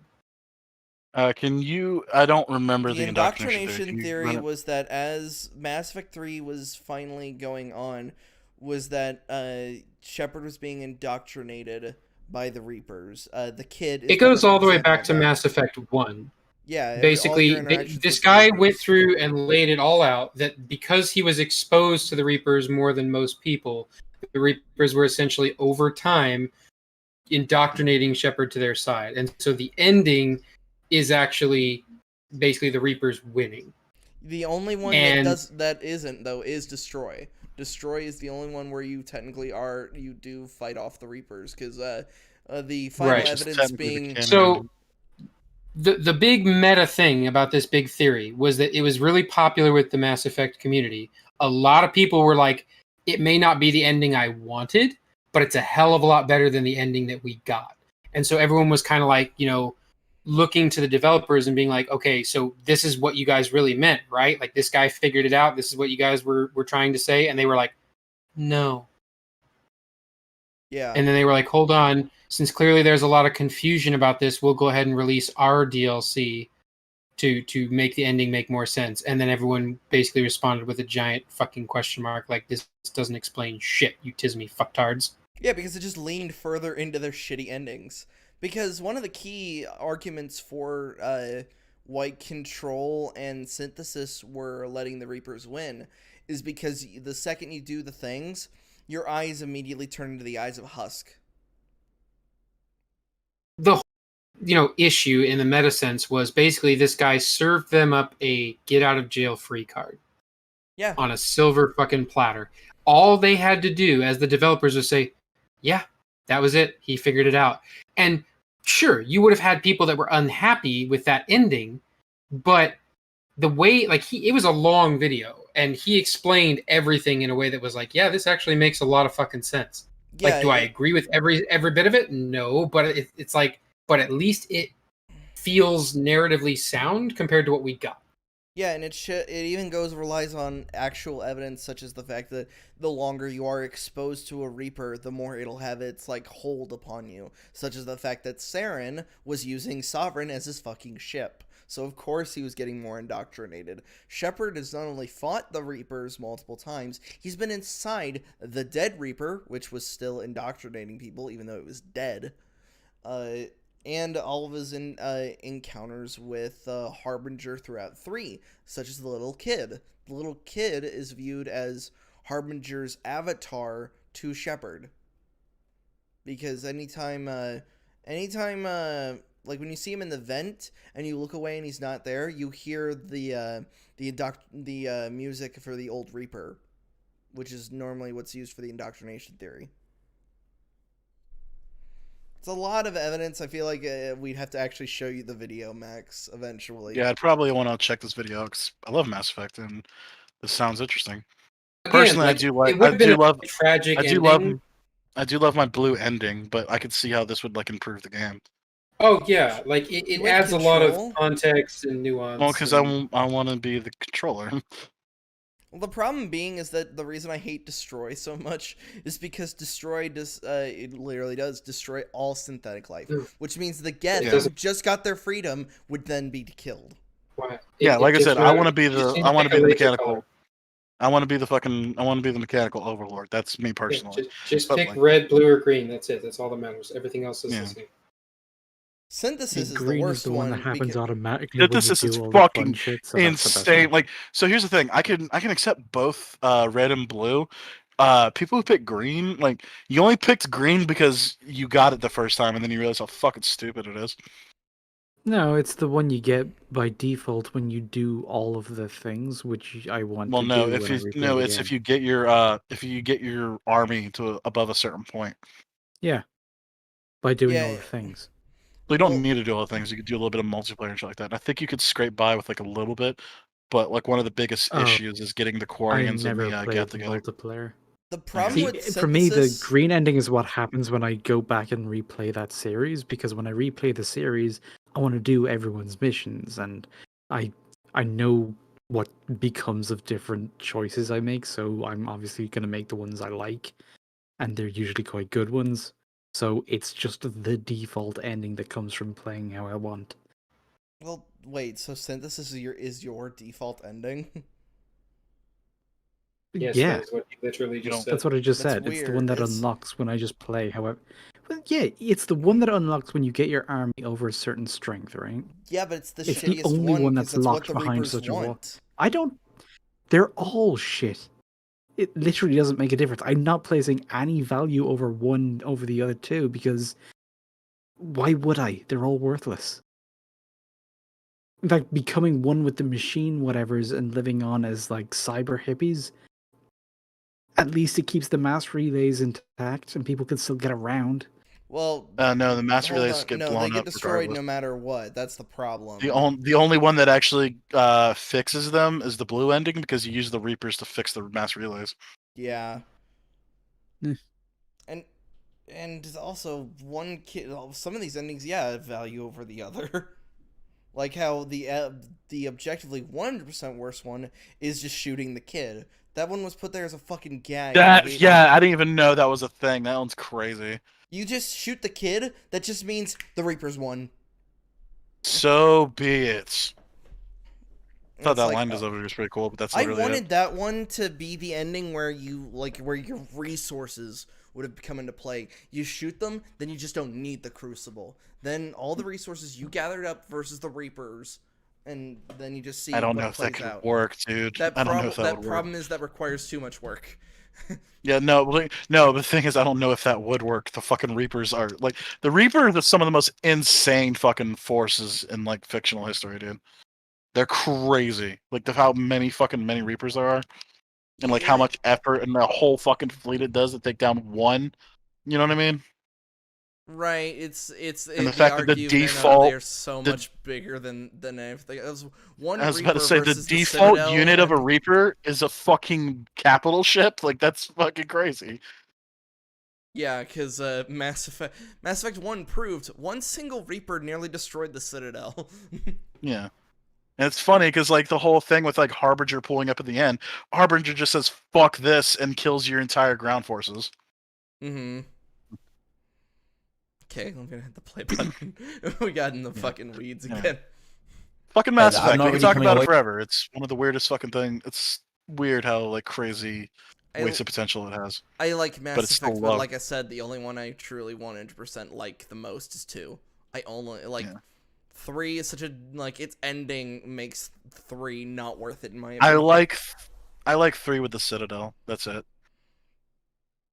The Wait for it, Citadel like I did- DLC, but that's DLC, so Oh man, no. 2 is fucking Shadow Broker and fucking what's the other one? what's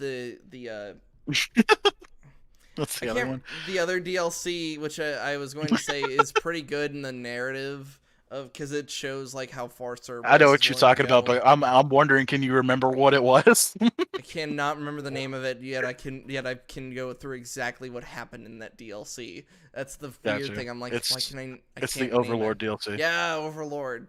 Thank you. Mhm. Fuck me. Did from God Well, of yeah, War 'cause going. of- Oh But I my mean, God, that fucking 3 moment, give that us Javik. revelation, that Yeah, you know, and character. I think piece or whatever. Control is such a good example of this kind of phenomenon because when I was playing through that, especially the early hours, and you were unlocking the secrets of the oldest house, and you were wondering what the Federal Bureau of Control were actually up to, it all like promised so much, and I feel like you had to really delve into the background of the narrative to really, you know, scratch the Make it itch work. of the weirdness and make it work. Whereas the actual narrative itself, like you said, didn't really draw on those ideas and, you know, push them forward in interesting ways. The story itself was kind of predictable and rote in a way that, you know, it shouldn't have been at all because it was such a weird game. It has a goddamn music video in it and I it's love it. just absolutely outrageous. But I realized my Again, it's gonna make me sad if it turns out this is all true. Which is why I said I need somebody to sit down with me and finally like help me get through the game. favorite parts of the Control It's story still so strange to me that that's a requirement you have. I don't know. I've become really weird when it comes to playing video games now. I'm like, if I'm left on my own, yeah, I'll just play the mindless games and listen to a podcast. I haven't sat down, like, because I want to sit down and play Red Dead again. I fucking love its narrative. But I'm But thinking, do. like, all right, but now I gotta ride all the way to Rhodes before I've even finished the second mission. I gotta get the Lancaster revolver, then I gotta get the rare shotgun before I've even completed this. I've already gotten the Schofield. This is before I've even completed the first mission of Chapter 2. Like, because I gotta get my what's your loadout point? I gotta get my loadout all set. And I don't Yeah, wanna... that's part of the game. Again, what's your point? And yeah, you can kind of podcast that. What are you talking about? No, Like everything you just I will not described, turn it's on a a- you can- podcast during Red Dead. I respect Red Dead more than to do that. All right, well, Okay, but you're just describing a bunch you of shit described you a have bunch to of do. bullshit. Like you know what I mean? Like,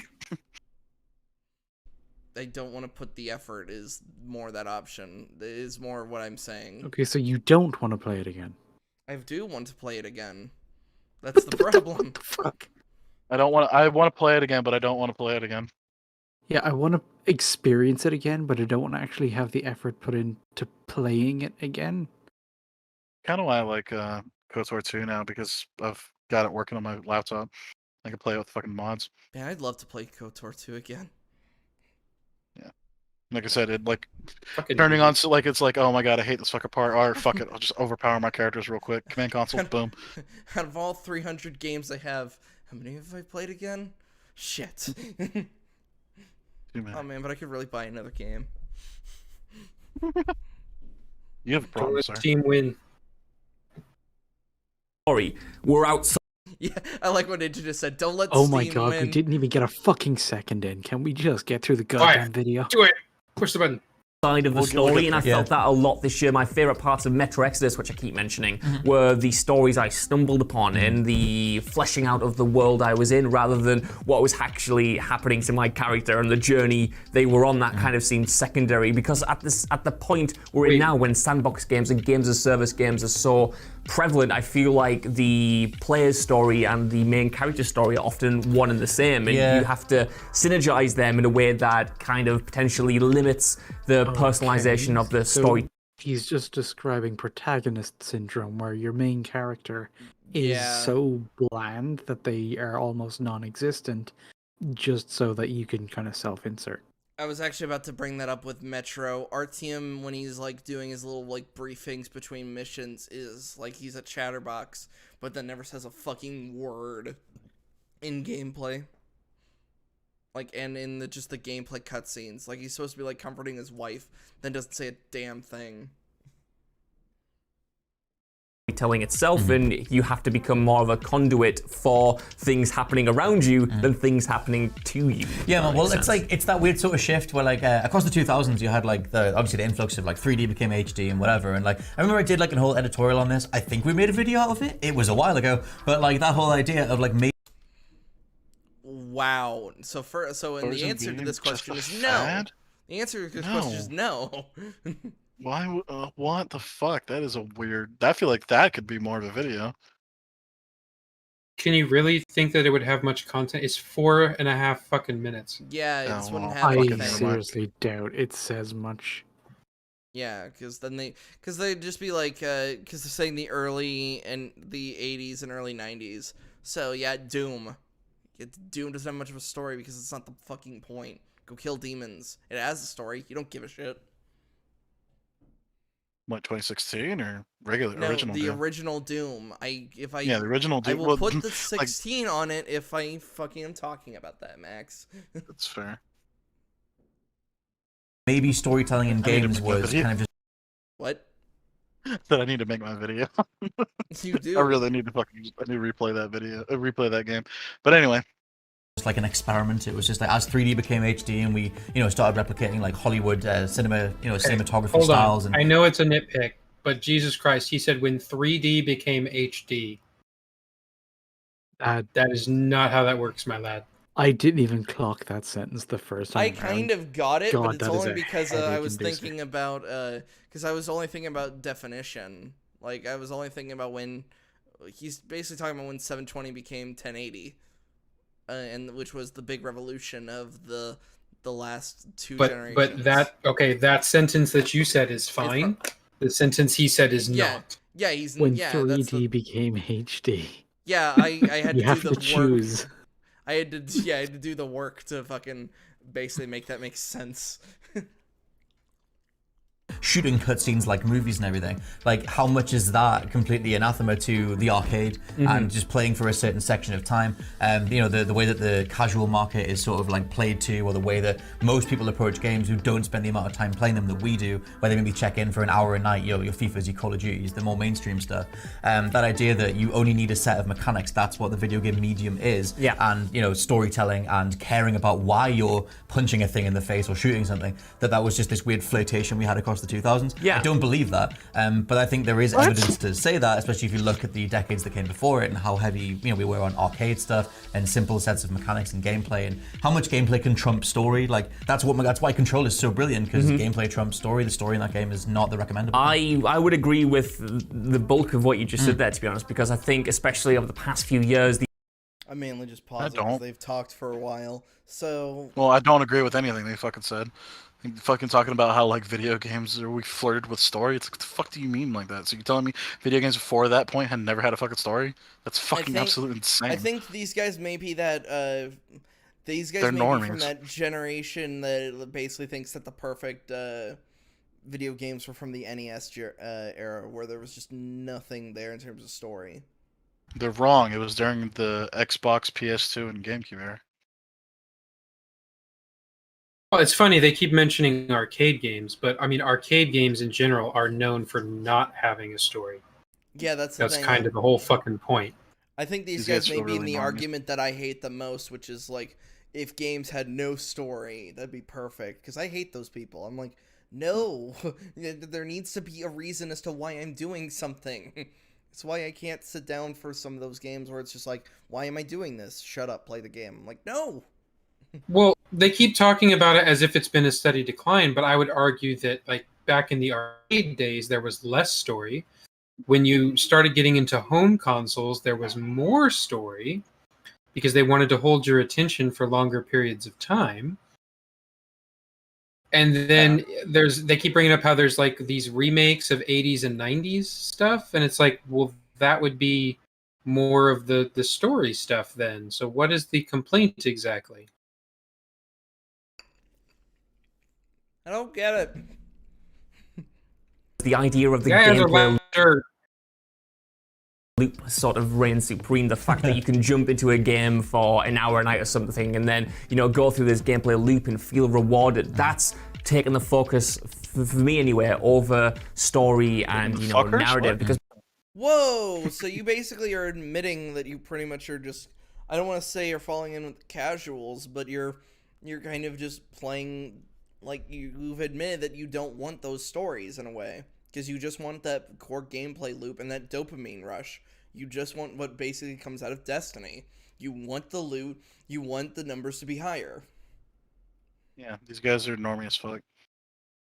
And I don't want to say like, I don't want to say like we're like the peak achievement of gaming for the fact that I am the king of gaming. No. I was about to say we are. All you fucking casuals aren't on my level. You can't even understand me. Oh no, he's transformed. Oh no, it's This isn't even my final form. Oh god, young Defiant being your final form would be horrifying. It'd be like, oh, so this is nice knowing you guys. This podcast is over. Because back in the day when we used to have like linear 8-hour to 10-hour, you know, focused video games back in the late 2000s, the reward for the gameplay was often a cutscene, whereas now I don't think we have that same structure of gameplay, cutscene. Now the reward for gameplay is maybe, you know... False, my guy. Sorry. Well, hang on. I'm sorry that fucking video games are a little bit more diverse than gameplay, cutscene. Also, what? No, hang on. But what is a game if it's not gameplay, cutscene? Well, I mean, think of like when COD released and the multiplayer became the thing that everybody started buying it for.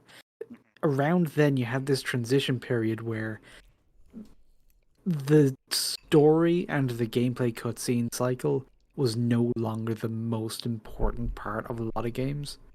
Especially, you know, really big sellers like FIFA and COD and Battlegrounds, whatever the fuck. And then MOBAs started coming out. So you had League of Legends. Now you have Overwatch. A bunch of the other ones, I don't bother remembering their names. More and more games started coming out where there wasn't actually any campaign or strict story mode. So, yeah, I would say it's much less common to have a campaign where you have, cutscenes as your rewards, but it is still kind of the default.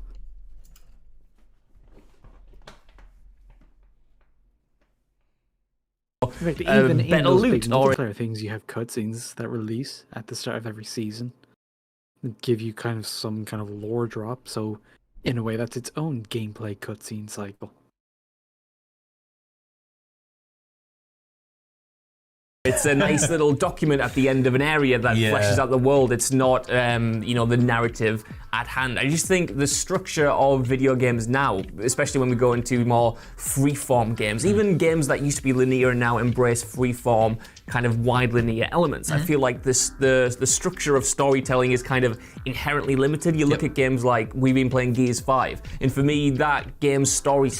They just say the story is inherently limiting when that is entirely based upon the developers. I would say they did the word salad thing where he kept talking about like linear and non-linear when neither one of those directly impact the story. Like you can have a good linear game and you can have a shit linear game. Mm-hmm. Yeah, and you can have a game that's non-linear with a lot of divergent paths and choices and shit, but like you're still gonna have gameplay cutscene cycle. Sure. Witcher 3 being a really good example. Yeah. Starts so well. That's why when I actually really hate it when people bring up that really shallow observation of why they like Dark Souls. Some people say like I like Dark Souls because there's no cutscenes, there's no like long conversations. It's just pure gameplay. And when I say they're wrong, there are absolutely cutscenes. Yeah, they say there are no cutscenes when they're wrong. When there absolutely are. I was gonna say that's just demonstrably false because you can pull up cutscenes from Dark Souls. Since I have the limited knowledge of Dark Souls, aren't the cutscenes for the most part only to show off the monster and then you fight it? Other than the intro one, yes. You have the intro cutscene, you have basically there's a cutscene before every boss, and then you have the ending, and most Dark Souls have multiple endings. Mm-hmm. Like you can get the good ending or the bad ending or the really bad ending or whatever. So there are absolutely cutscenes in the game. There's also surprisingly a decent amount of dialogue in those games as well. Yeah, that's just these people don't like to acknowledge that for some reason. Yeah, it's not just gameplay. Is like a little movie where your character and some other characters are sort of standing or walking around in a room, just having a full conversation for an extended period of time. That's what you don't have, so it feels a bit more quick, a bit more sharp. It's like you just being shown the important piece of information and thrown right back into the game again. I've always wanted to like show those like pure Dark Souls people and just show them a Metal Gear Solid game. It's like, oh, when's the game start? About 3 hours. I imagine a lot of people who played Dark Souls have also played Metal Gear. Hopefully. I think Yahtzee has, and he one is distinctly better than the other.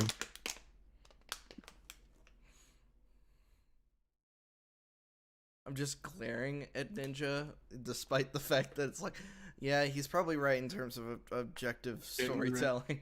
It's just I love. Well, he didn't. Well, I was gonna say he didn't say which one, which was pretty funny. Well, the problem is like I'm leaving it ambiguous. You could have just left it ambiguous and be like, "Yep," and I'd have been like, "Yeah." Well, it's because he's out of line, but he's right. To me, he's not leaving it ambiguous, so it's just like, oh, I know what you're. Oh no. There's a clear winner here. Yeah, to me, he's not being ambiguous because we've had this conversation so many times. It's just I love Metal Gear. I'm way too attached to that fucking series. Yeah, but when it comes to which one's better, Metal Gear or Dark Souls, the clear answer is Saints Row. No. Anyway, let's fucking continue the fucking. Look at in the water. minute you kind of go open world with it, you lose the urgency. You lose That's a lot the of problem I have with it. yeah. You lose a lot That's of like not the. what makes Gears 5 really What? bad. Like, Oh, Gears okay. 5 is bad because it doesn't respect its own fucking canon. Gears 5 is fucking weird. From what I've seen, one, Kate is a shit protagonist. For the sense that she's just basically going crazy. they fucking all are. Like, it started with Gears 4. Gears 4 was bad. Yeah. Gears 5 just continued to make it even worse. Like, it just they have no respect for what came before. They basically just wanted to make this whole new shit. Everything is vastly different, but they wanted to be able to throw the Gears label on it to sell. Gears of Because War they knew that this world wouldn't stand on its own unless they piggybacked on an existing IP. Yeah, Gears of War is But just another fucking example of like a series that I wish had just fucking died. Halo ended at Gears 3 should have been the last one. Yeah. Halo It was ended a very at 3. satisfying Gears ending. ended It was at a- 3. Fuck you. Fall of Reach was good. No, I will die on that hill. No, I'm talking about in terms of Well, Master Chief's Reach. story. It should have ended. No. Reach was good. Well, did you actually mean to say Fall of Reach? Yeah, because the The Halo Reach game was good. Okay. The You book said Fall was of Reach, also which is the good. book. Well, because I always call it Fall of Reach, but I know, but the book was good as well. Like, and I agree that the book probably would have made a even better game.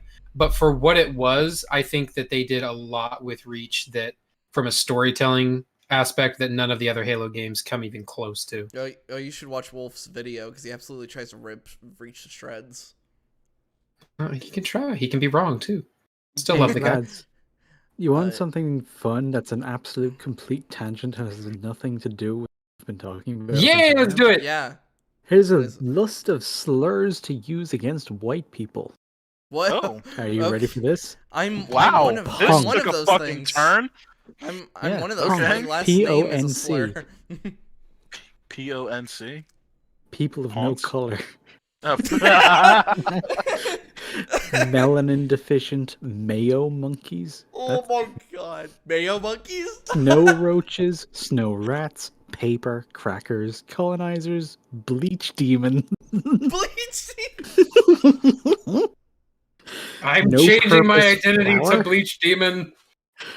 Cornstarch crusaders, salt shakers, Cornstarch. expired cheese, Hold up. marshmallow minions. No, slow down. Salt Shakers is fucking great. No, Wow. Cornstarch Crusaders was fucking amazing. Because that sounds like Oh a my fucking God. night. That's fucking Unwhipped cream,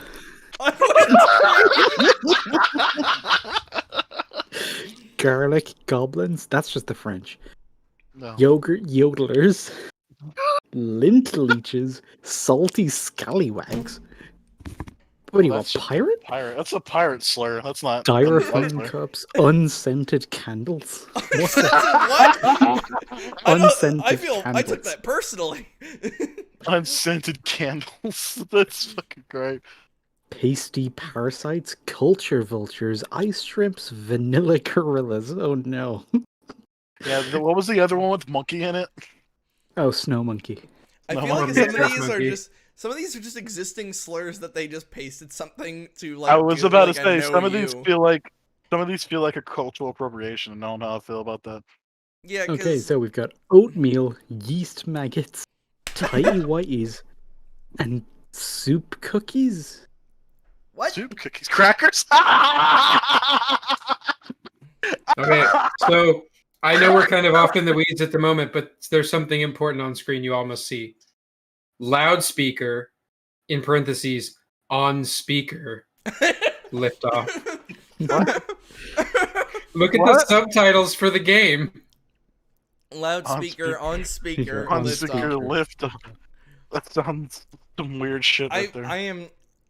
I love video games, man. I think it's great. In terms of, like, I love film, but I almost would want to say, like, in terms of where I excel the most with narrative analysis, I would want to look at fucking video games the most. Video games are fun. Video games are fucking fun. They're Video games are other insane. shit. Video games are the future. Future's now, old man.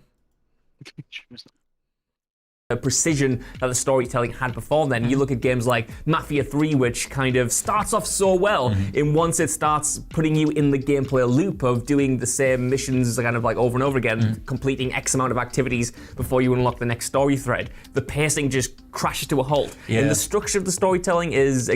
So this might be one of those times where pacing might actually kind of work, because pacing is normally linked to gameplay. So... in the sense that Saints Row 2 is a good example of this. Saints Row 2, you pretty much need to do side missions in order to gain enough respect to then do the next story thing. Like, But that is a in bit of a Saints- pacing problem, depending on But what in side missions you do go on.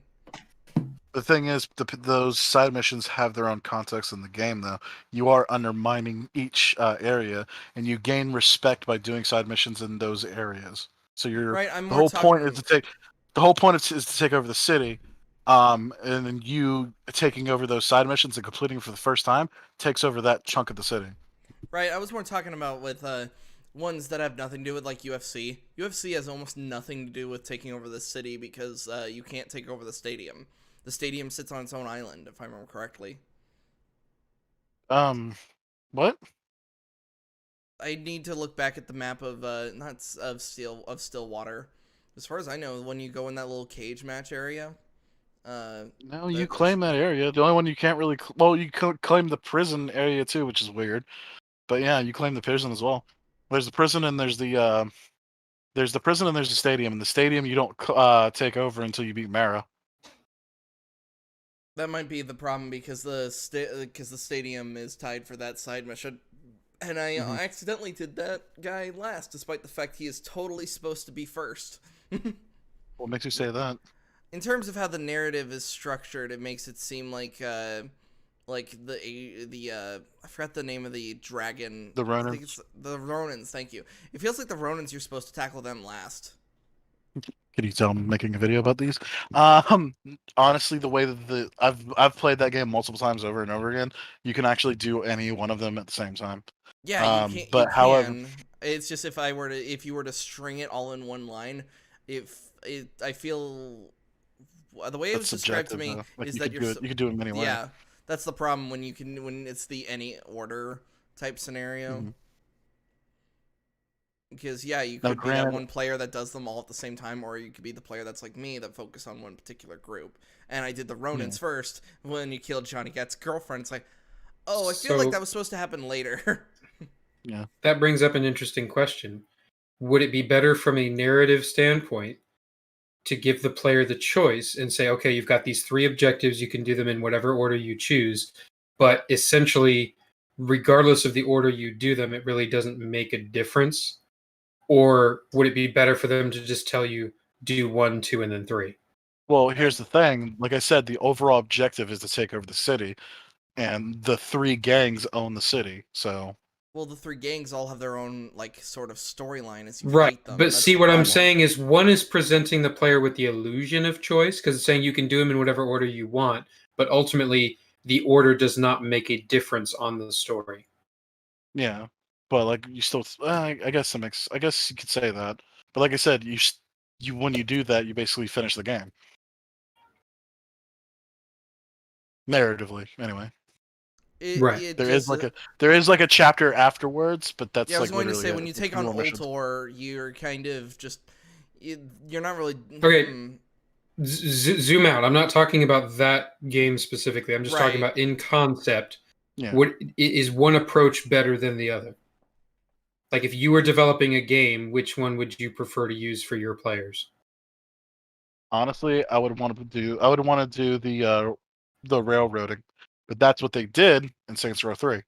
And Saints Row 3 has the same 3-act like structure or whatever you want to call it, or 3 gang structure. Holy shit! You okay? Yeah, just dump something in my lap. Okay. Yep, give me a minute. I think he was like, keep talking, but just give him a minute to respond. I know, but I was worried something happened. Like he probably just spilled a drink on his lap. He just said. Fair enough. But in Saints Row 3, it has the same thing where you have 3 gangs that control the city. However, Tackle them instead of one at it a time. being, well, no, you tackle them like sequentially, and it actually has a 3. Like it actually has the like structured. You take down the fucking Morning Star, then you take down the Deckers, and then you take down the I forgot what the fuck the other guys were, the Luchadors. I love the fact they're called the Deckers because they're basically a hacker group, and the fact they're called the Deckers with the reference to Blade Runner, it makes me laugh. Makes me smile. Yeah, like, all the crazy shit that they do too. That, like I said, so there's gonna be like I'm gonna talk about Saints Row 1 and 2 and mention that Saints Row 2 is like my personal favorite in the series. But then like I'm gonna have like this big fucking opening for Saints Row 3 because Saints Row 3 is where the Saints games really fucking like took their own fucking identity, and that's honestly, like I said, that's one of the best games. They're fucking like I would put Saints Row like 3 in like the top 100 games of all time. Like the problem easily. There's a problem with 4, however. 4, however, just 4 became goes referential humor, and well, I wouldn't say that. But 4 fucking went crazy. 4 is super like fucking referential humor. It's a giant Matrix ripoff, along with superheroes. Yes. And... Well, I mean, it's referencing superheroes, so that's bad. Like, I don't understand. No, I'm not saying no. It's like because there's did you beat 3? Yes, I beat 3. So yeah, you remember there's like a whole fucking beat 'em up in the game as well. Mm-hmm. So is that a reference to Final Fight / It just fucking, feels as opposed to 2, which is my favorite in the whole series. Referential humor is not in of itself bad because, like, I meant to point that out because you'd say Family Guy is just referential humor. You let the cutaways. Yeah, and that's why I was pushing back because I was like, Saints Row 4 is way more than that. Mm-hmm. From a surface level, it is a lot of referential humor. The writing can actually be really good at times. Yeah. I will like one of my favorite things is when you actually find Shandi in her little thing, and you think it's a personal Johnny. hell. Yeah, because it's the plane. Yeah, it's the hell where she couldn't save Johnny, and there's this like where the little I don't remember if this was DLC or if this was just a personal mission of reuniting Shandi with her like old self, basically. No, that's in the game because that was in the trailer. That was the trailer. Like they split up and it goes, "Whoa, this is getting weird." Man, I love that game, dude. That game's great. I preferred Saints Row 2 Shandi over Saints Row 3, but I get why she is like that. She is like that because Johnny was fucking murdered in front of, well, not in front of her, but essentially murdered in front of her. Yeah, and that's, do you remember what she was called if you wanted to call her as a homie? Mm-hmm. Fun Shandi. Yeah. There was in your phone Shani and Shandi and then Fun Shandi. And yeah, I loved Fun Shandi. She was great. Again, limited by what you have to do kind of to get there. For me, Far Cry 5 is another example of this as well. I really like the setting. Again, I like the world, I like the mythology. I even like the bad guys you're facing up against. But because you can attack that game in more or less any way you want. You have the entire open world and you have your lieutenants to take down. There's no kind of inherent sense of escalation or kind of structure to it. You are doing sort of the same things, and the game can't really... Hold on, no. So the fundamental problem when you would separate something like Saints Row to Far Cry 5. Far Cry 5, when you get to a certain progress, the game just stops because the lieutenants you're fighting kidnap you. They just flat out kidnap you and interrupt the main gameplay loop so you can do a mission. It gets really annoying because you don't really... At some points, you don't really tackle it at your own pace. They drag you away. I was accidentally doing... the sisters stuff while I was in the middle of doing the brother stuff, so I felt really jarred when I got kidnapped by the sisters' forces. I was like, okay, I guess fuck me. And like with those Saints Row, like when you're doing those stories, like those stories are like there are their own things. There's crossover with other characters, but they are indeed their own like stories. Yeah. And there is escalation as you get to basically the head honcho. Mm-hmm. flex its storytelling muscles Yeah. because it has to accommodate what the player is doing and kind of how it's chosen to present its Which story. like ties into all that stuff that came out of GTA 4 about ludonarrative dissonance and how can an open world game even tell a really good story, because it's like, again, Nico's story is actually really fucking good. The problem is that, like, so Nico is a very dark protagonist compared to everybody else we have gotten in a Grand Theft Auto game, even Yeah, he's after very removing honorable. that. Yeah, because he doesn't want to do this anymore. Yeah. He wants to move past this to the point that when Dimitri kills your fucking girlfriend, you go on a murder spree. It's just God, it's been a minute since I played that shit. I'm probably want to go the back thing and is, do that. like, yeah, separate Nico from GTA 4. It'd be very hard because Nico is so important to the narrative of GTA 4. Yeah, because it's more of like it's a really cool like story of like an immigrant's tale or whatever. Yeah, it's So it like makes sense of like why he interacts with the way stuff like that, because he's brand new, because he is brand new. and also compared to other GTA stories, yeah. What's this like? Compare him to CJ. CJ isn't that serious. CJ like had a very serious opening in the sense that he's only going back to San Andreas because his mom died. Hold up. What do you mean he's not serious? Sorry, I'm so ingrained with the fucking memes of it that I'm like I'm trying Yeah, to separate don't it, forget. and Don't forget. Don't fuck up the memes with the actual game. See, as much as I Oh, kind of shit. like Here looking we go back, again. as much as I fucking like looking back, I kind of hate San Andreas. San Andreas' story is still pretty fucking solid. Mm-hmm. It does meander at certain points, and it gets a little fucking weird. Like the whole fucking Officer Tenpenny fucking Oh, I didn't know Saints Row 3 came out for fucking Xbox Series X. That's crazy.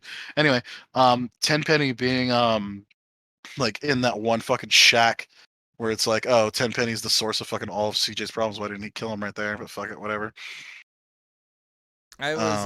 Sorry, yeah, it was divulging in meme material.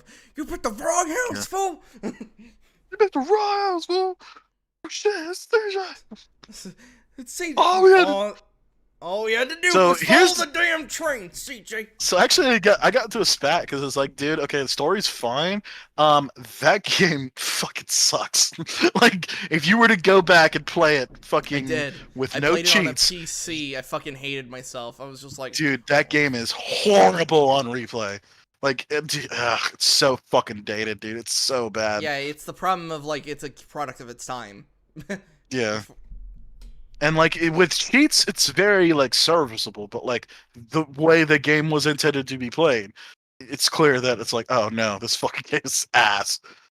So let me bring it back to. So there's got to be somebody that's like having a lot of fun and basically doesn't care. Because I don't want to go to 5 because 5 is where they learned from their mistake and introduced Trevor, which is the exact opposite of the problem because Trevor's having too much fun with what you're doing.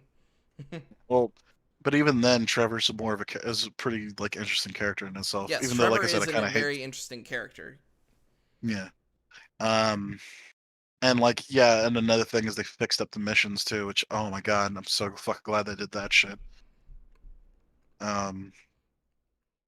But yeah. Saints fuck. Grand Theft Auto 5 really did step it up in like a lot of good ways, but Yes. go back and playing the older games, it's fucking trash. I Like mean, Vice City. the problem with Well, Vice certain- City actually kind of holds up, but I was- San Andreas is particular is pretty shit. I was about to compare gameplay from 4 to 5. So, driving of 4, I much prefer that because it feels like the cars have weight. The problem being is in 4, it feels like they have too much weight. Meanwhile, in 5, the cars have no weight. Like, when you're driving in 5, you could easily ramp like a fucking off-roader 75 feet in the air and then land perfectly fine. I would still say the driving mechanics are really fucking tight, though. They're tight. It's just like I said, the cars have no like.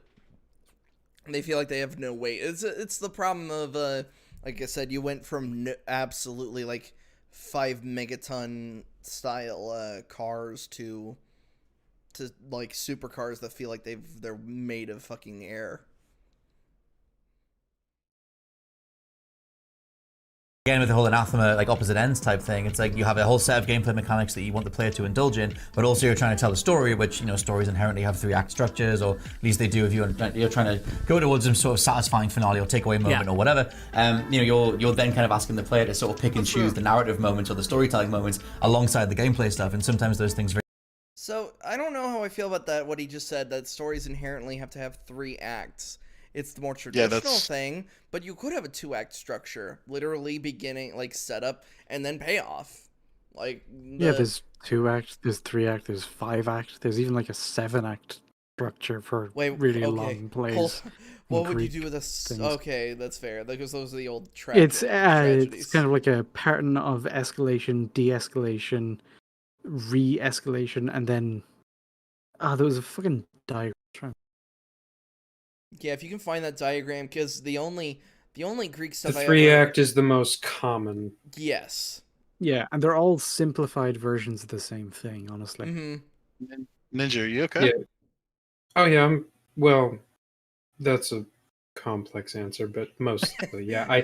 I ordered food for dinner, and I had a fucking like a pretty good size ice cream dessert milkshake thing, and just apparently clipped the straw or something and just dumped the whole fucking thing in my lap. Oh no.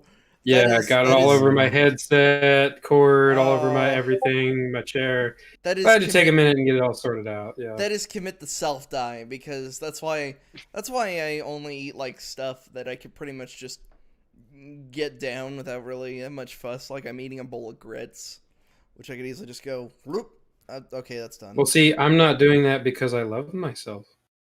Well, I'm also I'm also hosting a podcast. Oh, I'm just here. I put the diagram in the chat, by the way. Yeah, this looks complicated. What the fuck is a pitch point? It's really not, because okay, you got your hook, which would be your intro, which we don't even put in the 3-act structure because you just obviously need it. We don't make a point of it. Plot point 1 would be the escalation. That would be the call to adventure. Then pinch point 1 would be the introduction of the conflict, the central thing that the protagonist is going to be coming up against. Midpoint is usually when they've gone on whatever arc. Pinch point 2 is the second act low point. Plot point 2 would be the beginning of the climax, and resolution would be the final battle of the epilogue. It's like you can just take this and map it on. It's just different ways of expressing it. Fair enough. I feel like in theory you could have like a 14-point story structure if you really wanted to. Oh, just have like a bunch of these taped together, and it's like, oh god. Yeah, I guess so. That's what the MCU basically is. That's like essentially like this idea of telling a gigantic story. I was about to say, is there a movie that you could point to that's not a trilogy or a series? Well, I was about to that's with a not 7-point story structure. Oh, I mean, it's just a theory. It's a diagnostic thing for story structure. You could, in theory, make this apply to almost anything. The same way you could take a 2-act structure and apply it to almost anything, because the lines between where acts begin and end is usually pretty arbitrary. It's not like, back in the day when plays would literally have a guy come out with a fucking placard saying Act 2 beginning.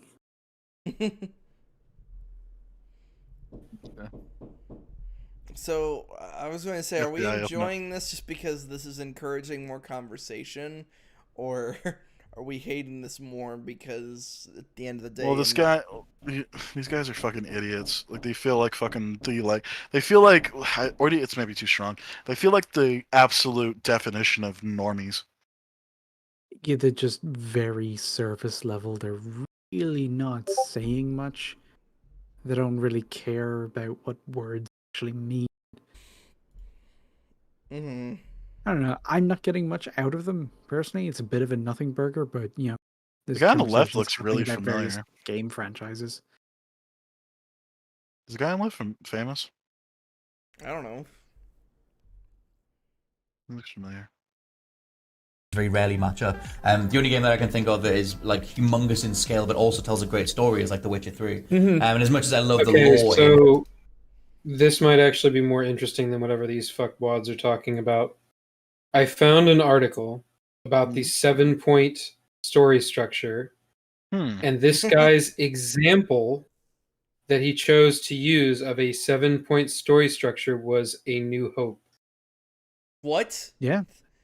A New Hope is what a lot of people use when they're trying to describe either the hero's journey, any kind of plot structure, because it is like the most formula-based story you can think of, which is a good Right. thing. It's a very good thing to hold up that you can reliably think that everybody's seen, everybody's familiar with, so it's a good example. Hey, Slur gets a cookie. Wouldn't you know, Joseph Campbell himself got name dropped in this article. Hey, there you go. Fair So, enough. the It's just hook when or the opening is Luke Skywalker chilling out in his little desert farm. Right. So basically all of those scenes. Which is weird For because the the beginning of inciting incident / the point of no return, which is their number 2, Luke meets Obi-Wan Kenobi and learns about his father, then returns home to find his aunt and uncle burnt to a crisp. No, the Okay. inciting incident is the fucking hologram from Leia. That. Well, that's the point what of no the story's return. for. No, that's the call to adventure. She's literally calling him to adventure. Right. The inciting incident is, the thing that actually makes him do it. So Yeah, the and like inciting incident would be him getting those particular droids with that thing. That's the Right. event that puts everything else true. in motion. That's Then true. he gets the call to adventure, and then he gets past the point of no return. Well, but then it's his interesting home because is his burned down. Yeah. his next And his Malin. next thing is the pinch number 1. What? What was that? I have no idea. 15 point structure. Jesus Christ.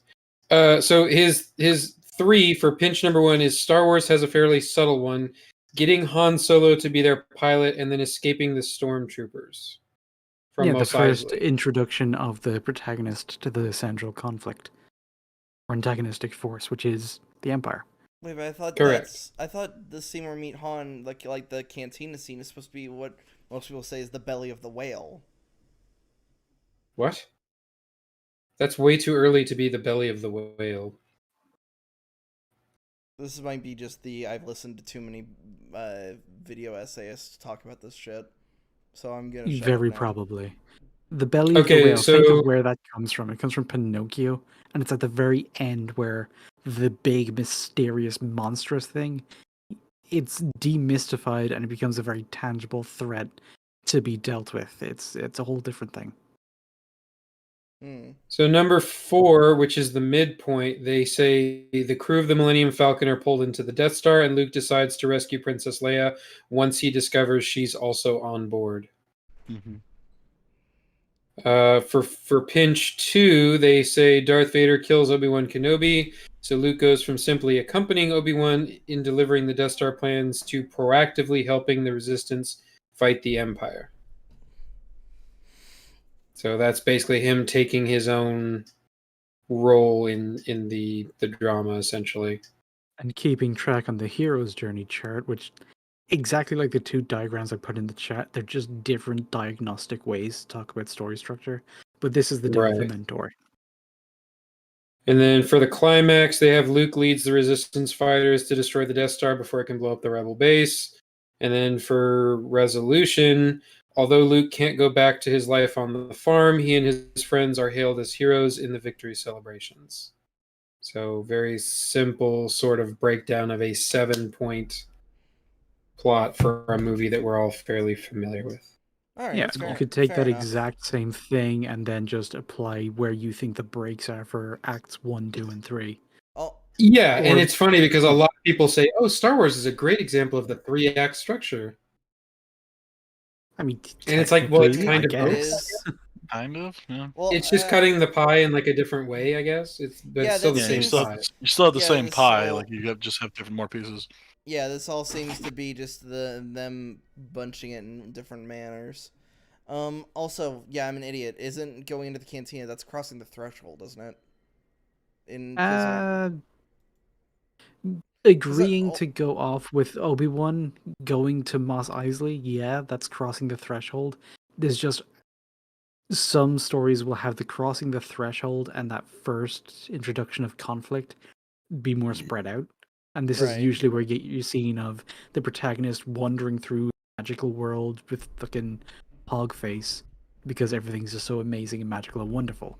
And then after doing that for a while, they'd be introduced to conflict, and you get that in Harry Potter. You go shopping. Mm-hmm.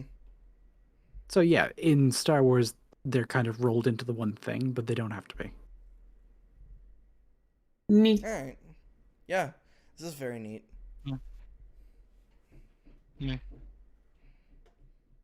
Elder Scrolls and things like that, they're things that you have to go looking for, like you said.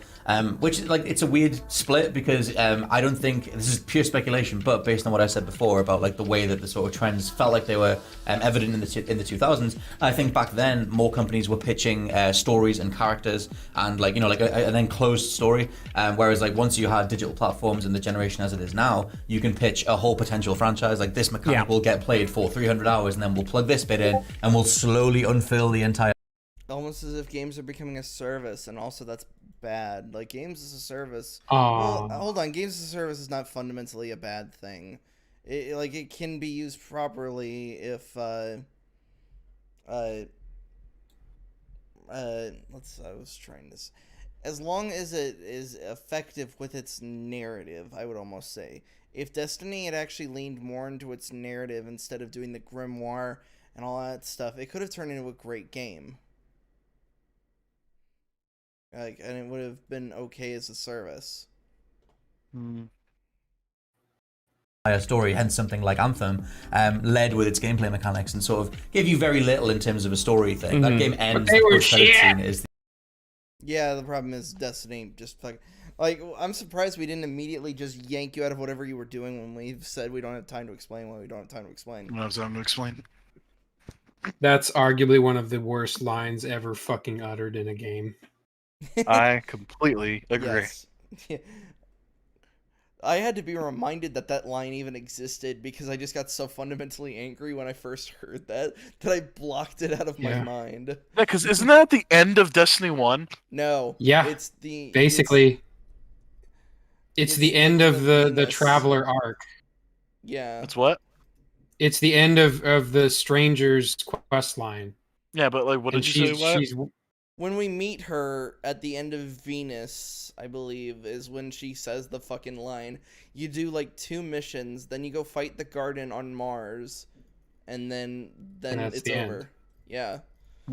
It's still. That's what I'm saying. It's at the end of her quest line, but it's basically right before the final boss. Yeah.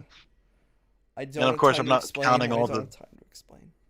And I'm not counting all the fucking crazy DLC. I'm talking about like if you played the game day just 2, the base that's where you game. get. Yeah. She God, says that line, and then she basically gives you her fucking gun. Which is it's all right, I guess. Once you can finally turn it into an exotic. I believe you can turn it into an exotic. I don't know. I'd need to ask somebody. Don't say his name. narrative pull or the storytelling pull for the future of that entire world, but you get that at the very end. Yeah. And so it's like I think we've come kind of full circle, and I think a lot of the big corporate and the AAA companies are realizing that they can sell gameplay more than story. And something like God of War, Red Dead, they're more like the anomaly. The vast majority of what makes the most money, and even something like Anthem at $100 million, which sucks, is that they're realizing that people want the gameplay. Definitely, the yeah. Divisions, the Ubisoft games, like whatever. And I think that does come at the sort of, Again, Hold on, this this feels is why really we fucking view- insulting Yeah, it because of their references to the arcade stuff. Because arguably, arcade games were designed with that same concept. It was all gameplay and no story. And that was okay. That was fine. Everybody was okay with that because of what they were. But then when you made the shift from arcades to home consoles, that gimmick wasn't cutting it anymore. Like, there were still some games that released that were the same sort of arcade style, but people wanted more. They wanted, home movies were also becoming huge at the time. You got to think about, VCRs becoming a more common thing, and a VHS tape was no longer $100 a pop. Yeah. So when home media became a lot more consumable, people wanted stories at home. They didn't want to go to the fucking arcade or the theater anymore because that shit was expensive. But I mean, heck, even like as a guy who was in Dave and Buster's a lot of arcade games actually had stories. Like all the Time Crisis games had like a narrative that you went through. Yes, but most people didn't give a shit. Yeah, but still, there was a story there. You know what I mean? It wasn't just like shoot gallery. Like you guys had a progression of That's events true. that you went through. That's the thing. A And lot how of and They were typically just very simple. They were very, Yeah. because the idea was you were to be able to experience them in like a couple hours at most. yeah. hmm Sacrifice of a maybe not like a great story, but certainly a contained, cohesive story. Like you said, a game like Anthem is supposed to be this games as a service thing where story is plugged in and you experience it almost like a comic book or a TV show. And I think that's kind of the biggest change. But back in the day, games- The problem with Anthem is they had no fucking plan. What was the back in the day though? I want to hear this. used to sort of emulate 10 years younger than movies. me, Yeah, back when I was 5, games used to emulate movies more than they did any other medium. But now I think when it comes to storytelling cues, it's more closely I don't tied understand to that. comics or TV. They still do, depending on who you ask. Fucking. And I was about to say, I don't understand that. They're emulating movies in what way? Like because they have moving pictures in them? Well, I was going to say. Like- depending Well, on I if- think what they're movies- trying to say is that the games had sort of a to B to C storyline. You played through the content, and then when the content was over, there wasn't like a multiplayer or a service. The games as a service wasn't a thing. Yeah. Even the best games, once you played through and got to the ending, they were done. Yeah. That was Well, I it. mean, well, I was about to say I keep forgetting we're dealing with fucking super normies though, so like they probably don't Like even realize what they're DLC saying. wasn't a fucking thing, you know what I mean? Like it just wasn't. It's why You'd I be can't tell. psyched as fuck if the game had New Game Plus. It's why I Yeah. cannot, for the life of me, tell if these guys are closer to my age or closer to everybody else's age. Yeah. I think they're closer to your age. Well, I can't even call myself a normie. I only play some of these normie games just because they're there half the time.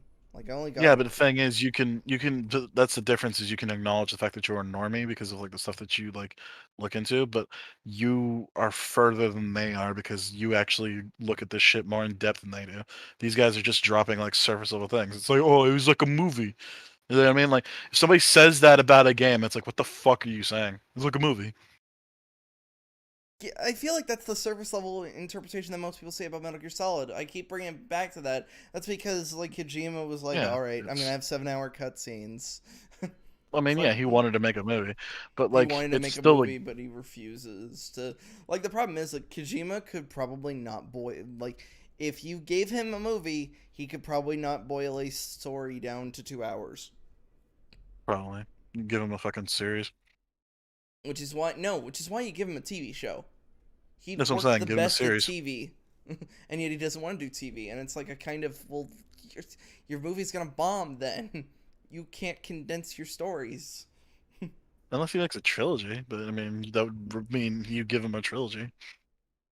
Talk about a guy who threw away fucking millions of dollars of fucking shit just because he didn't like something. Mm. The whole fucking thing, the whole fiasco where he like threw away all of this fucking chick's compositions or whatever for music, and he's like, "Fuck this! I don't like this. It's gone." So wow, okay. Like so, it is a weird thing because like Konami's always portrayed as the devil, and rightfully so. But I do believe that they did do some good stuff trying to rein him in. Yeah.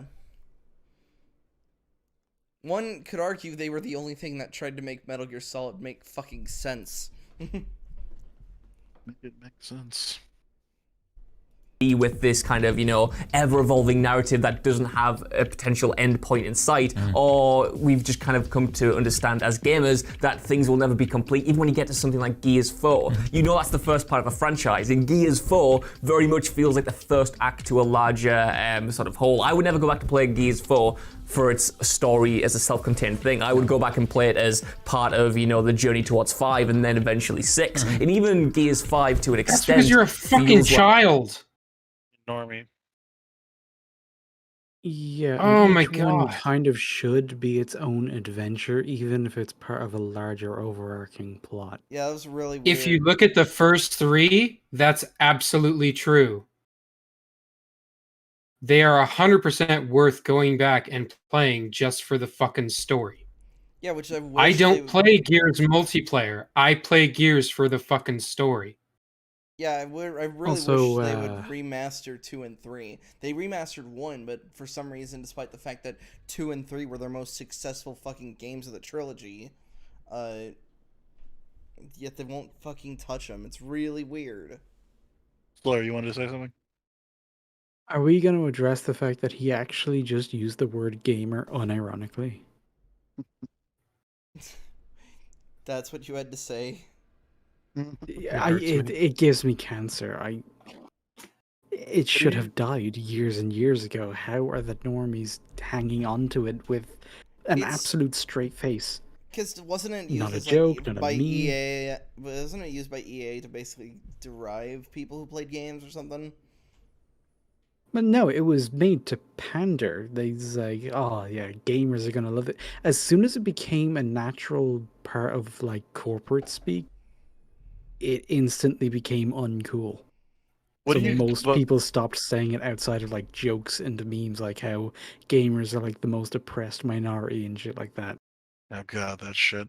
Out Like of curiosity, no one though, unironically calls themselves a fucking gamer anymore. well, I mean, like, what would you consider? What would be What would a you call second yourself word then? for it? Yeah, because I don't consider myself a gamer, but like You've I don't. never needed a word for it. You don't need a word for moviegoer or series There watcher. is a Cinema there is snob. a Well, word. not cinema snob, I was about to but say cinema-goer. there is a word for that, moviegoer. Yeah. But that's Like, just that is a literally label that you can So say. yeah, It's like, yeah, I'm a game moviegoer. I player. like a book reader. Like, I like to read books. What's the word? Fucking studious or whatever. There's a fucking word for it. I just can't think of it. But Right, I but mean, you're there doing the is. thing though where you just made gamer as an identity is redundant because when you look at any other hobby that people who play games also do, they don't need that treatment. It's like you can just say you play games.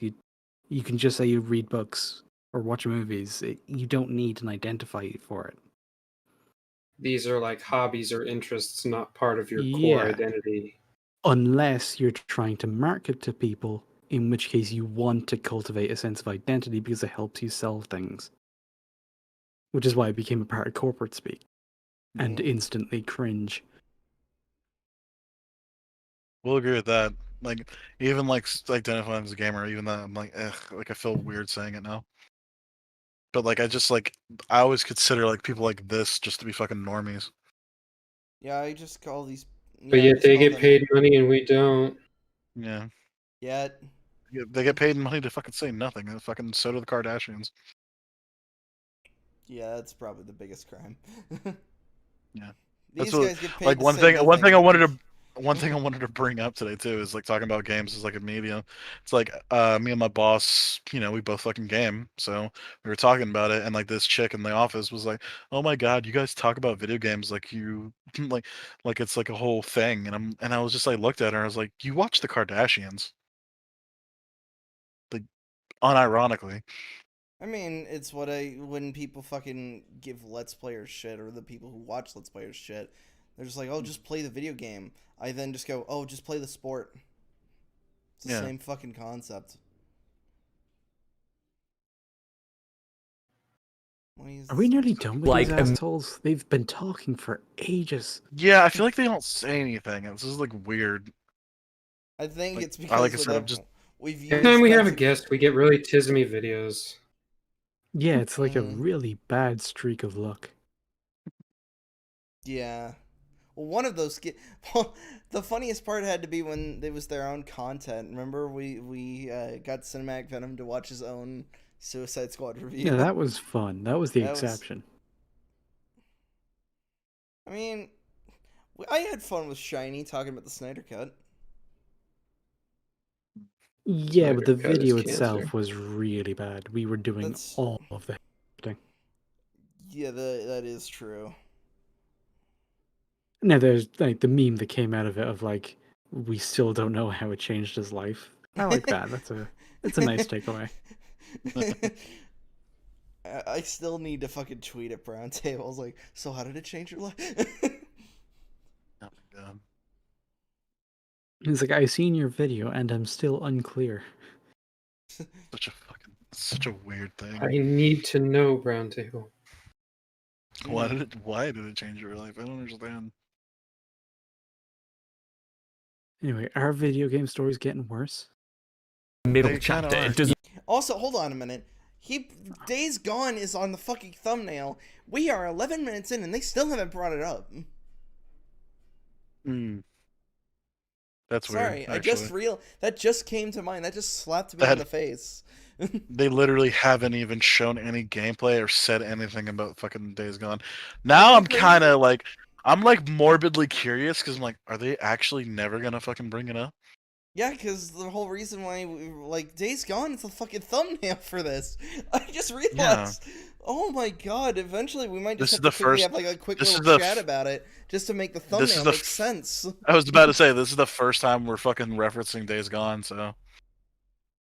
doesn't feel complete by the end of it. You feel like, you know, there's still more to come and that you're not getting the whole picture. And I guess that sounds stupid, Josh. Of course, you're not going to get the whole picture when it's part of the franchise. But what I mean is, even in isolation, the story threads there, it doesn't. It's to be continued. The threads aren't, you know, started and ended in that game to be picked up and evolved further. It's one long thread that's teased out. Because it's a huge financial risk to close off your story. Like, you never know when sequels might be coming back around, especially if they're trying to establish a platform of content or whatever. Like, every major publisher wants you to play that game forever, and they obviously want to monetize things and put different sort of methodologies in place to do that. One of the only examples of a high-profile game that completely answered everything, left one thing on the table for a sequel, was Horizon Zero Dawn. I do not like Horizon Zero Dawn, but I will also admit I have not finished it. From what I have played of it, I have not been enjoying myself.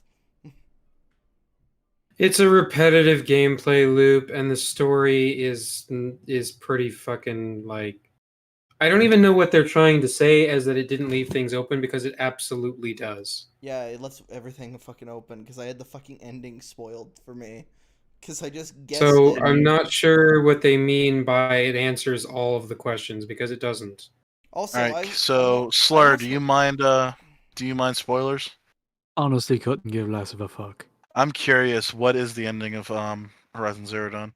So basically, you've been told that, like, the world is only so big that that you can't get to other areas, and you can. Like, there's other shit out there. And the implication is that your person has the ability to control the machines because she's related to or a descendant of one of the original machine creators. And then the twist was that you're actually a clone. Like, right. Like, you are one of the original creators, not just a descendant. Like, yeah, you're literally created by the machines. It's really dumb. I honestly would accuse Horizon Zero Dawn of false advertising. It only advertised the robot dinosaur fights, and yet you fight humans for most of its story. Fighting the dinosaurs is side shit, and that really bothered me. That was literally the one thing that I was sold on when I looked at that advertising. Yeah, there's like I think it's in the intro cinematic or one of the cinematics fairly early in the game where you end up like shooting a dinosaur or something, but it's literally like a cinematic. It's not part of the game, and then all of the rest of it is like side shit. The only dinosaurs you really have to interact with are these tall giraffe fuckers, which basically serve the exact same purpose as the lookout points in Far Cry or in Assassin's Creed. Yep. You have to climb to the top of them and scan so you can reveal part of the map, and then voila. Yeah, and Like a lot of Ubisoft games are exactly the fucking same. Yeah, I hate it when They're- somebody says like they used their lookout points to great advantage when it's just like, no, it just fucking moves, and you may or may not be missing a certain piece of equipment to finish climbing the thing. That's weird. Like fundamentally, It's- it is it- exactly the same. Yeah, it's just Assassin's Creed or Far Cry reskinned. That's all it is. They're all basically the same fucking game. It's why It's really yeah, that's really disappointing. it's really fucking I would like they like it managed to basically its advertising was the idea that like while you're fighting this stuff you have a multitude of like traps and tripwires and all this stuff to use against it, hitting vital points. You can do that, but it's not the point. Well, and the weird thing is, like Horizon Zero Dawn, especially for some reason that I genuinely don't understand, gets put on like this fucking pedestal It does compared to like It's- all the other Ubisoft games, which again are basically exactly the fucking same. But it's like the fans of this game are like, "Oh my god, it's a fucking masterpiece," and it's like, it's really not though. Hang on, it's is in the right- Horizon oh my Zero God. Dawn the one where you're the ginger cave woman with the robot Yes. dinosaurs? Hey, Yes, you got it's it. Yep. Oh that's my the one. god, that makes describing. everything you guys have been talking about sound even more fucking stupid. God damn. Yep. Why? What? Where were you a minute ago? yeah, we were But no, talking I about this just game. we've been talking about Horizon Zero Dawn, but I didn't really remember which game that was. So in my Oh, head is okay. like, I was mixed between Dead by Daylight and fucking Detroit Become Human. I was trying What? to place what this fucking game was, and I was just That's way an off base. And interesting- then that's an eventually interesting it's like, goalpost. wait a second. Dead by Daylight with robot dinosaurs would be pretty fucking sick. And also, robot detectives Yes. to solve the dinosaur crimes. My name is Connor. Daylight Become Human. I like to Detroit become Dino. Become Dino. Detroit become monkey. Oh no. The end of that game, like Aloy 99%. dead. Aloy is What? a shit protagonist. I don't She like really it. is. I thought you said Haloid. I was like, what? We talking about Monty? Chill. No, her name is Aloy. Yeah, her name's. Wait, her name's Like, it's Aloy spelled- or Alloy? It's spelt like alloy, but it's But it's Aloy. pronounced Aloy. That's Yeah, it's Okay. fucking weird. awful. Of the biggest questions you had in that game were completely answered, like fully, like both in terms of full-on storytelling sequences, like expository Get it, sequences, though. like this is why this happened, became this, Metal Gear style of like this is exactly what Yeah. happened, plus a whole bunch of collectibles. Oh as well to flesh out. wow, you Do should be not- extra insulted, Wyatt. No. Did you- Metal Gear Solid Did you is catch that comparison? no. Well, you know do what? Not fucking compare fucking Horizon to Metal Gear because they are You know not what? the same. You know what? You know what that was? He's comparing it to Metal Gear 5. That's exactly what he's fucking doing. The one that is the most streamlined, not Metal Gear game of the fucking series. Exactly. This is like ultimate proof that these guys are fucking numpties and they don't. Because- we should stop this video. Because that's why I fucking hate this. The whole like, oh, like 5 is the best because it's got like the best gameplay. It's not a Metal Gear game. It is fun. I don't know, like, dude. Do we just want to watch like some Hunter x Hunter or something? Let's like watch this Hunter x seems- Hunter. Like, let's call it. Hey guys, thanks no, for tuning in. Hold on. We need to have a brief conversation on Days Gone to justify literally anything that we've been doing, including our fucking. Well, yeah, but I think I'm the only one who's fucking played it. I've played it, but I haven't gotten that I've far. watched That's my- why I was like, I would like How to. far is I've played it? Because like I've- 20 minutes or an hour does not count. Yeah, I've gotten like 2 hours in. I don't that's think why- that counts. I've Yeah, watched I my was going to uncle ca- play that shit for like days. But I was just gonna basically like bring up how I do kind of like our protagonist, despite the fact he's supposed to be like a massive piece of shit, and also. I know. Can we just? Hold on. That could potentially be an interesting conversation. Why do you think he's a massive piece of shit? Oh, interesting. Just the way he's been acting towards other people, but I understand why. It's the fucking apocalypse. You don't survive by being nice. Is he Joel? Uh, Is he Joel Whitwer? yes and no. Okay, so he's a a hardened person, yes. Yep, He course. will look out for people that he knows. He's not going to put his Right. life on the line for fucking strangers. And the biggest Just watch it, comparison, there was a comparison made because especially by Donkey, that was Last of Us 2 was better than Days Gone, which even playing 2 hours, I can fundamentally say that is not true. Days Gone, it feels like it plays better. Well, number and one, the I've enjoyed story is story. better. It's Number two, awesome. the gameplay. Yeah, I was gonna say both are better. Like it has a better story and it has better gameplay. So Let's end the stream with an interview with Sam Witwer. yeah, come on, Sam. I feel like just We're here pick for a you. random interview on YouTube I mean, with I Sam could play Witwer. I could play Have that him moment. talk about The No, Walking Sam, Dead. if you're watching, pick up the phone. Jump on the Sam, call. please. I love mean, The I could- Apprentice. I loved Force Unleashed. Come talk to me, I man. mean, I could play that scene where he's talking about how We're where, all in the mist. where Sam Witwer is basically saying, "A Last Jedi fucking sucks." Dude, if they ever do a fucking Days Gone show and they don't cast him, I'm gonna be fucking pissed. That'd be so weird considering he was the motion capture and the voice. Sam, Yeah. I loved your acting in Gamer. Come on. Do it. Yeah, he was in Gamer. It was weird because like I feel like I was the only person who was like, "Wait, is that The Apprentice?" There's a moment in that movie where the lady's talking to like her social worker or whatever in like an interview room or whatever. The social worker is Sam Witwer. You just Nice. just Galen Merrick. Just I hanging went out. to the theater and watched that movie with my parents. Can you imagine how awkward that was? Oh yeah, what was the fuck? Oh my god, what was the fucking name of the other game? Not the fucking prisoner game, but the other one. Fuck, I can't even remember. Real It was Life basically or like, whatever. yeah, Real Life Was or it Second whatever. Life? Second Life. It might have been Second Life, but it was. Yeah, God, but yeah. holy Well, the shit, that trailers thing's dark. only showcased the prison stuff. So I was The like, oh, action. this will be an action movie. Like this will be great. And then they had all this commentary on like Second Life, and it was like, oh my Oh, god. wow. So Yeah. our final recommendation before we, the final bullet point to justify all this is go play Days Gone. It is. I Yeah, will it's actually- really fucking good. If you don't want to buy it, I understand, but at the very least, it's worth a rent. If you can get it for free on PlayStation Network or Xbox Live, absolutely pick it up. It's phenomenal. Hold up, it's on Xbox? I thought it was only on PS4. No, it's on PC and PS4. It was a PS4 Yeah. exclusive. Is it not on Xbox? No, it's not on Xbox. No, you're I right. don't wanna- It's a fucking exclusive. It's I don't want to. fucking- I don't want to turn on my PS4. God damn it! It would be better worth than it just for that. Xbox. No, it's not. It literally is though.